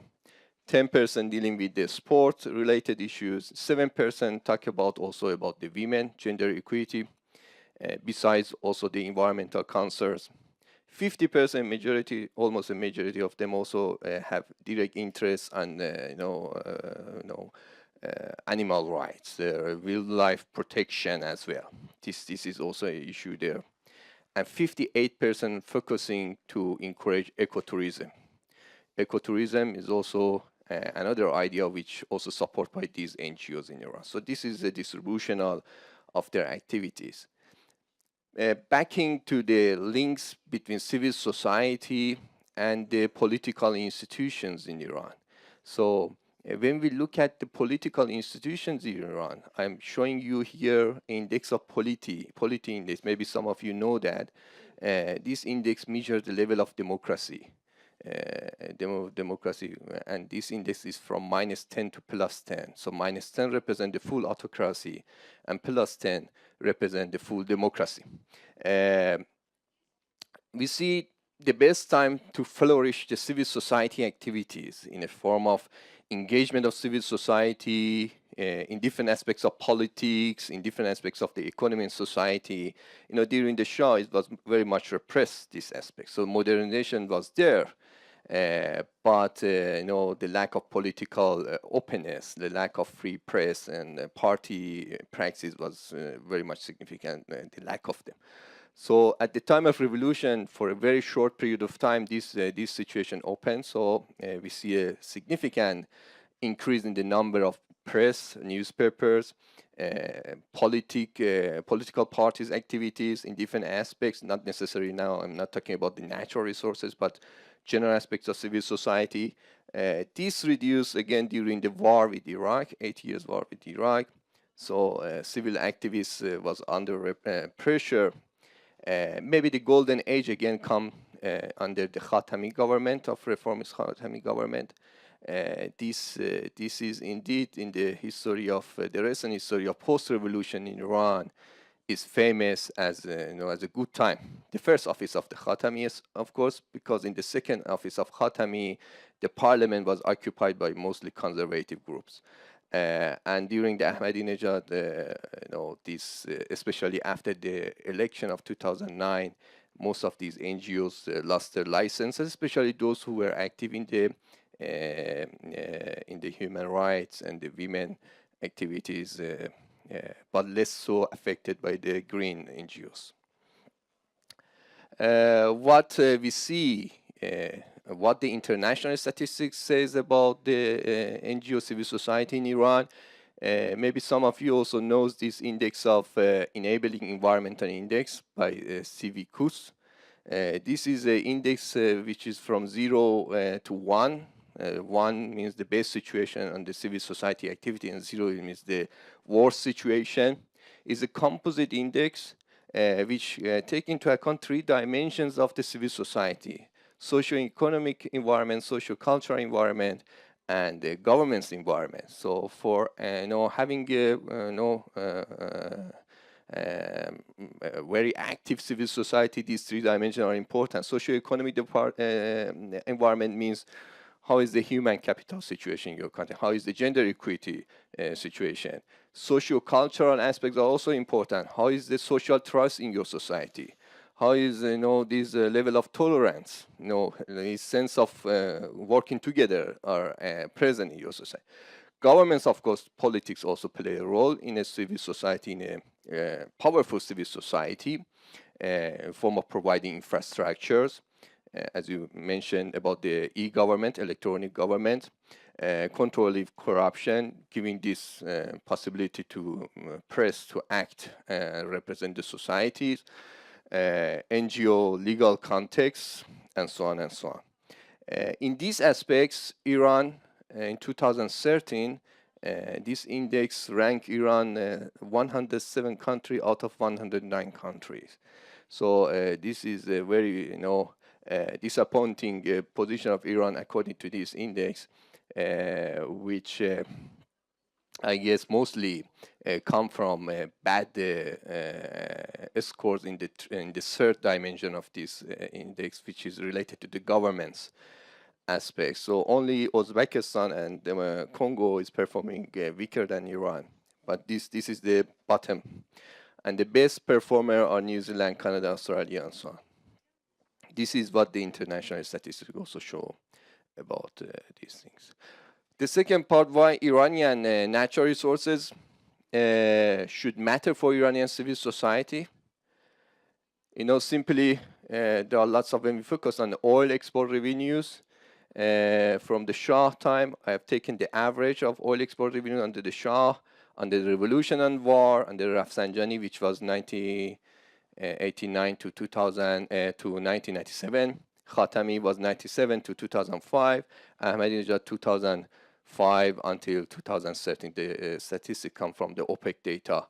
So you see, the numbers are significantly high. The amounts of the oil export, only oil export revenues, and only under the Ahmadinejad, the number more than 600 billion US dollar, which was larger than all of these previous periods because of the higher price record. So there is a significant amounts of money which come to the government budget, and the civil society needs to make the government much more accountable about the spending of these governments, which projects, and making the government much more responsible on environmental consequences of these things.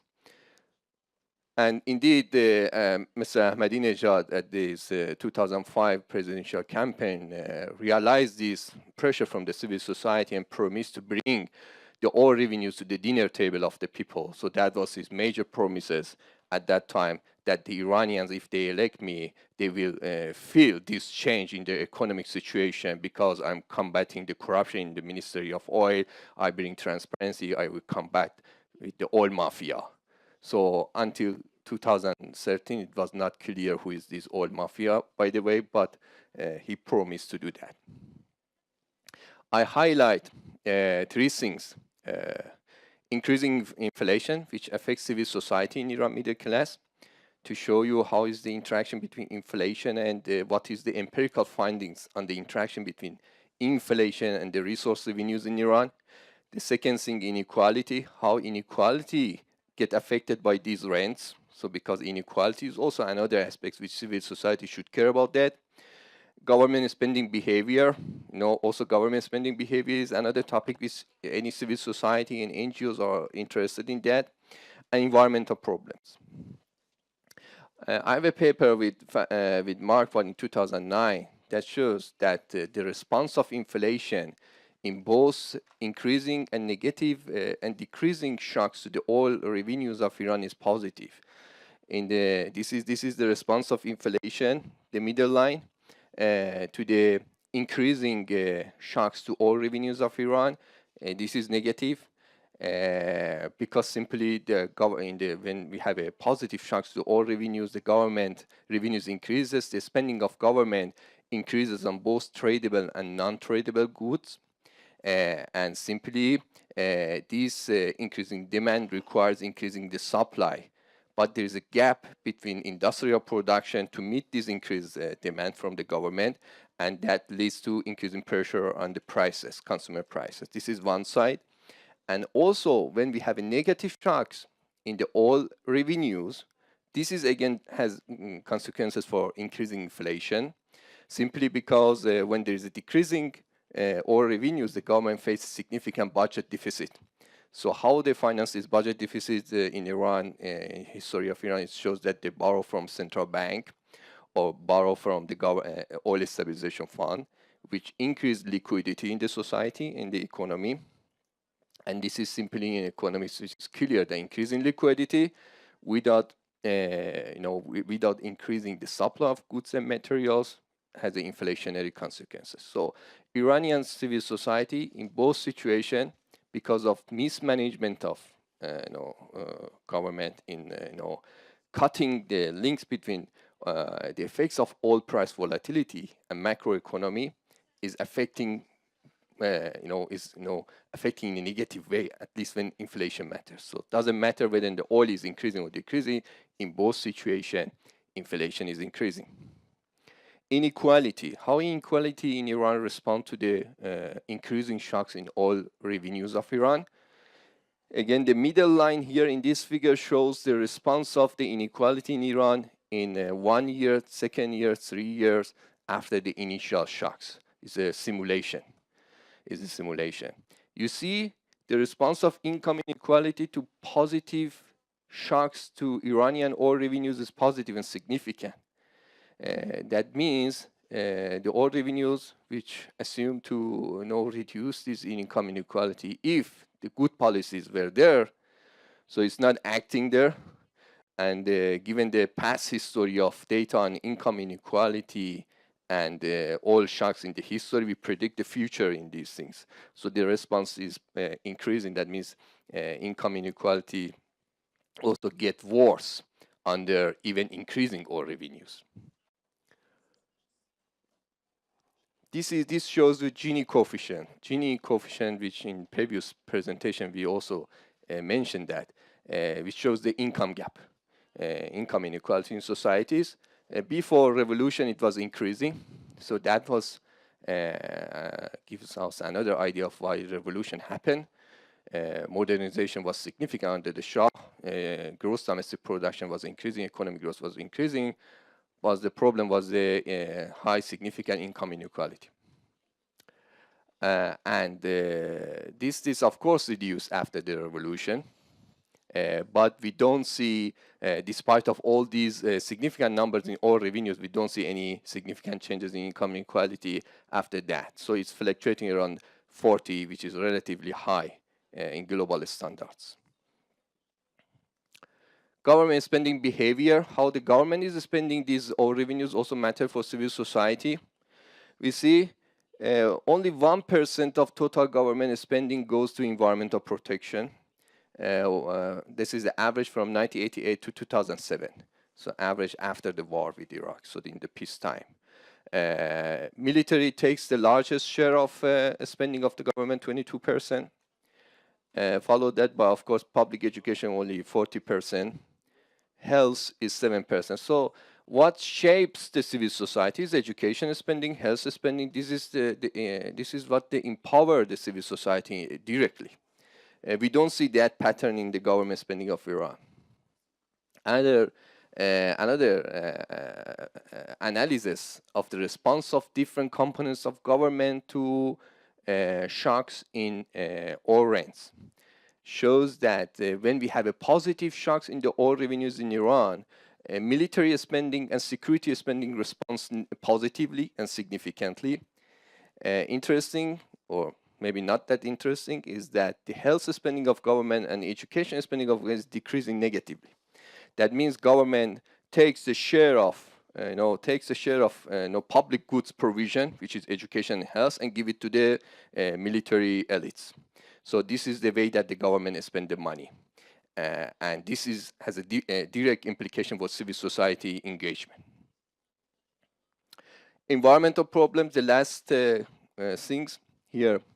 Again, it's very much related how the civil society is reacting to this situation. So Iran gives lots of, a major budget at the fossil fuel subsidies. So in 2011, Iran was the first country in a matter of fossil fuel consumption subsidies. So $82 billion was given, followed by Saudi Arabia and Russia. So it was ranked the first country in a matter of subsidizing fossil fuel consumption, which has a direct negative consequence for the environment. And this significant subsidies on energy has implication for increasing energy intensity of production, energy use per GDP, per $1,000 GDP. So energy intensity of production in Iran since 1990 to 2010 is increasing. In the rest of the world is decreasing.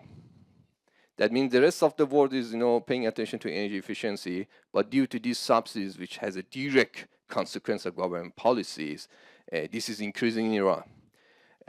This has, of course, consequences for pollution, emission. Iran ranks, this is the CO2 emission per capita in Iran, 6.8 ton per person, which is higher than the average of Middle East, North African countries, higher than the average of the world, East Asia, Pacific, Latin America, Sub-Saharan Africa.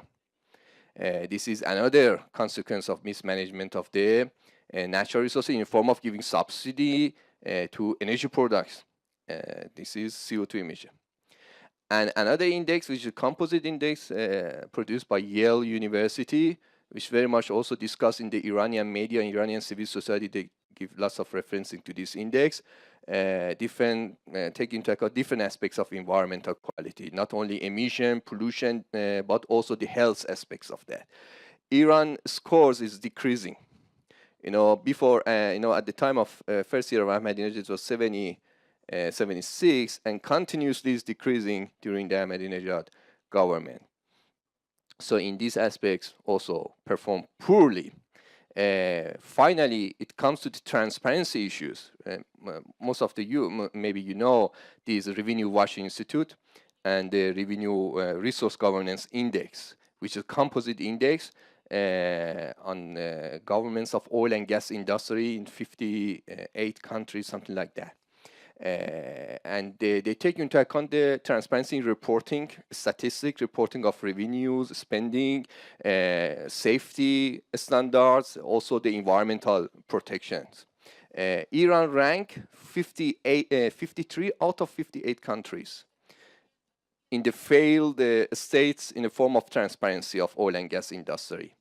Again, this makes the Iranian case study is very much interesting in a way that how civil society and middle class can increase pressure from bottom to the policymakers to encourage them to bring more transparency in these aspects, what are the determinants of at all boosting civil society in Iran, because when we understand that, we can invest in that aspects. Some examples at the last slides, how civil society, how these green NGOs were successful to influence the politics in Iran. The city of Arak is very much polluted due to the refineries, 600 factories around this city, significantly polluting these things. So the people have a concern about how rate of cancer in this province. They coming and do demonstrations. For the first time, this kind of demonstration is happening in Iran for the pollution, not for political rights and political demands, and this is for pollution. Again, another case is the Zanjan, city of Zanjan, which they also suffer from the same problems by the state-owned lead factory. And in August 2013, 10,000 people came to the street and protest against this pollution. And in the second, because also it comes into confront with the security forces, and some people arrested. In the second time, 5,000 people came to the street, and finally the state closed these factories after 3 decades or more than that. So that shows also the power of civil society in also affecting the Zayan. The route is one of the most tourist attractive of Iran. Is dried up. simply because of bad policy in agricultural, overconsumption of this water, transfer of this water to other areas. This is the Zander route coming from Zagros mountain, from the middle of Isfahan, and here. This is already also covered by BBC. The Iran largest river in the is dries up. And in last August, in 2014, thousands of people from Isfahan came to the street, and they also demonstrated against the bad policy of the state and asking the state to do something here. This is the before these things happen, and this is now, and this is the demonstrations. This is final example is the Lake Urumiyeh in Azerbaijan province. This is the largest salt lake in the world. Has economic importance for the people around there, ecosystem importance, but this is also happening that to dry up. So this picture for 2004, 2008, you see 2010 and 2012, this is almost disappearing this lake. And a local parliament representative of this province says that if this lake disappear, this leave behind 10 billion tons of salt and displace millions of people, because simply this is not a place to live around that. So this has a significant thing, which nowadays civil society in these NGOs are also dealing with these problems. So to summarize, this EITI membership and candidacy is not that much a topic of discussion in Iran. Mostly the environmental aspect is what we are talking about that. We know modernization matters for a strong civil society, but the oil-based modernization, a dependent middle class is not a solution for that. We need policies which increase the size of independent private sector, which at the end of the day leads to boosting size of entrepreneurs, and these entrepreneurs also form a non-oil middle class, which can the state much more accountable and transparent in this area. Thank you very much for giving me this opportunity to talk to you. Yeah. Question, comments? We have 15 minutes exactly, so quite limited time for any questions. Comments, questions? Yes, sir.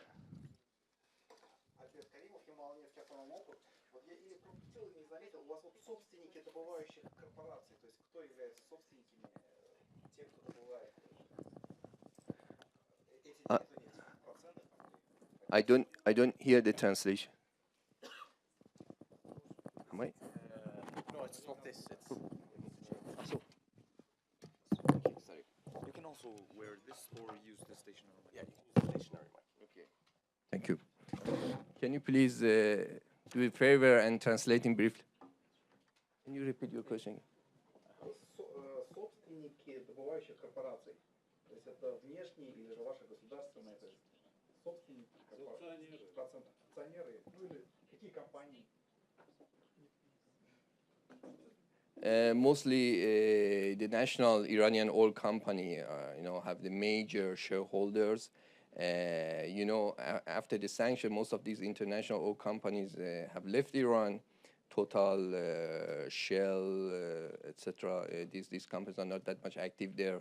Revolutionary Guard, the economic arms of Revolutionary Guard, is much more active in the development of oil and gas fields in Iran. And most contracts which were signed between the Iranian National Oil Company and the foreign companies was under framework of buyback contracts. Buyback contracts that means they bring in their capital and technology in Iran, develop the oil fields and export the oil field. They export oil from that fields, get their money back, and leave the country, leave that oil fields. So they didn't have a share in the oil fields under what we know from this, production sharing agreement. Эта инициатива, получается, самих компаний или же государственная?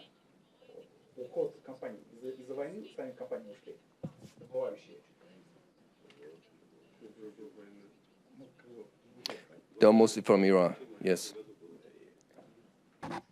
I mean, the development of the oil fields basically is happening by the National Iranian Oil Company. The national Iranian oil company, is it 100% government owned, or is it part privatized? It is government owned.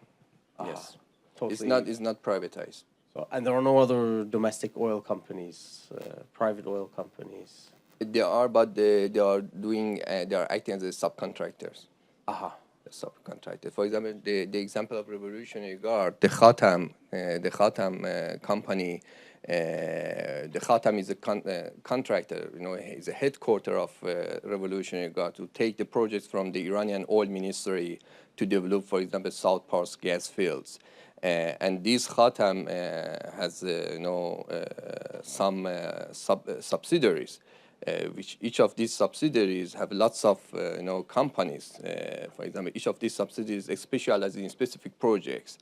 For example, some of them in oil and gas industry, some in infrastructure, and so on and so on. So they distribute this project under the subsidiaries, and they deliver the project at the end, and they take their share in the profits and. The extraction procedures and so is from National Iranian Oil Company. Okay, I think we had here first and then there. Да, вопрос связанный с охраной природными ресурсами. Как вы объясняете причину столь жесткой ответа государства в отношении действий НКО, связанных с природоохранной деятельностью? Ведь зачастую Иран, например, если мы говорим об образовании, то у него очень хорошее, даже демократическое развитие. То есть, например, в СМГУ преподаватели ездят в Иран, и уровень поддержки гражданского общества в образовании очень высокий. Показать, например, математические олимпиады, когда Иран занял первое место. То есть там идет и открытое обсуждение и политической ситуации. А в отношении НКО, связанных с природоохранной деятельностью, фактически идут диктаторские нападки и жесткие накаты со стороны государства. I mean, that's a good question. How and why the political institutions are also harsh to the environmental NGO? So the question is much more simpler to answer when it comes to those NGOs in the context of Iran. Those NGOs which are active in the human rights or women rights. So this is not something that the state, the current state, now the Rouhani state is much more open or shows to be open to welcome these NGO activities. But under the 8 years of Ahmadinejad government, this was not that much tolerated. So many of these activists arrested, some left the country, and they are active, of course, outside of Iran in protecting the human rights and the women rights and gender equity. Because, if you look at the statistics, there's a significant gender gap in the labor market of Iran.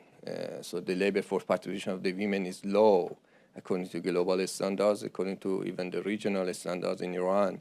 But at the same time, the level of human capital is increasing. The quantity of education and schooling is increasing on the post-revolution. Many university graduates, many participants in university are women.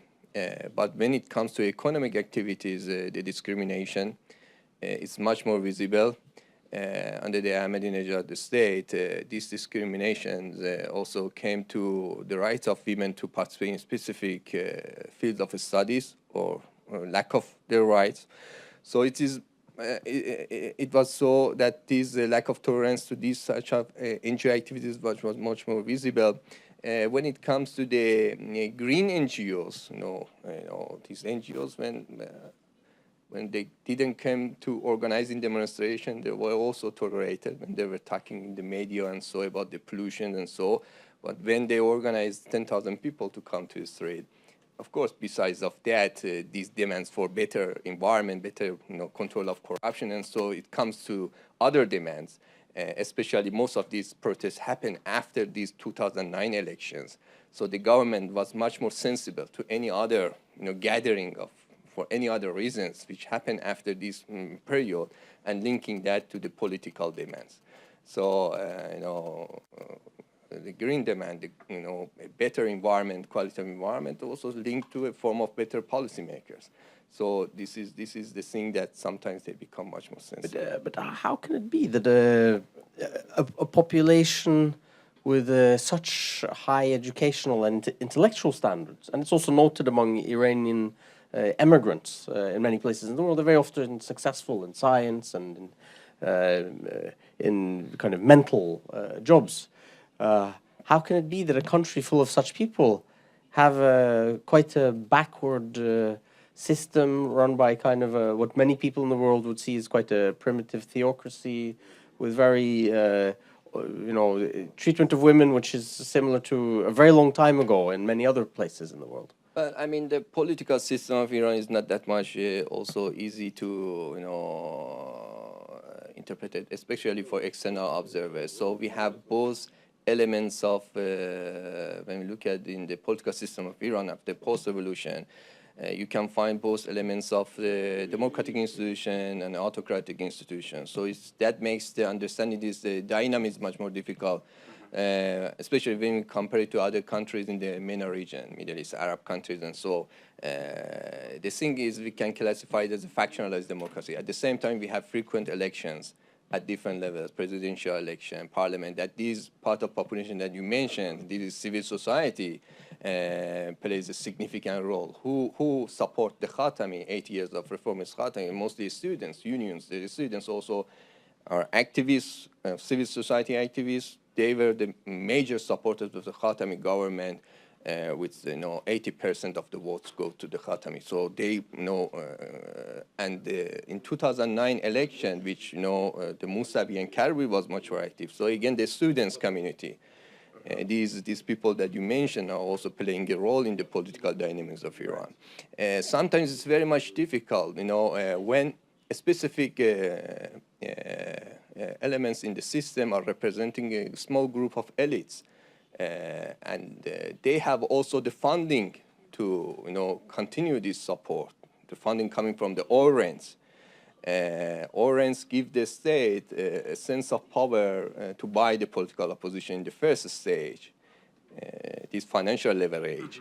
And if it doesn't work, it also have funding for military spending, security spending. So repression policies also take into account. Right, so the thing is, the capital, human capital is there, education is there, but these people are also taking cost-benefit analysis, whether what is the cost of participating in these demonstration protests.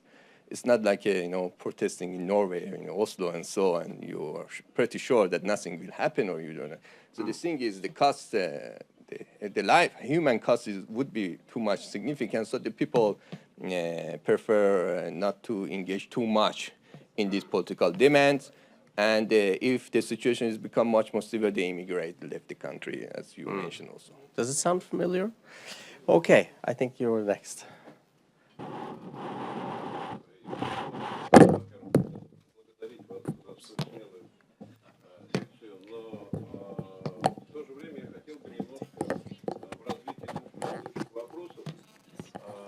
Задать вот такой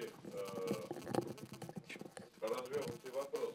Мне кажется, недостаточно все-таки сказали о религиозном факторе в истории Ирана. Все-таки после революции очень большую роль играет в государстве Ирана это и Рахбар, должность, которую сначала занимал покойный Айтала Хаминеи, а сейчас Айтала Али Хаминеи, и совет Аятолл. А вот вы говорите... он слышит меня? Сейчас, минуточку. And this one too. Okay. How is it? Just a second. Проблема в том, что переводчики его не слышат, если он этим пользуется.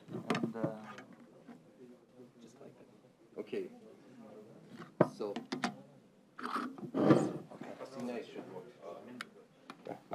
Okay. Please. Вы мало в своей презентации затронули религиозный фактор секрет, что очень серьезная власть в Иране принадлежит Рахбару, то есть духовному лидеру Ирана, и совету аятолл, или, значит, как он там еще по-другому называется. При этом вы сказали, что все-таки иранское общество, иранское государство прогрессирует.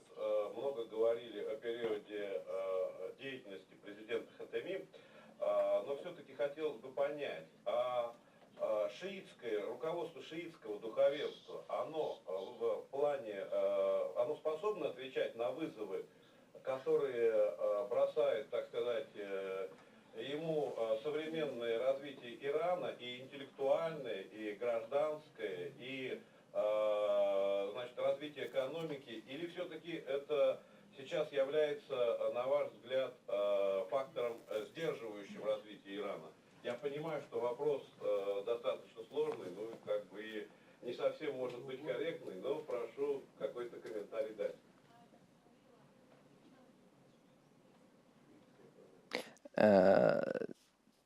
Okay, as far as I understand from the translations and so you mentioned about the role of the you mentioned about the role of the religious leadership in Iran, Ayatollah Khomeini. You're right. This also reflected in the. You hear me? Okay. This is also reflected in the polity index that I already presented. You know, that was a time. You know, upon the revolution in 1979, 1980, that was a political openness, which at that time Ayatollah Khomeini or these religious leaders were not meant to take the leadership of political system in Iran. So that was the time that we had a polarized society in 1979, 1980, a form of press freedom.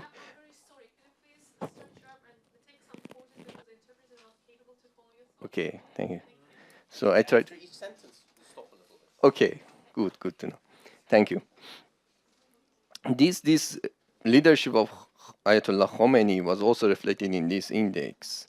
The point is that after they take their power, make this balance of power in the favor of the religious leadership, especially the war with Iraq in 1980, which started, this makes the civil society activity much more restricted. Simply because of this reason that you have now external enemy, Saddam Hussein, and these enemies has much more priority rather than the demands of civil society domestically. So that was a bad time on the development of civil society, combining with the Islamic ideologies, of course. Islamic ideologies also sometimes under the interpretation of these ayatollahs, sometimes are also not pro-supporting the gender equity. So the gender equity issues is a major elements in the development of civil society. So this was not respected enough during that time. So until the end of the war, the coming of the Mr. Rafsanjani to the power, economic liberalization was a major agenda of Mr. Rafsanjani, not political liberalization. So economic liberalization. This was also important aspects of empowering the civil society, because by economic liberalization, by privatization, you are empowering the middle class.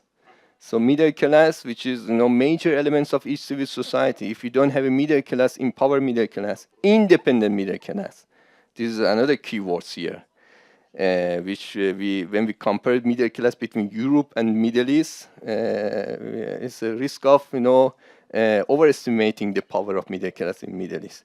Under the liberalization policies of the Rafsanjani and later on the Khatami, we don't see the development of independent private sector.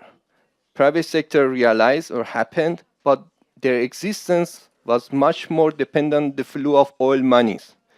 And the flow of oil monies through the loans, through the subsidies, through opportunities, contract opportunities. So this middle class, which is dependent to the state for the oil rents, for the support, these are not going to be active, independent civil society activists. So this is clear. So independent middle class is very much important for bringing transparency in the administration of a state. I am no Iran expert, but I will, in a second, I will abuse my privileges a little bit and just reflect a little bit on this. There are two phenomena which can have a very kind of a suffocating effect on the political development of a country. And one of them is oil income. And I think we see it in Iran. There, although it has been squeezed by sanctions, there is oil income. It's a big income, and it allows the country to continue in a certain direction. It allows the government to keep the population reasonably satisfied in some ways, in spite of not doing many other things that it could have done. It's familiar from Russia, familiar from Norway to some extent, familiar from many petroleum-producing countries. And the other very negative factor is war. And the Iran-Iraq war was a very terrible war. It was a very brutal and bloody war. And I think societies that go through wars like that, and this is not, I mean, the war in Afghanistan for the Soviet Union or the war in Vietnam for the US, those countries were bigger and the wars were further away, but they still did a lot of damage. But here you have a war which is much more close to society. And I think any society that goes through that, I would assume there is some kind of long-term damage also on the political system, because war makes it possible to suppress all kinds of challenges, political challenges, and to demand more of society and to give less back from the state. You can say, okay. I mean, I agree with you. On the front of the effects of war, long-term effects of war, and the human capital formation, how this war affects the development of middle class again, how this war affects the consolidation of political power and at the hands of specific elites who have full control of economic resources and political resources. This is clear. Another maybe more relevant example about these exogenous effects, because the war is exogenous shocks to the system. The sanctions. Now we are facing the economic sanctions due to atomic programs, and so the target is changing the political behavior of Iranian government. But the indirect effects of these sanctions by increasing inflation. So inflation has increased from 10% in 2000, let's say, in 2006, 2005, to 40% in 2013. The sanction increased the inflation. The sanction increased the unemployment rate, because industrial production is decreasing significantly. The sanction has affected the direct flow of Iranian oil export revenues since 2012. So 60% of government budgets come from oil revenues. 90% of Iran exports come from oil revenues. When we take the effects of sanction on the civil society, this is the indirect effects of sanction on civil society. By weakening the civil society and by weakening the middle classes. Weakening middle class and weakening the civil society simply because the cost of living is increasing. Inflation is increasing. This has a direct effects on economic situation of the middle classes. Unemployment rate is increasing. So under such a condition, under such a weak economic condition, given the sanctions, of course, the sanction is not the single responsible factor here. So we cannot say, but sanction amplify the effects of bad policies, bad governance. So this is a combination of sanctions and effects of the bad governance. So this has a direct also effects on the developments of the middle class and civil society. So you mentioned the war. I mentioned a more recent example. Are you saying this is very relevant for Russia, because Russia also has a little bit of oil and gas, and now Russia also has sanctions? But what you are saying? Are you saying that sanction? Because the idea of sanctions is you destroy the economy of a country, the population gets unhappy, and they throw out the political leadership. So you get the new political leadership that you want on the outside. But are you saying that the effect is the opposite? You destroy the economy, which destroys the livelihood of the middle class, and then instead of being a kind of a growing middle class with more kind of political views and desire for influence gradually, and more businesses and so on, more independent kind of platforms. Instead, you get a weakening of the middle class, and therefore you do not get democracy. Is that what you're saying? You know, what is one of the drivers of democracy in economic literature is the modernization. So you modernize society, you address the unemployment, the basic economy needs of the people. You address the inflation, you address the unemployment problems, and now the democracy is not anymore luxury goods. It's become a public. It's become a normal goods. So you demand for democracy. You demand for better quality of environment. So at the higher stage of income per capita, what the sanctions does is affecting negatively this economic dimension of the individuals in your society. So they are dealing down with the, how to survive today, how to survive this week. So the thing is, then it has negative consequences for the willingness and the ability of the individual to participate in the political campaign to press the state. Of course, it's very much the effects of the sanction and the changing the political behavior of the state is also very much on how long this sanction takes time. Usually the sanctions are more effective in changing the political behavior of the state if it really reached that target in the short term. In the long term, the economy of target country is going to adjust itself to the new situation, they find a new equilibrium. So that's the reason that there is a high pressure by the United States, by European Union to reach this agreement in shorter time. So if we are a bit cautious in the argumentation, we could say the Iranian example, Iran is about 15 years ahead of Russia in this trajectory. The example of Iran could show that there could be democracy in the future sometime, maybe in Iran, maybe also in Russia, or maybe that sanctions will stop democracy, vice versa, or the opposite. But what is for sure, there will be 40% inflation. Okay, let's have a question from over here to stop me from talking. Yeah. The time. Okay, maybe the.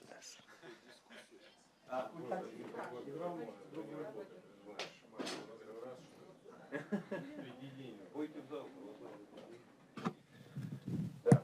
Тем не менее, задам свой вопрос, потому что у вас была такая содержательная дискуссия. Алхасов Запир, Республика Дагестан. Мы соседи с вами по Каспию. Регион самый близкий к Ирану. И вот в подтверждение тех слов наших ребят об образовании, я скажу, что действительно наша профессура всегда удивляется тому оснащению высокому, как взять вузов, школ, лабораторий, даже элементарно микроскопами, которых, наверное, на юге России раз-два, а они есть в доступности у студентов, молодежи, в том числе и у девушек, которые успешно ведут определенные научные исследования, что говорит, наверное, о том не совсем как бы правильном видении Ирана, что Иран, он уже как бы тот Восток, который загнан и так далее, и нет доступа там к каким-то источникам. Делегации, которые приезжают к нам в Дагестан, из Гургана, из Гилана, из Мазандарана, они действительно это демонстрируют. У меня вопрос следующий. Сменяемость власти в Иране и изменение вектора реализуемой политики, насколько это актуально? Это первое. И второе. Уровень доверия к власти, такое понятие, насколько актуально для Ирана, и можете вы дать оценку уровню доверия власти сейчас, в прошлом, может сделать какую-то ретроспективу, если это будет какая-то кривая, так скажем, по индексу доверия к власти. Спасибо. Trust index. So, thank you very much for descriptions, and I'm very happy to see some of our neighbors also here. So, I mean, because some of you also mentioned about the education and schooling in Iran. There is no doubt that the Islamic Republic, after revolution, invests too much on schooling, education. public education. So if you look at the illiteracy rate at the time of the Shah, at the time of revolution, half of the population in Iran could not write and read. So at the time of revolution, so maybe that was his mistake, to put the country at the hands of those revolutionary leaders who also combine these ideological issues. The thing is, the post-revolution invests too much on schooling. The quantity of education increased very significantly. Enrollment rate at secondary school, primary school, tertiary school increased significantly. So this is now comparable to OECD statistics. But this was not only increasing the quantity of schooling and participation of people in the education system, but also the content of education also affected by the Islamic Republic. Content of education, quality of education. We had the cultural revolution after the revolution for 3 years. 3 years the university was shut down in order to define the new courses, define the new faculties, because this ideological aspect was much more important to reformulate the Islamic education. At the beginning, they were talking about Islamic physics, Islamic chemistry, and so it didn't work, but Islamic economics has remained there. But the thing is, schooling increased, but quality of education did not improve that much. So there is a new paper in Journal of Development Economics, which they calculate the quality of education index. Because one of the problems of the Middle Eastern countries is that although that the government invests too much, allocate too much funding, 5% of GDP goes to the education, public education, which is close to the OECD level and higher than the global average. So the money is not the problem. The index that they calculated is that 1 year schooling in the United States is equivalent to 3 to 4 years of schooling in a developing country, including MENA region. If you look at the unemployment rate, youth unemployment rate in the MENA region, the higher is your education level, whether you are bachelor, master degree, or PhD, the possibility of your unemployment rate is also higher.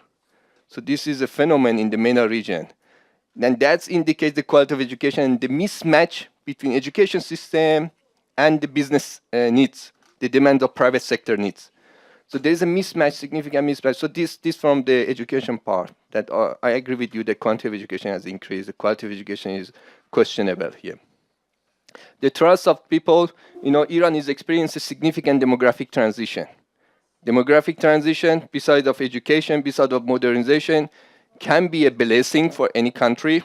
You can use this working age population if you have a good policy, if you have a good institutions. But in some specific cases, if your economy is dependent on the oil rents, if the private sector is not there, if the entrepreneurship is not there, if the policies are not working, institutions are not working, if the democratic institutions are not working, these demographic bonus turn out to be a demographic curse. That's what we see in the Arab Spring in Iran, in the Green Movement. So demographic bonus is not realized on any condition, ceteris paribus. It requires good policies, it requires good economic performance. It requires a democratic system. This doesn't happen, and this is a big risk for future of Iran. This young population, which, as you mentioned, is also educated, but they don't have a job. They don't have a prosperity in the political participation. And this would be meaning a demographic curse in future. Okay. Good thing the people in Russia don't have so many children. Yeah, they had already the demographic transition experience. Okay, I'm afraid since I spoke so much, if you want any coffee, fruit, biscuits, we have to stop now for a 7-minute break. So thank you very much. Thank you.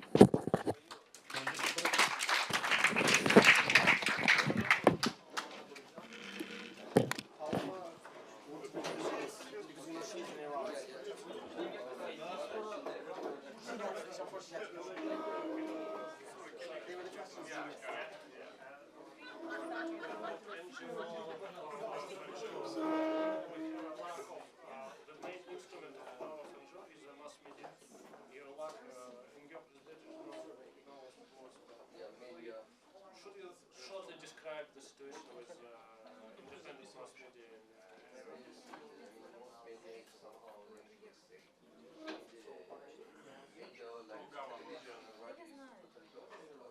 like in Russia.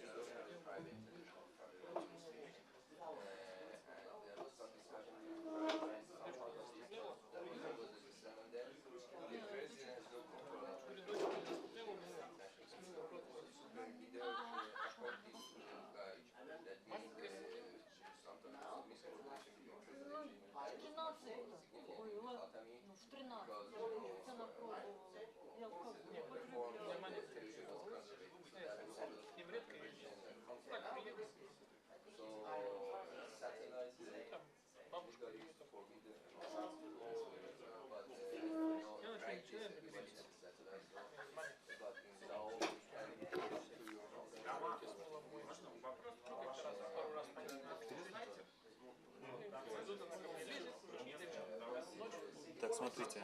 А, вам же не нужен перевод будет. Перевод это куда? Направо? Вперед? Назад? Вперед, назад, да. Ну там разберетесь. Перевод мне не нужен. Перевод не нужен. Отлично. И вот микрофон. Переводчикам было слышно, если они будут говорить для тех англоязычных, которые есть среди. Ну да. Вот смотрите, нам надо обязательно говорить в микрофон. Надевайте его вот таким вот образом, что вот эти вот места, они пришлись к ушам. Вот. Раз, раз. Вот. И постарайтесь так, чтобы микрофон находился в картоне. Потому что когда вы будете дышать, слышно. Так, ну-ка, как это делается? На уши так. Да, так на уши прям надену. Так будет слышно? О, отлично. Главное, чтобы не упал. Микрофон сейчас включим. Ага. Так не слышно, да? Или так будет тоже слышно? Так тоже будет слышно, но я не думаю, что будет удобно. Да, нормально, нет.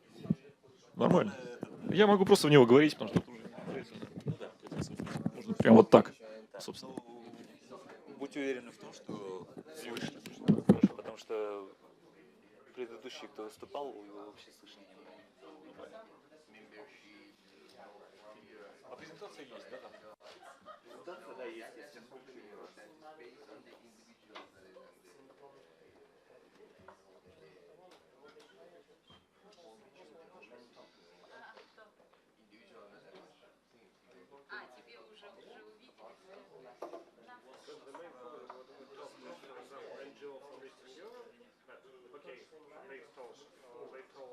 Okay, we find this and that, corruption, pollution, so and we go to the mass media, and okay, the case is done.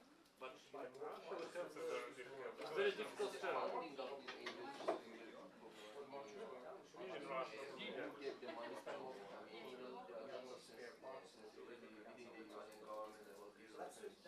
Yeah, today we have in Russia.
Sometimes the state also support this. I'm not sure, but I mean, because it would be better for them. It would be less challenging side of the curve. I have some ideas, On but I one side, didn't and make that's the problem because the people see a part of Iranian population. for oil exploration.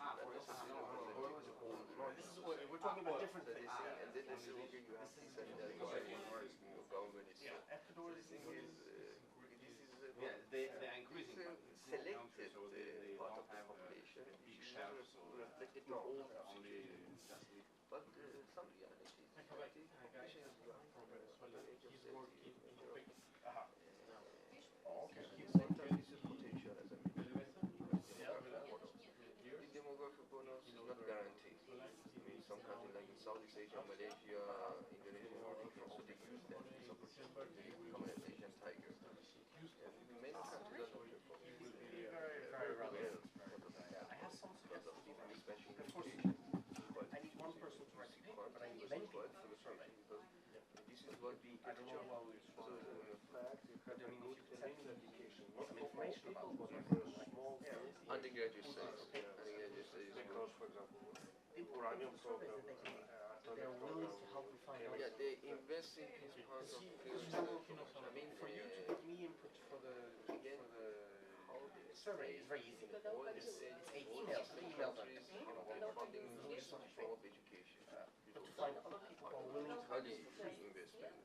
or something Too much funds on that. Okay, what is the backward linkages of this education for the rest of society? What do you So Colombia and Venezuela. If you are right, and also this oil and gas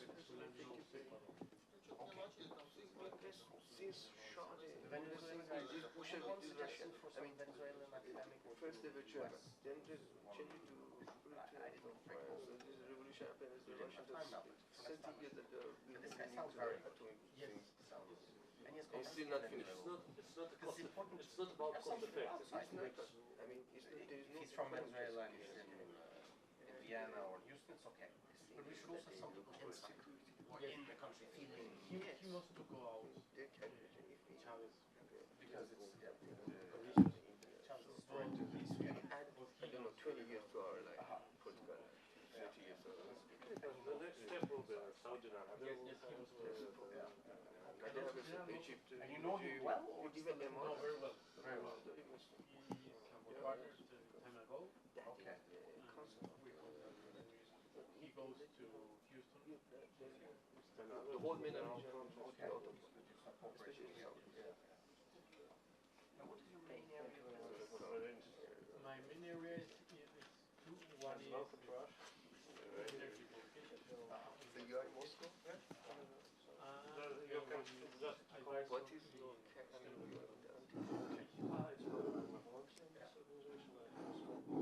all that things that I talk about advice and advice right.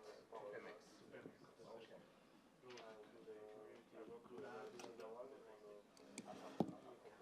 are now Oil prices also decreasing. It is also not good news. in marketing good news.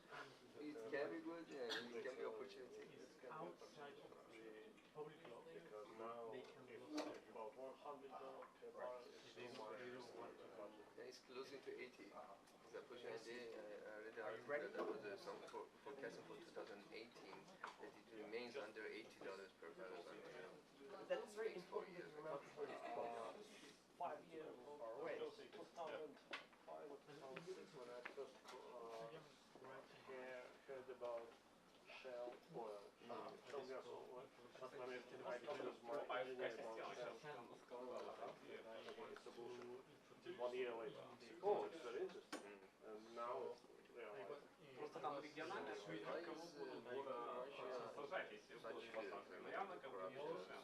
It's very dangerous. About half of my friends under criminal investigation. Another half already abroad. And Germany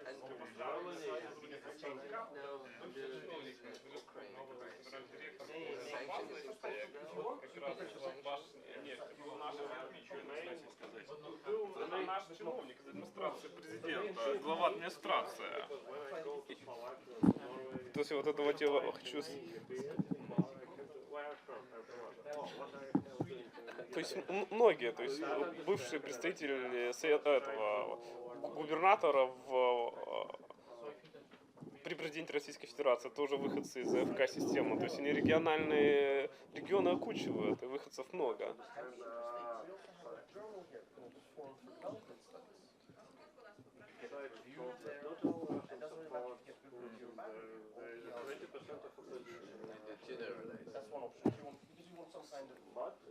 Да, там, то есть вот это интересно, что там будет. Расскажите, как скажете? I'm not so involved in the It would be interesting to do some studies on the economic consequences of this. I've done some The trouble is we don't have the old sanctions and how it affects the macroeconomy. Yes. Because it has also implications for your civil society. Yeah, so I'm kind of But I want to share it. Yes, you can send it. Yes, now I am right. I can send one of my papers which has a similar set for Iran. We can talk if you have the data, so get into some data. Okay, I know a lot of PhD students От микрофона говорить, да? Я сейчас вас представлю, пока, может быть, сядете по нашей заведенной традиции. Можно микрофон, чтобы я вам сразу передал? Я лучше не буду. Микрофон тоже говорит.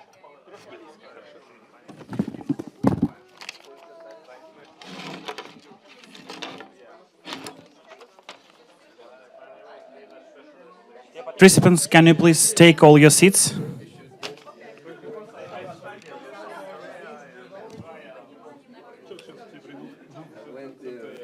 Excuse me, can you please take your seats?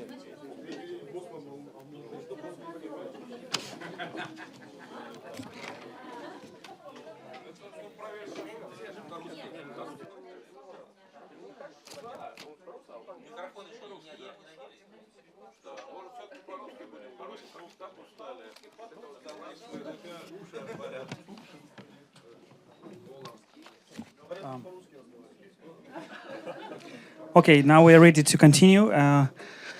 It's our big honor and pleasure to present the next speaker, Roman Shlenov from Russia, who is an investigative observer at Vedomosti Business Daily. This is the Russian project of the Wall Street Journal and Financial Times. Before this, Roman worked at Novaya Gazeta and served as an editorial board member. At the same time, Roman is the member of the Organized Crime and Corruption Reporting Project.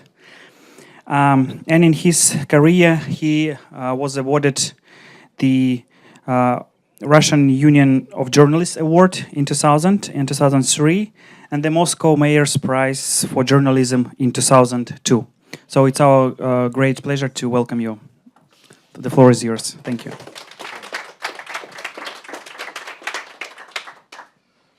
Так будет слышно?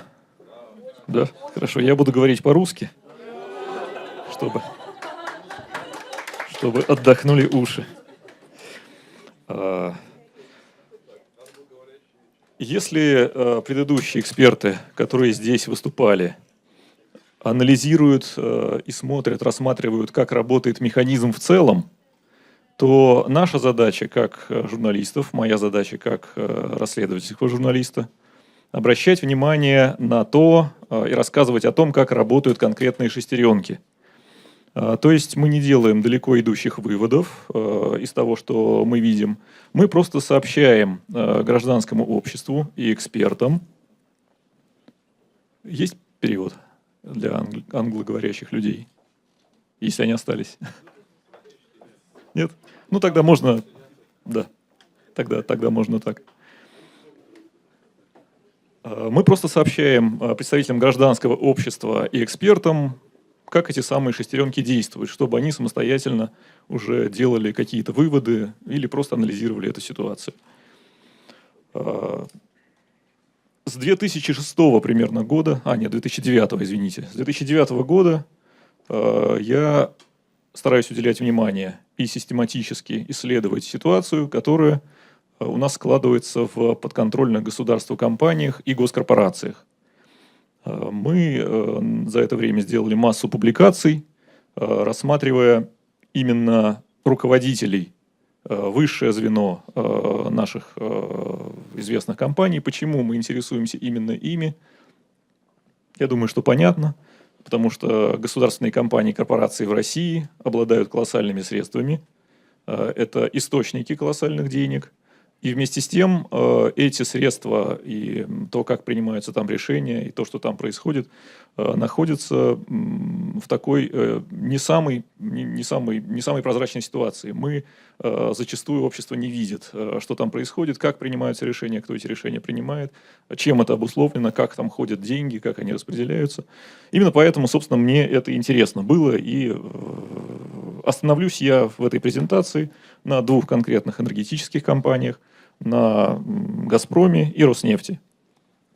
Буду приводить конкретные примеры. Как раз вот вы просили, что нужны подробности. Я постараюсь остановиться на некоторых людях вполне себе подробно и обстоятельно. Ну, поскольку, значит, еще в фильме «Обыкновенное чудо», прекрасном российском фильме, король говорил о том, что хочешь покритиковать, так сначала похвали, я все-таки должен отметить, что в последние годы все-таки есть позитивные изменения в том, что касается открытости государственных компаний и корпораций. Не все, конечно, происходит сразу и моментально, но давайте учитывать, что все-таки госкомпании и госкорпорации стали отчитываться о закупках.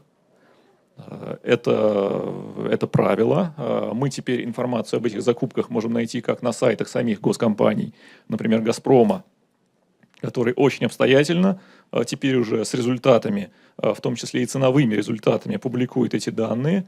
С сайта «Газпрома» вы можете по ссылке перейти на электронную площадку «Газпромбанка», где происходят торги, и увидеть, собственно, и тех, у кого закупаются все «Газпромом», да, и суммы этих закупок.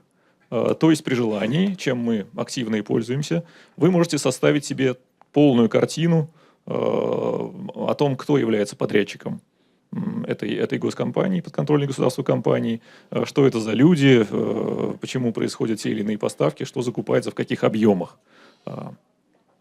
С Роснефтью несколько сложнее ситуация, но тем не менее тоже на сайте госзакупок мы можем эту информацию найти, пусть не на сайте самой Роснефти.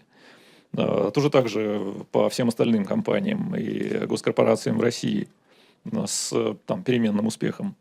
Еще один позитивный момент, то, что в последнее время были приняты решения о том, что в подконтрольных государству энергетических компаниях началась борьба с конфликтом интересов.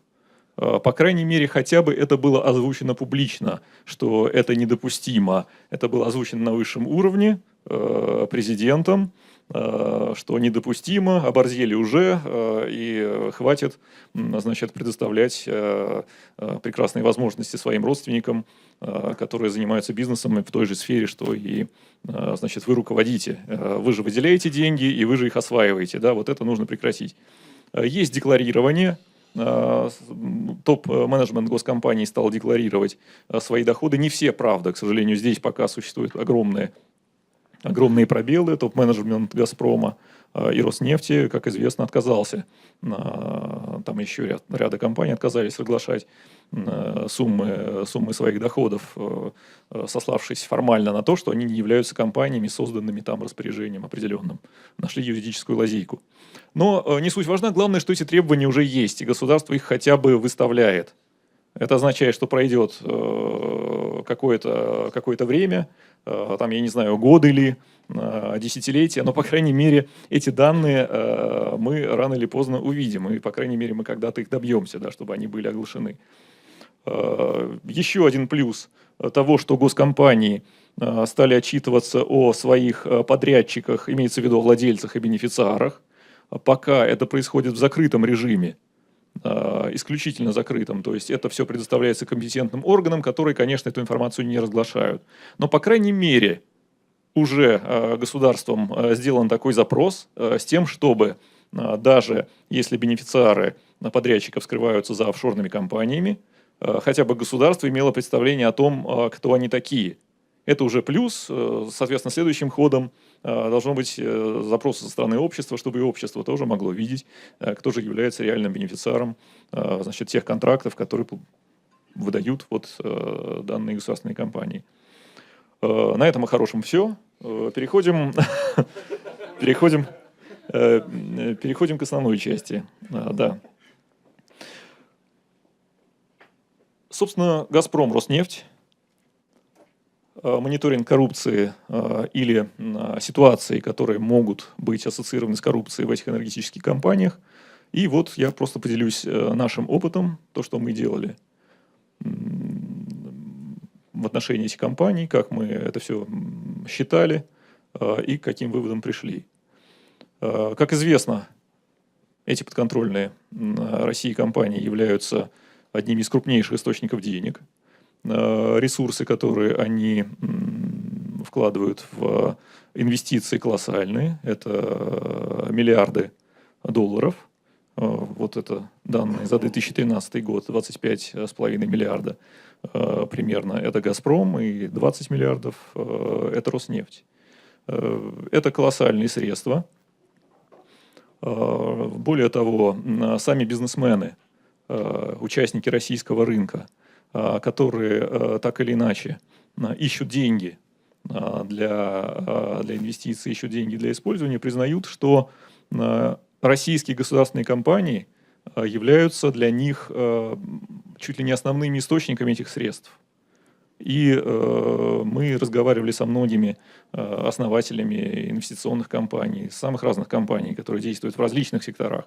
Они признают, что, собственно, если вы нашли подход к госкомпании, это очень важно для развития, поскольку вот это-то и будет для вас источником роста. Вы можете прогрессировать, вас уже не будет смущать то, что происходят какие-то спады экономические, потому что вы нашли подход к основному источнику денег. Вы в этом плане будете абсолютно защищены. Но практически все эти бизнесмены признают, что для того, чтобы получить этот подход госкомпании, для того, чтобы научиться с ней работать, нужно договариваться с топ-менеджерами и идти на определенные условия, которые, соответственно, вам будут выставлять. Это не всегда условия официальные, по большому счету это условия неофициальные, теневые, но вы должны им следовать. При этом нет, конечно, никакого диктата, никто вас за руку сам не приводит и не заставляет в этом участвовать. Просто каждый конкретный бизнесмен выбирает, будет он в эти игры играть или он в эти игры играть не будет. Но, к сожалению, вот как показывает практика одного из основателей крупной инвестиционной компании, он для себя решил, что он не будет играть в эту игру, но своим партнерам он навязать эту позицию не мог. И он просто перестал быть совладельцем, он свою долю продал, и компанией стали заниматься другие люди, которые согласились в это играть. То есть, в принципе, каждый решает за себя, но и он не считал себя вправе ограничивать своих партнеров в развитии, которое они видят, исходя из тех средств, которые они могут получить от взаимодействия с госкомпанией. Простая схема, да, принципиальная, которую я всегда показываю, это 2009 год. 2009 год, когда мы совместно с Датской ассоциацией журналистов-расследователей анализировали ситуацию, связанную с «Газпромом» и родственниками Владимира Путина или его друзьями, которые так или иначе связаны с газпромовским бизнесом. Это такая черновая схема была для того, чтобы было просто понять основные моменты. Мы обнаружили порядка 13, их на самом деле больше, порядка 13 этих друзей и знакомых, и даже родственников. О чем это говорит? Это говорит о том, что, в принципе, наши госкомпании, они являются частью системы, в которой действуют доверенные либо очень приближенные люди, и посторонним людям вход в эту систему ограничен или плохо доступен. Практически все компании, которые действуют вокруг «Газпрома», если мы говорим о значимых компаниях, о значимых подрядах, они связаны с людьми для власти непосторонними. Почему так произошло? Да потому что «Газпром» и «Роснефть» считаются компаниями, которые имеют стратегическое значение для России. Стратегическое значение у нас воспринимается так, что ты не можешь в эту важную стратегическую область допустить человека, который тебе не знаком, от которого ты не знаешь, что ожидать.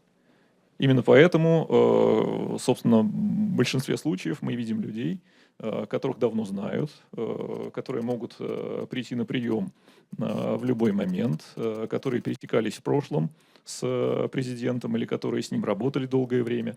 Вот и возникла такая вот слаженная система, которая, в общем, и продолжает действовать. Она с тех пор ничуть не изменилась, разве что санкции вносят определенные коррективы, но по большому счету список лиц и круг лиц, тех, которые участвуют в около государственных бизнесах, он не меняется.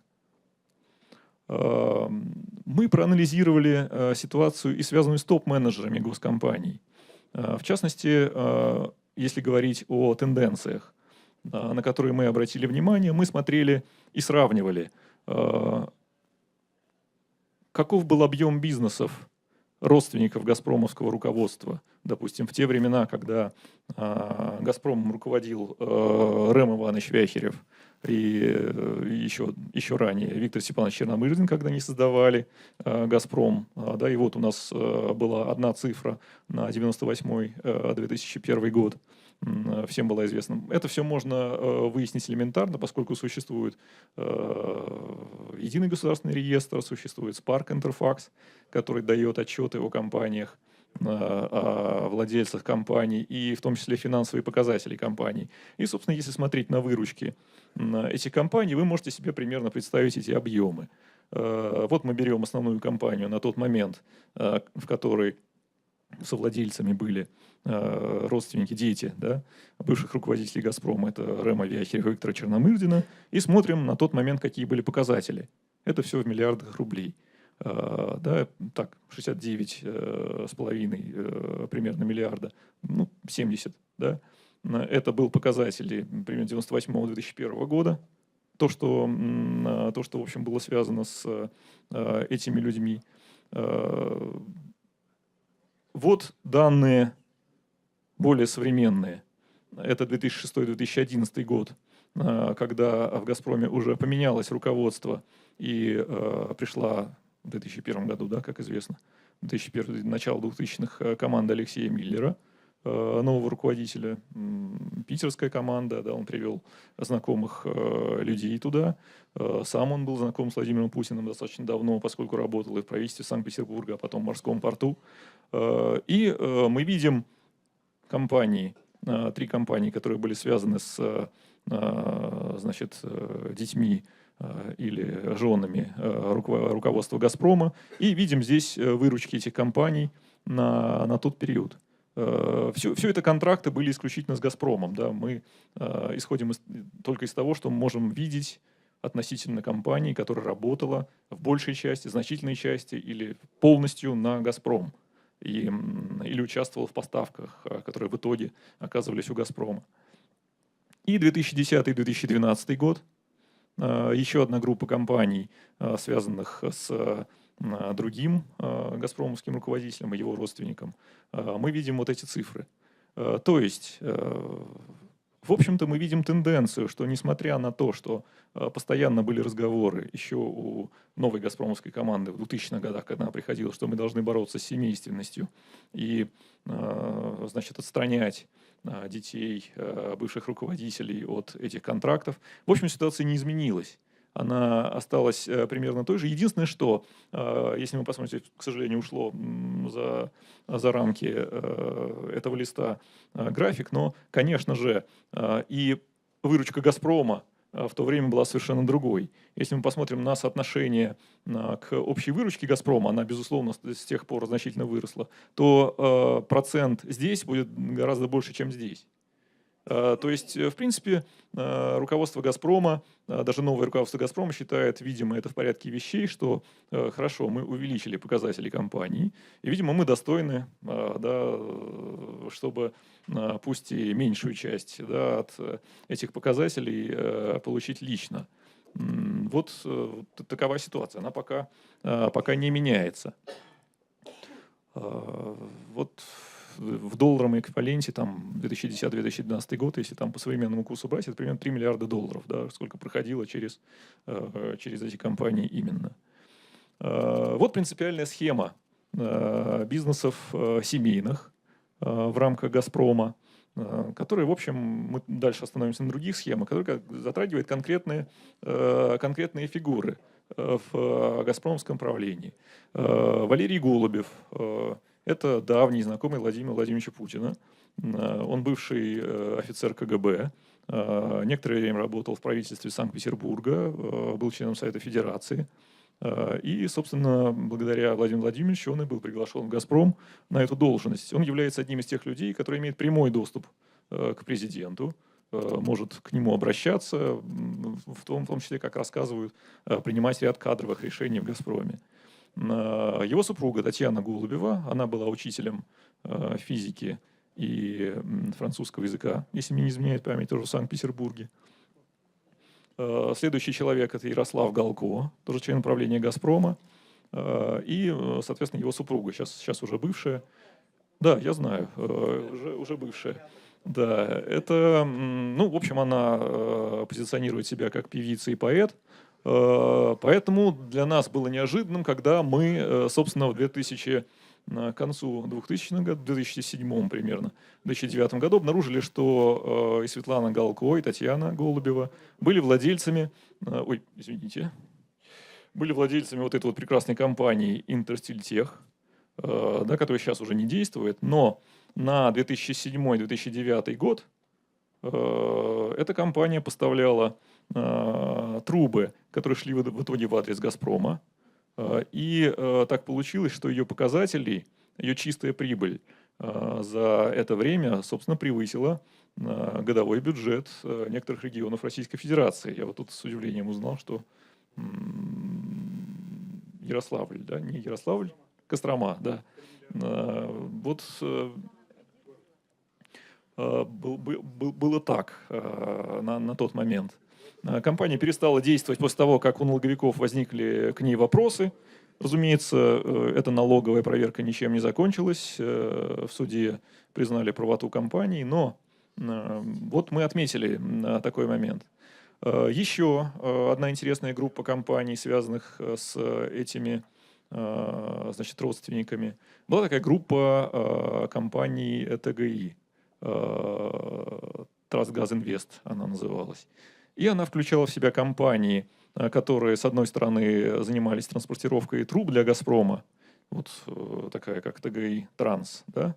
Это компания, которая в 2009-2010 году была едва ли не единственным газпромовским транспортировщиком. И ее показатели тоже были весьма впечатляющими. Это тоже миллиарды рублей, порядка 5 миллиардов рублей, 50 в год у нее была выручка. Другая компания из этой группы, ТГ «Капитал», она владела половиной строительной компании, которая в 2006-2010 году для «Газпрома» на Ямале строила железную дорогу. Объем строительства в целом был порядка 130 миллиардов рублей. Когда мы стали изучать конкретно это строительство, выяснилось, что на изменении проектов только одних мостов так получилось, что разница между изначальными проектами и тем, что было построено, составляла 19 миллиардов рублей. Нам так ни «Газпром», ни эти люди не ответили на вопрос, как такое могло случиться, и действительно зафиксирована такая разница, потому что «Газпром» принимал акты, и он подписывал акты, значит, по одним проектам, а в итоге на фотографиях, как мы видели, и мы специально привлекали инженеров к анализу этой ситуации, мы видим простроенные проекты совсем другие. Они не соответствуют тому, что было принято в актах. И вот разница именно выражается в этих 19 миллиардах. По этому поводу в Следственном комитете было несколько уголовных дел возбуждено, порядка 5. Но ни одно из них, к сожалению, пока так... Мы не знаем, у нас нет информации о том, что нам не отвечают на вопрос, есть ли завершение этому всему. То есть в Следственном комитете, пока идет дело, они, понятно, ясно не комментируют это, они не дают ответов по расследованиям, которые ведутся в настоящее время. Это более современная ситуация. Тоже очень известный член правления «Газпрома» Кирилл Селезнев. Он давно знаком с Алексеем Миллером, больше 13 лет, как он сам признался, нам его знает. Мы обратили внимание на то, сначала «Новая газета» на это обратила внимание, потом мы провели свою проверку, тоже выявили ряд компаний, которые связаны с этим человеком, что его сводный брат Иван Миронов имеет отношение к бизнесам, там порядка 10 компаний, которые тоже связаны с «Газпромом», тоже являются подрядчиками «Газпрома», и общий их объем превышает 100 миллиардов рублей в год. То, что они получают от «Газпрома», соответственно, тех подрядов. Это компании, здесь они вот указаны, «Спецэнерготранс», его структуры были владельцами компании, совладельцами компании до 2011 года. «Спецэнерготранс» — это один из 2 подрядчиков, который имеет прямые контракты эксклюзивные прямые контракты с основной транспортной компанией «Газпрома», которая отвечает за перевозки, «Газпромтрансом». Дальше компания, например, «Альфа-Трейд», которая управляет сетью автозаправочных станций под брендом «Газпрома». И вот еще одна прекрасная компания «Газэнергосервис», я просто некоторые привел из этого огромного списка, которая осуществляет техническое перевооружение и капитальный ремонт газпромовских предприятий и объектов.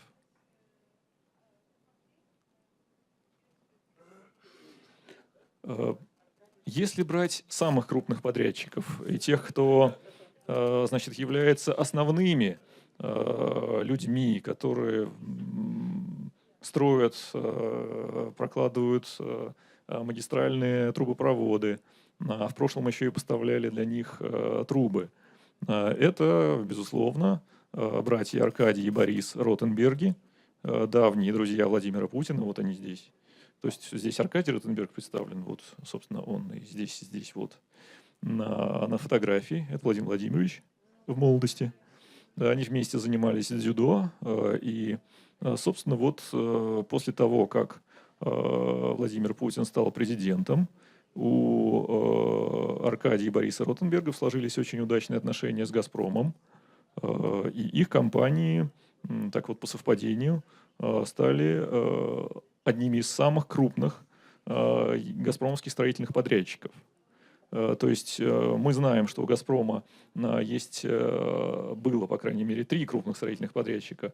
«Стройтрансгаз», который эволюционировал, да, из компании родственников Рема Вяхерева и Виктора Черномырдина в компанию другого друга Владимира Владимировича, Геннадия Николаевича Тимченко. Да? Еще один строительный подрядчик Зияда Монасира, «Стройгаз Консалтинг». Он сейчас был вытеснен некоторым образом из проектов, поскольку у основного владельца этой компании не было таких тесных связей с первыми лицами. Он не имел доступ в эти высокие кабинеты. Так получилось, что у него испортились отношения с топ-менеджерами «Газпрома», и он от этих проектов был несколько дистанцирован. И вот компания «Стройгазмонтаж» Аркадия и Бориса Ротенбергов, который, собственно, строит для «Газпрома» очень много объектов. Выручка «Стройгазмонтажа» в 2013 – это 6,9 миллиардов долларов. Чистая прибыль в 2011-2013 годах – это примерно 2 миллиарда долларов.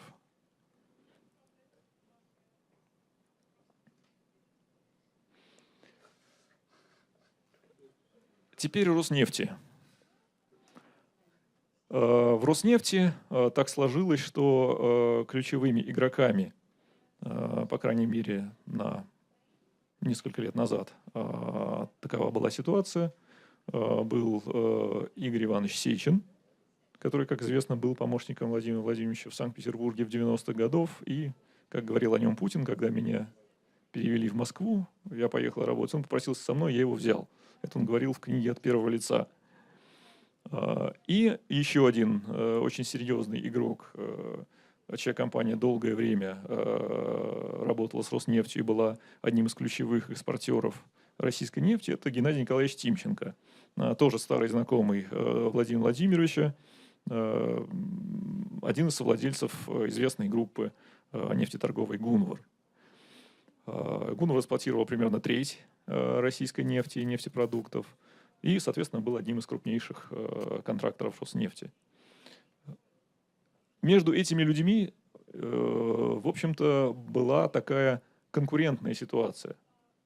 Так сложилось, что Геннадий Николаевич, это я говорю к чему? Я говорю к тому, что даже руководство иногда государственных компаний, тех, кто с ними был связан, тех, кто был их поставщиками, оно неоднородно. Не всегда получается так, что одни знакомые дружат с другими. Иногда возникают конфликты, часто эти конфликты приводят к вытеснению одних знакомых из этого бизнеса и приходу совершенно других людей. Так вот, так получилось, что Геннадий Николаевич Тимченко внедрил в руководство Роснефти нескольких людей, которые в прошлом работали в его компаниях. Там было около 3 фамилий, и вот совпадение такое: люди, которые работали или в его компаниях, или компаниях его партнеров, заняли позиции, которые как раз ответственны и которые как раз контролируют то, сколько на экспорт дается нефтепродуктов, как это происходит, и, собственно, вот принимали решения в этой области. Эта ситуация, как нам рассказывали, очень не понравилась Игорю Ивановичу Сечину, который возглавил Роснефть относительно недавно. И в короткий промежуток времени эти люди были из компании уволены. Иногда это происходило довольно удивительно, если глядеть на это со стороны, поскольку, конечно же, ни в Роснефти, ни в группе «Гунвар», ни сам Тимченко, ни сам Игорь Сечин не признавали, что был какой-то конфликт. Они говорили, что все это инсинуации журналистов, все это слухи, которые специально распространяются, даже фотографировались, значит, вместе улыбаясь. Но то, как даже увольняли этих людей, собственно, сама процедура, она показывала, что что-то происходит не так, потому что человека увольняли приказом, потом его восстанавливали вдруг в короткий промежуток времени, а потом снова увольняли. То есть явно шла какая-то борьба. И вот в итоге Игорь Иванович, победил Геннадия Николаевича. И ему удалось даже дистанцировать Гунвар от Роснефти. В общем, позитивно ли это с позиции государственных? Думаю, что да, поскольку сейчас возникла, по крайней мере, некая конкуренция. То есть основными компаниями, с которыми контрактирует Роснефть, то, что касается экспорта нефтепродуктов, стали международные компании, известные, которые подают заявки на конкурсы, участвуют в них и побеждают. Тот же Vitol, Glencore, да, можно перечислять и дальше. То есть, если там брать ситуацию с позиции Игоря Ивановича по этому вопросу, то в данном случае она сыграла свою позитивную роль. Особенно еще тогда о санкциях речь не шла, и ни сам Сечин, ни Тимченко под санкции не попадали. Но если брать, так скажем, правительские способности, то вполне себе господин Сечин смотрел в будущее, дистанцируя Тимченко от этих потоков, поскольку, попав под санкции, он был вынужден и продавать свою долю в Гунвар, да, как нам всем сообщили, и не ездить за границу. Понятно, что если бы у Роснефти был единственный этот основной экспортер, ситуация была бы непредсказуемой и, в общем, не такой, как сейчас. Еще один пример бизнесов, связанных с топ-менеджерами Роснефти. Это, например, вице-президент Роснефти Андрей Вотинов.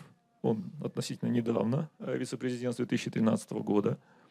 И это как раз та история, которая приводит нас к региональным бизнесам, потому что он работал в Туапсе долгое время и был основателем и совладельцем такой компании. Там, очень интересно называлась группа компаний «Все люди равны». Мы тоже иронизировали по этому поводу. После того, как господин Вотинов вошел сначала в руководство дочек Роснефти на месте там в Туапсе, компанией стала владеть полностью его сестра. А после того, как в 2011 году началась вот эта вот кампания по борьбе с конфликтом интересов, и уже начались проверки топ-менеджеров на предмет того, чем владеют их родственники, по совпадению на 100% компаний полностью достались гендиректору этой группы, что, в общем, для нас было несколько странно, поскольку гендиректор не был никогда в самостоятельных бизнесах. Мы его раньше, как бизнесмена, нигде не видим. Он появился только вот здесь. Безусловно, в Роснефти нам говорят, что ситуация вполне нормальна, поскольку он с 2013 года только вице-президент, курирует строительство, да, но к этой компании уже не имеет никакого отношения ни он, ни родственники. Формально это так. Но компания возводит в данном случае в Туапсе офисные здания, и в этих офисных зданиях, опять же, по совпадению, снимают помещения, арендуют помещения дочерней компании Роснефти. Собственно, это пример, один из тех примеров, как вполне легально действует этот бизнес, который когда-то был родственным. Мы не видим прямых связей формально, формально владеет совершенно посторонний человек этим всем. Мы даже не видим контрактов, поскольку формально здания принадлежат, значит, этому гендиректору.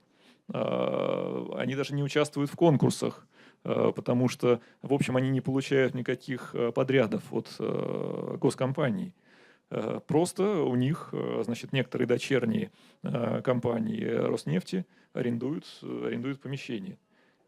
Собственно, в этом и сила наших топ-менеджеров российских, в том, что они всегда находят путь, как вполне легально это все выстроить.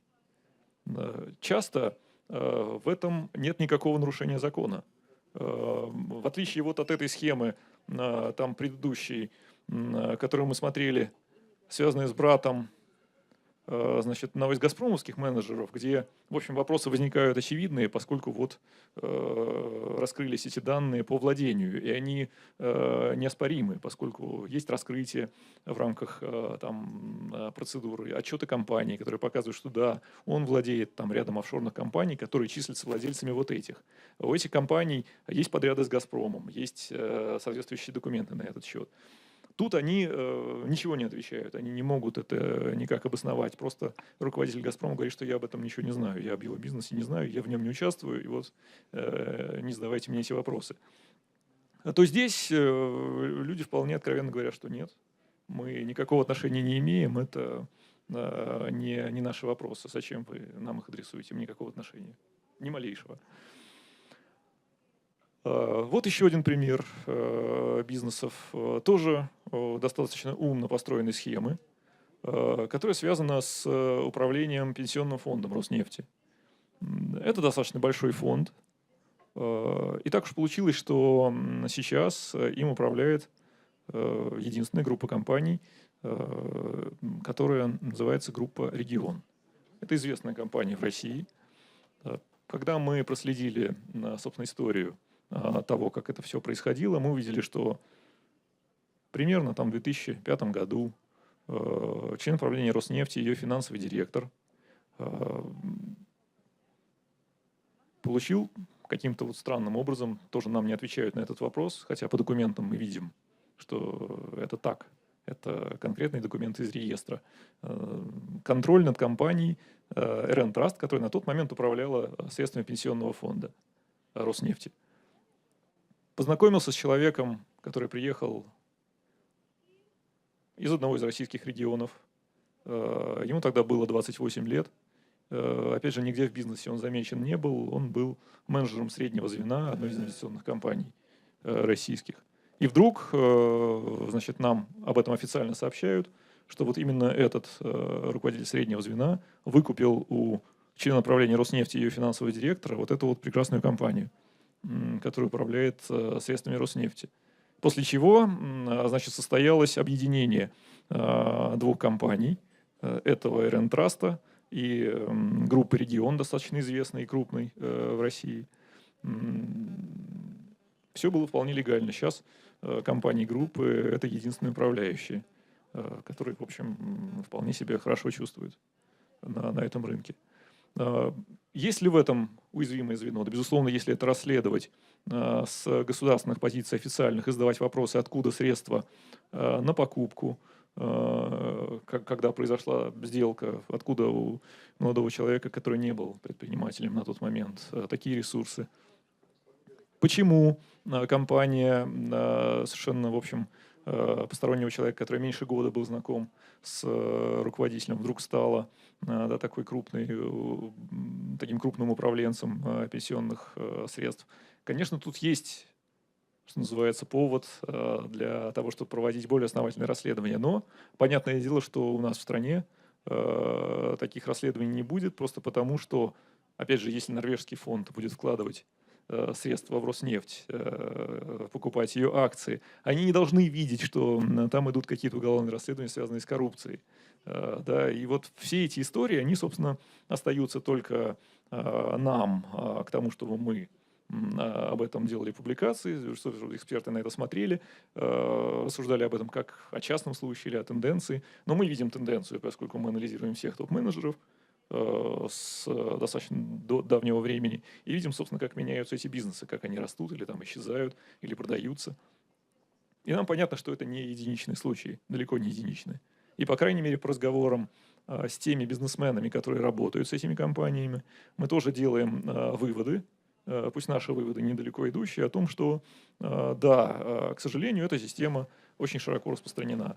И каждый профильный человек в «Газпроме» или «Роснефти» контролирует определенный свой участок, и через него именно решается вопрос, значит, того или иного бизнесмена, который желает работать в этом сегменте. Причем это достаточно четкая система, ни один из руководителей, который с этим не связан, не имеет неформального права вмешиваться в посторонние процессы. Эта система достаточно четко делит полномочия.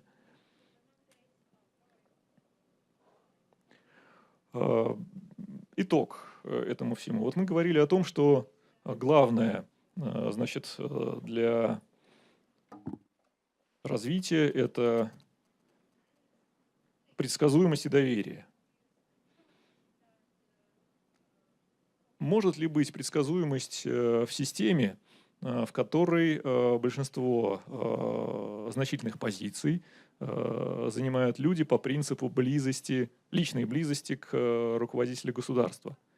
В какой-то степени она предсказуема, поскольку мы можем судить о том, что меняется руководитель госкомпании, и вместе с ним меняются те люди, которые получают доступ к ресурсам. Но для внешних людей, которые будут смотреть и оценивать эту ситуацию, это совершенно непредсказуемо, поскольку никто не знает, а каких родственников или знакомых приведет каждый следующий руководитель. И в этом плане, безусловно, эта система уязвима, поскольку хорошо, что мы там, допустим, можем размышлять, что будет происходить через 2 года, через 3 года в этой ситуации, она может не меняться. Но в масштабах 10 лет, 15 и 20 все предположения и все даже самые смелые прогнозы теряют какой-либо смысл, поскольку мы видим, что все зависит от решений каждого конкретного человека и, соответственно, тех людей, которые с ним плотно связаны. Именно на уровне личных каких-то отношений. Доверие в этой системе тоже, в общем-то, наверное, не работает, поскольку вот последние, собственно, даже уголовные дела показывают, что бизнес не может доверять этим высшим руководителям, потому что между ними и бизнесом не существует никакого неформального договора о том, что их активы не будут затронуты. Уголовное дело, связанное с АФК-системой и отъемом активов, которые, казалось бы, были куплены уже в период, который не укладывается в срок давности. 10 лет с тех пор прошло, но это не помешало государству требовать их обратно, более того, еще и выплатить неустойку за тот период, который этими активами пользовались. Это, собственно, показывает, что бизнес тоже не может доверять представителям государства. Как нам об этом сообщают, как нам рассказывают, перед тем, как вот случился этот арест, домашний арест господина Евтушенкова, к нему приходил человек, связанный с Игорем Ивановичем Сечиным, который предлагал ему сделку, который предлагал ему продать или там создать совместное предприятие с этими активами, которые как раз сейчас попали под арест. После того, как он отказался, произошли известные события. И мы сейчас увидим, кому в итоге достанутся эти активы. Речь идет о том, чтобы они вернулись государству. Соответственно, можно предположить, что они будут присоединены в итоге и достанутся Роснефти. Конечно же, все это опровергают и представители, значит, АФК-системы, это опровергают и представители Роснефти, говоря, что все это вымысел. Но мы посмотрим, что случится с этим активом. Финал и выводы из этого какие можно сделать. Есть, безусловно, позитивные изменения, которые мы наблюдаем, и которым мы сами пользуемся как механизмами для того, чтобы проводить расследования, для того, чтобы изучать конкретных топ-менеджеров. Но вместе с тем существует и сильное давление, которое ставит под вопрос само существование таких площадок, как наша, которые как раз имеют возможность сообщать гражданскому обществу и экспертам вот о таких простых случаях. Все эти последние законодательные изменения, которые касаются, значит, долей иностранцев в российских СМИ, они прямиком бьют по 2 площадкам, которые чуть ли не прямо были указаны господином Сечиным, когда он подавал гражданские иски судебные к журналу Forbes и газете «Ведомости». Причем от газеты «Ведомости» требовалось опровергнуть, значит, данные, которые были мнением. Это была колонка нашего обозревателя, в которой он просто рассуждал на тему, какой властью обладает в данный момент Игорь Сечин. Да. Вот все это показывает, что, собственно, наше гражданское общество и те его институты, которые стараются его информировать, да, они находятся в достаточно уязвимой ситуации. И хотя мы, как журналисты, в общем, на власть не претендуем и в нее не стремимся, Потому что когда претензии высказывают, допустим, Алексею Навальному как общественному деятелю, который тоже очень активно значит, занимается этой тематикой госконтрактов, государственными компаниями, тем, как там себя чувствуют госменеджеры. Претензии к нему примерно можно понять. Он, как общественный деятель, стремится во власть.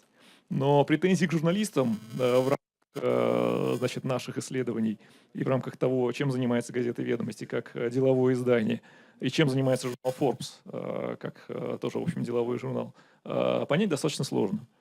Вот, собственно, такова наша ситуация сейчас. Спасибо за внимание.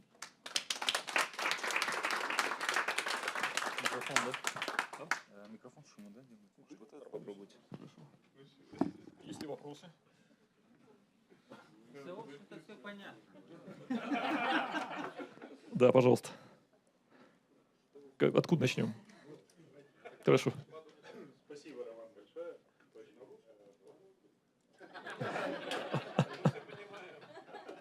У меня вопрос как раз касается последней части презентации. Как вы видите медийное поле, даже рынком его называть не будем, в этой ситуации с 2016 года?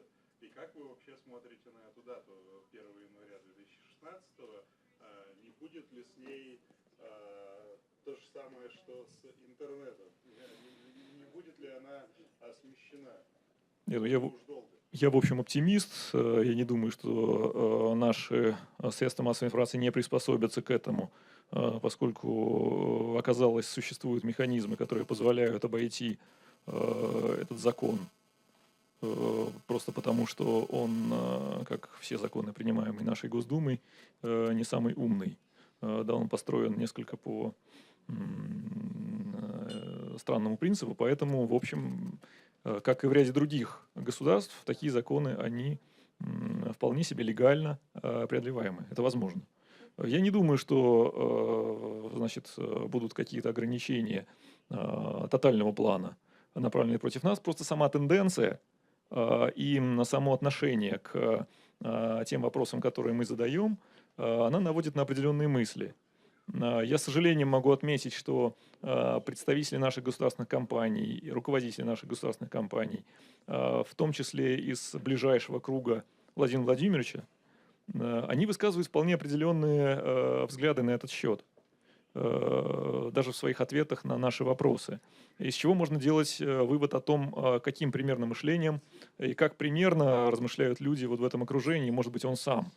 Когда мы задаем им вопросы касаемо конфликтов интересов, их родственников, которые участвуют в бизнесах, например, тому же Владимиру Ивановичу Якунину, да, у которого и племянник, и сын участвуют в бизнесах, связанных с РЖД, и даже охотничий партнер, да, чья компания там получает миллиардные контракты от РЖД. Мы задаем ему вопросы, он говорит, передайте ему, мне, что, значит, это вообще дурной тон задавать мне такие вопросы, потому что кажется, что вот мы с моими друзьями пилим бюджет. На самом деле им приходится даже труднее, потому что нужно соответствовать высоким, значит, требованиям, которые мы к ним предъявляем. Последний его ответ был, когда вы спросили, ну, ваш же племянник вот занимается бизнесом. Это же конфликт интересов. Вот были последние там решения государственные о том, что это недопустимо. Он спросил, а дышать можно? И больше мы от него ничего не добились. Это, в общем, показывает отношение. Да? Это вполне ясный месседж о том, что, в общем, они не чувствуют себя в уязвимой ситуации, они не чувствуют себя в ситуации, когда необходимо отчитываться перед кем-то за то, что они делают. Они воспринимают это как что-то свое собственное. Это государство, которое является их собственностью, соответственно, в рамках их понимания того, что для этого государства хорошо, они могут действовать совершенно без каких-либо ограничений. Вот ментальность этих людей на данном этапе. Да, пожалуйста. Артур Ковчинский, представитель фонда Алексея Навального. Так, не думайте отсидеться. Вот, когда пришли за коммунистами, я вам сказал, что я не коммунист. Вот не получится, да? Закроют нас, закроют и ведомость. Вот. А вопрос следующий. Для меня «Ведомости» и Forbes — это два журнала, которые, ну, то есть два издания, которые я просматриваю каждое утро. А РБК плюс-минус, там, не знаю, новая газета. РБК сейчас очень хорошо развивается. Да. А какие еще лично вы читаете средства массовой информации? Каким источникам вы доверяете, скажем так? Сложно сказать. Я, в общем, тем же списком пользуюсь, что и вы, Forbes, РБК. Иногда «Новая газета», потому что отдел расследования «Новой газеты», он не однороден. Есть Роман Анин, мой бывший подчиненный и коллега, который очень обстоятельно подходит к фактуре, и мы все видим его последние проекты. Да.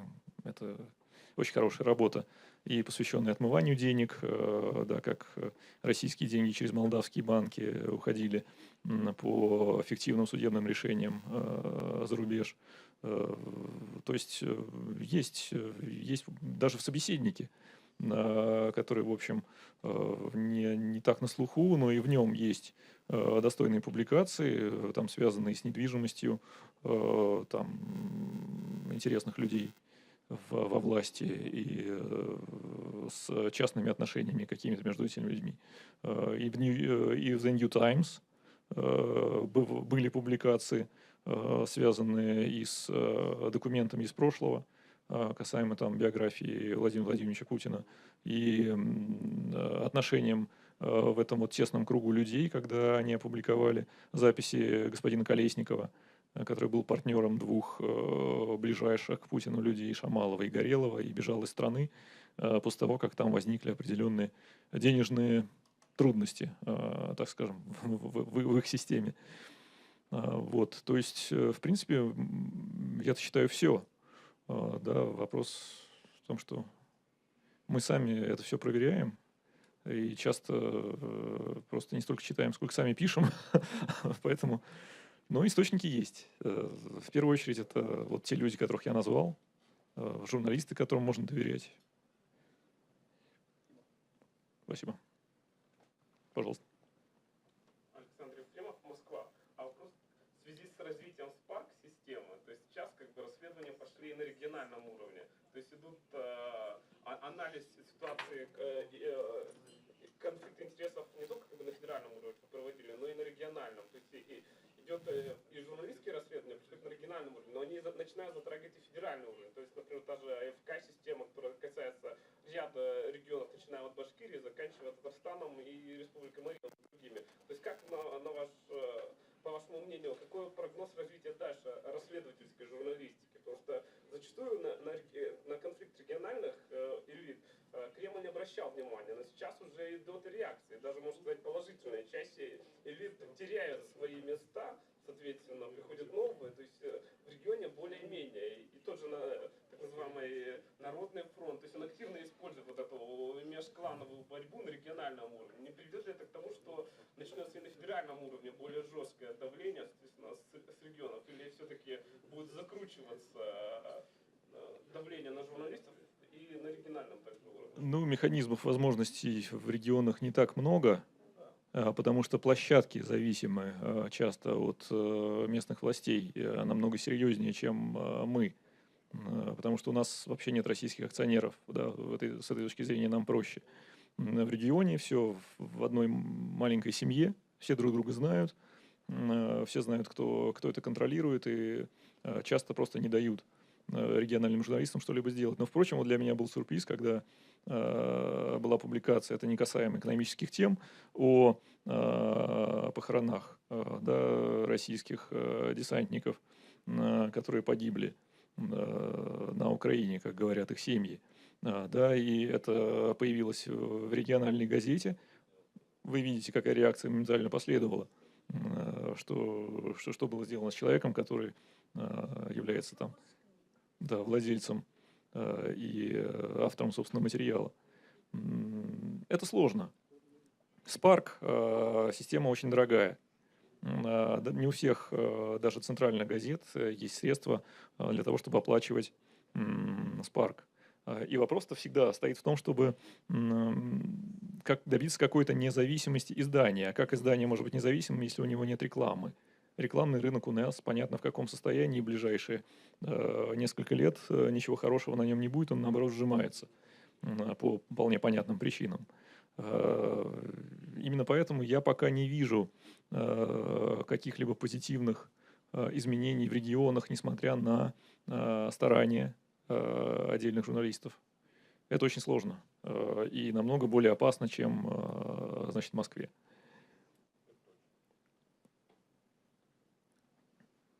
По кругу находим. Евгений Малышев, Пенза. Роман, а вот те милые люди, которых мы видели на фотографиях, они как относятся сейчас ну, вот, к введению санкций, к тому, что им запрещают ездить за границу?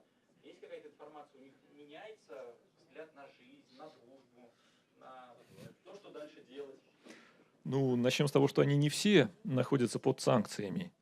Вот мы говорили о газпромских руководителях, которые вполне себе могут ездить, и к ним никакие санкции не применяются, просто потому что они не то звено, которое на виду. Эти фамилии вряд ли что-то скажут европейским журналистам, американским журналистам. Они для нас значимы.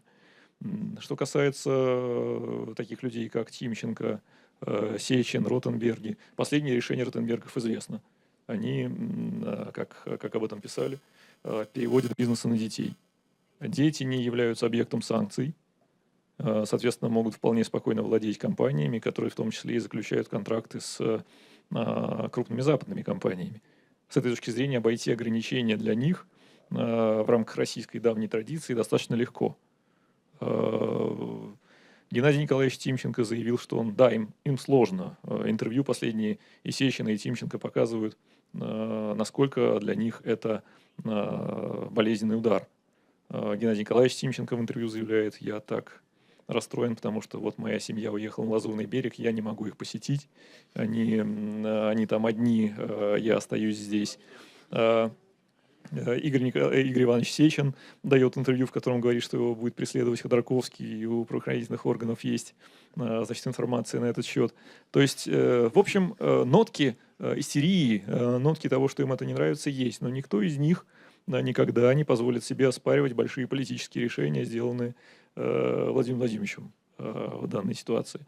Мы задаем вопрос их партнерам, которые вот имеют второе рукопожатие непосредственно с ними, да, и спрашиваем, а как, неужели не будет никакой реакции, они никак не доводят до сведений первого лица свои какие-то не вполне нормальные ситуации, не жалуются ему на то, что происходит. Он говорит: нет, это недопустимо. Нам отвечают, что это недопустимо. В рамках той системы отношений, которая существует, бизнес, элита, эти ближайшие люди, они не вхожи, они не могут себе позволить влиять на политические решения. Они не могут прийти и сказать: вот здесь ты сделал неправильно. Рассказывают, что когда Герман Оскарович Греф попытался просто прийти и рассказать о тех тяготах, которые связаны с санкциями, и что-то в этой связи посетовать на... Это, опять же, неподтвержденные данные, это то, что мы слышим от разных источников. Он был очень жестко отправлен в освояси, с тем, чтобы он не пересекал вот эту вот черту. То есть даже люди, которых Владимир Владимирович давно знает и основательно, они не влияют на эту систему отношений, они не могут влиять на эти политические решения. Вот такова ситуация с ними. Да, пожалуйста.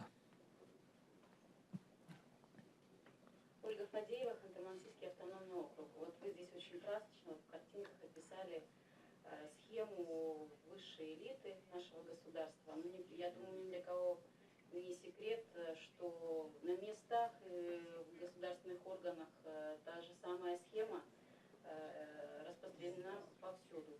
У меня, знаете, вот если вы даже спросите, там, зададите вопрос обычному обывателю, они на это смотрят очень спокойно, потому что каждый хочет пристроить своего ребенка, каждый хочет, чтобы его семья жила хорошо. Ну, то есть вот эта схема, она у нас в менталитете, она живет. Вот у меня следующий вопрос. Как вы думаете, что должно произойти в обществе, чтобы у нас возникла нетерпимость к данной ситуации, к данной схеме? Да, сознание. Ну, что должно вообще произойти? Может быть, такое даже нереальное какое-то, не знаю. Гипотетически. Я повторюсь, что мы всего лишь констатируем то, что происходит на уровне этих шестеренок. Вот когда вы напали на эксперта, который рассказывал о Казахстане, там гражданское общество, там посадки, да развитие экономическое и индустриальное, да, как оказывается, прошлое, оно вовсе не было связано с демократией. Да, определенные закономерности существуют, но, значит, экономическое развитие вовсе не означает, что институт гражданского общества должны процветать, да, и должна процветать свобода слова. Китай показывает прекрасный пример того, как это все может развиваться и при цензуре, и при диссидентах, которые сидят, и при прочем равном наборе, да. И, в общем, поэтому у нас вот своя какая-то поляна, да, на которой мы пытаемся что-то делать, просто вот производя такие мониторинги и об этом рассказывая. Что должно произойти в обществе? Ну, я не знаю. Мне кажется, что все вполне естественно будет развиваться, и с ростом, значит, достатка людей, они по инерции сами по себе начинают задавать какие-то вопросы, когда все больше людей вовлекается в бизнес, когда больше людей вовлекается в эти отношения, там, связанные с тем, что на них какие-то вот эти ситуации сказываются, да, напрямую, когда они в чем-то заинтересованы сами, они начинают задавать вопросы. Да, эти вопросы, безусловно, влияют на элиту. Пока этого нет, пока люди себя чувствуют спокойно, пока, в общем, и им хватает этих денег, которые идут через нефть и газ, они, в общем, чувствуют себя вполне себе нормально. Если вдруг возникнут ситуации, когда люди, привыкшие к этому достатку, когда люди уже там, прогнозирующие какое-то свое развитие, исходя вот из тех данных финансовых, которые есть сейчас, вдруг начнут испытывать проблемы и понимать, что в связи ли с санкциями, что в общем, вряд ли, в связи с какими-то внутренними закономерностями что-то идет не так, может быть, они станут задавать вопросы. И, в общем, практика показывает, что даже наши власти, они реагируют на какие-то массовые выступления. Пусть пока коряво, пусть, значит, не всегда адекватно, но реакция какая-то есть. Да? То есть влиять на них можно. Вопрос, насколько население, люди готовы влиять на них. Вот. Да, пожалуйста.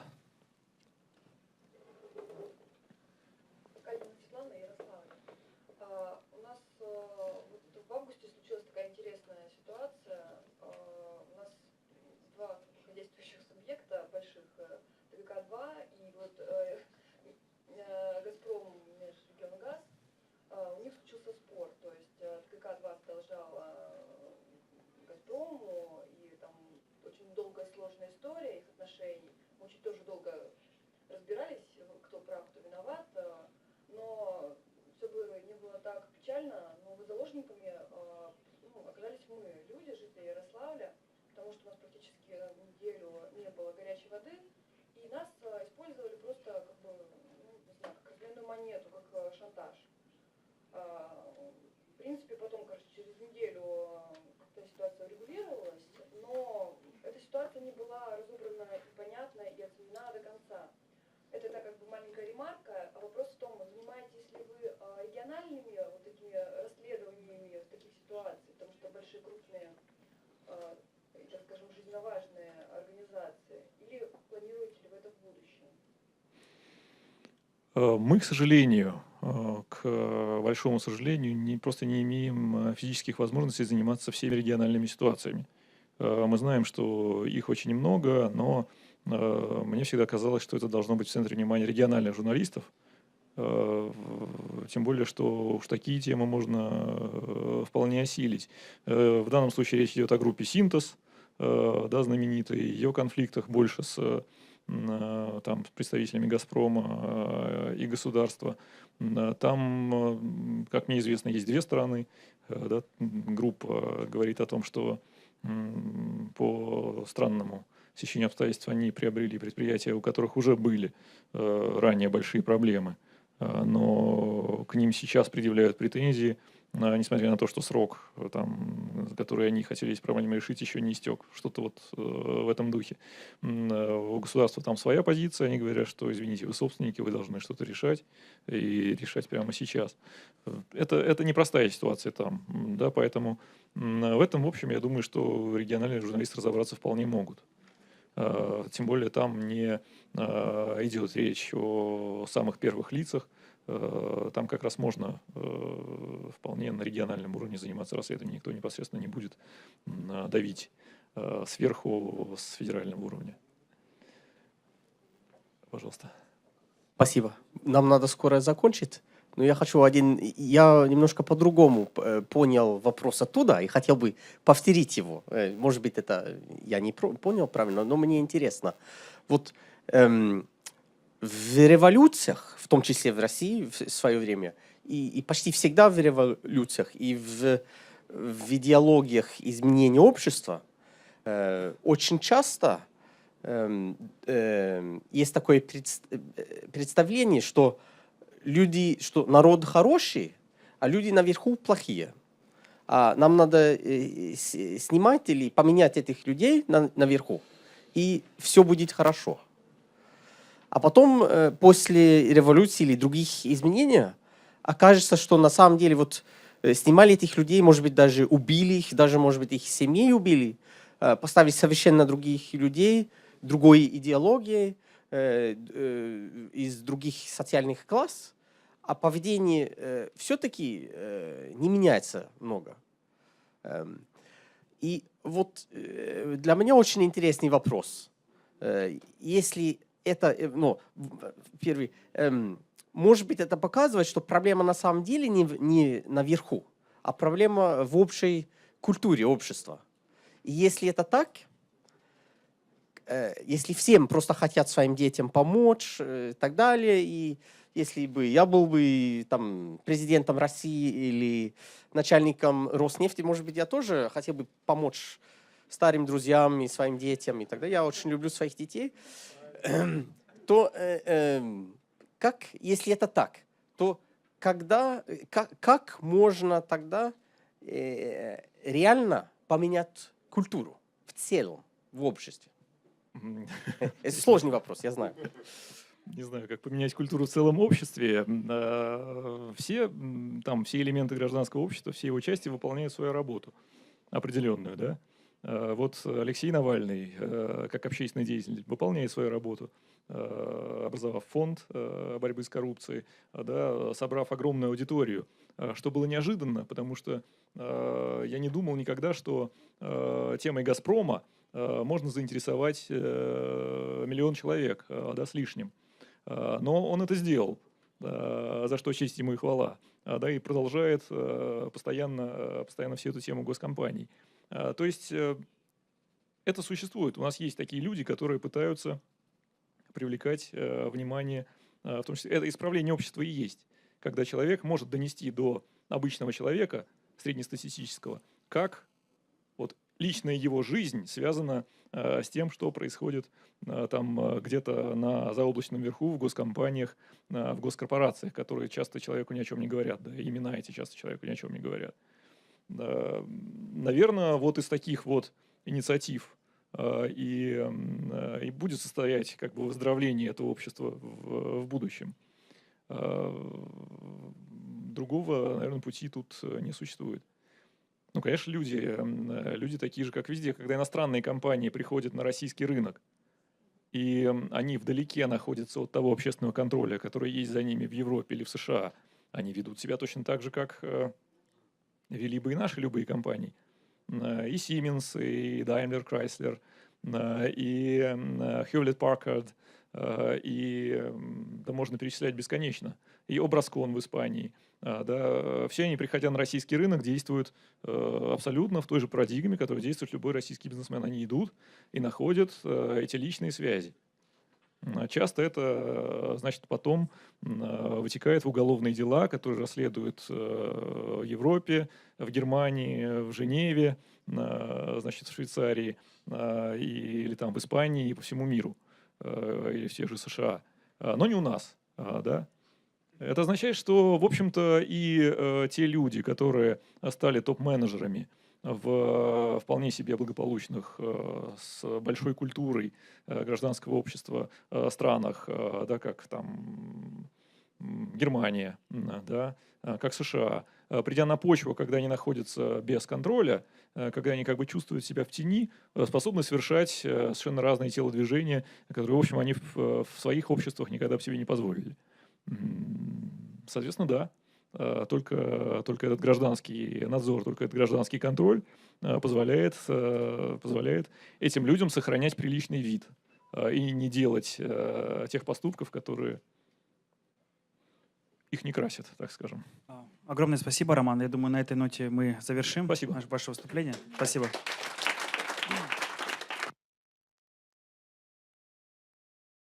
Друзья мои, сегодня мы без 15:06 встречаемся в холле гостиницы и идем на ужин. Вот, то есть все вместе, чтобы не потеряться, потому что это новый адрес будет. И завтра мы в 9 утра уже здесь, соответственно, без 10.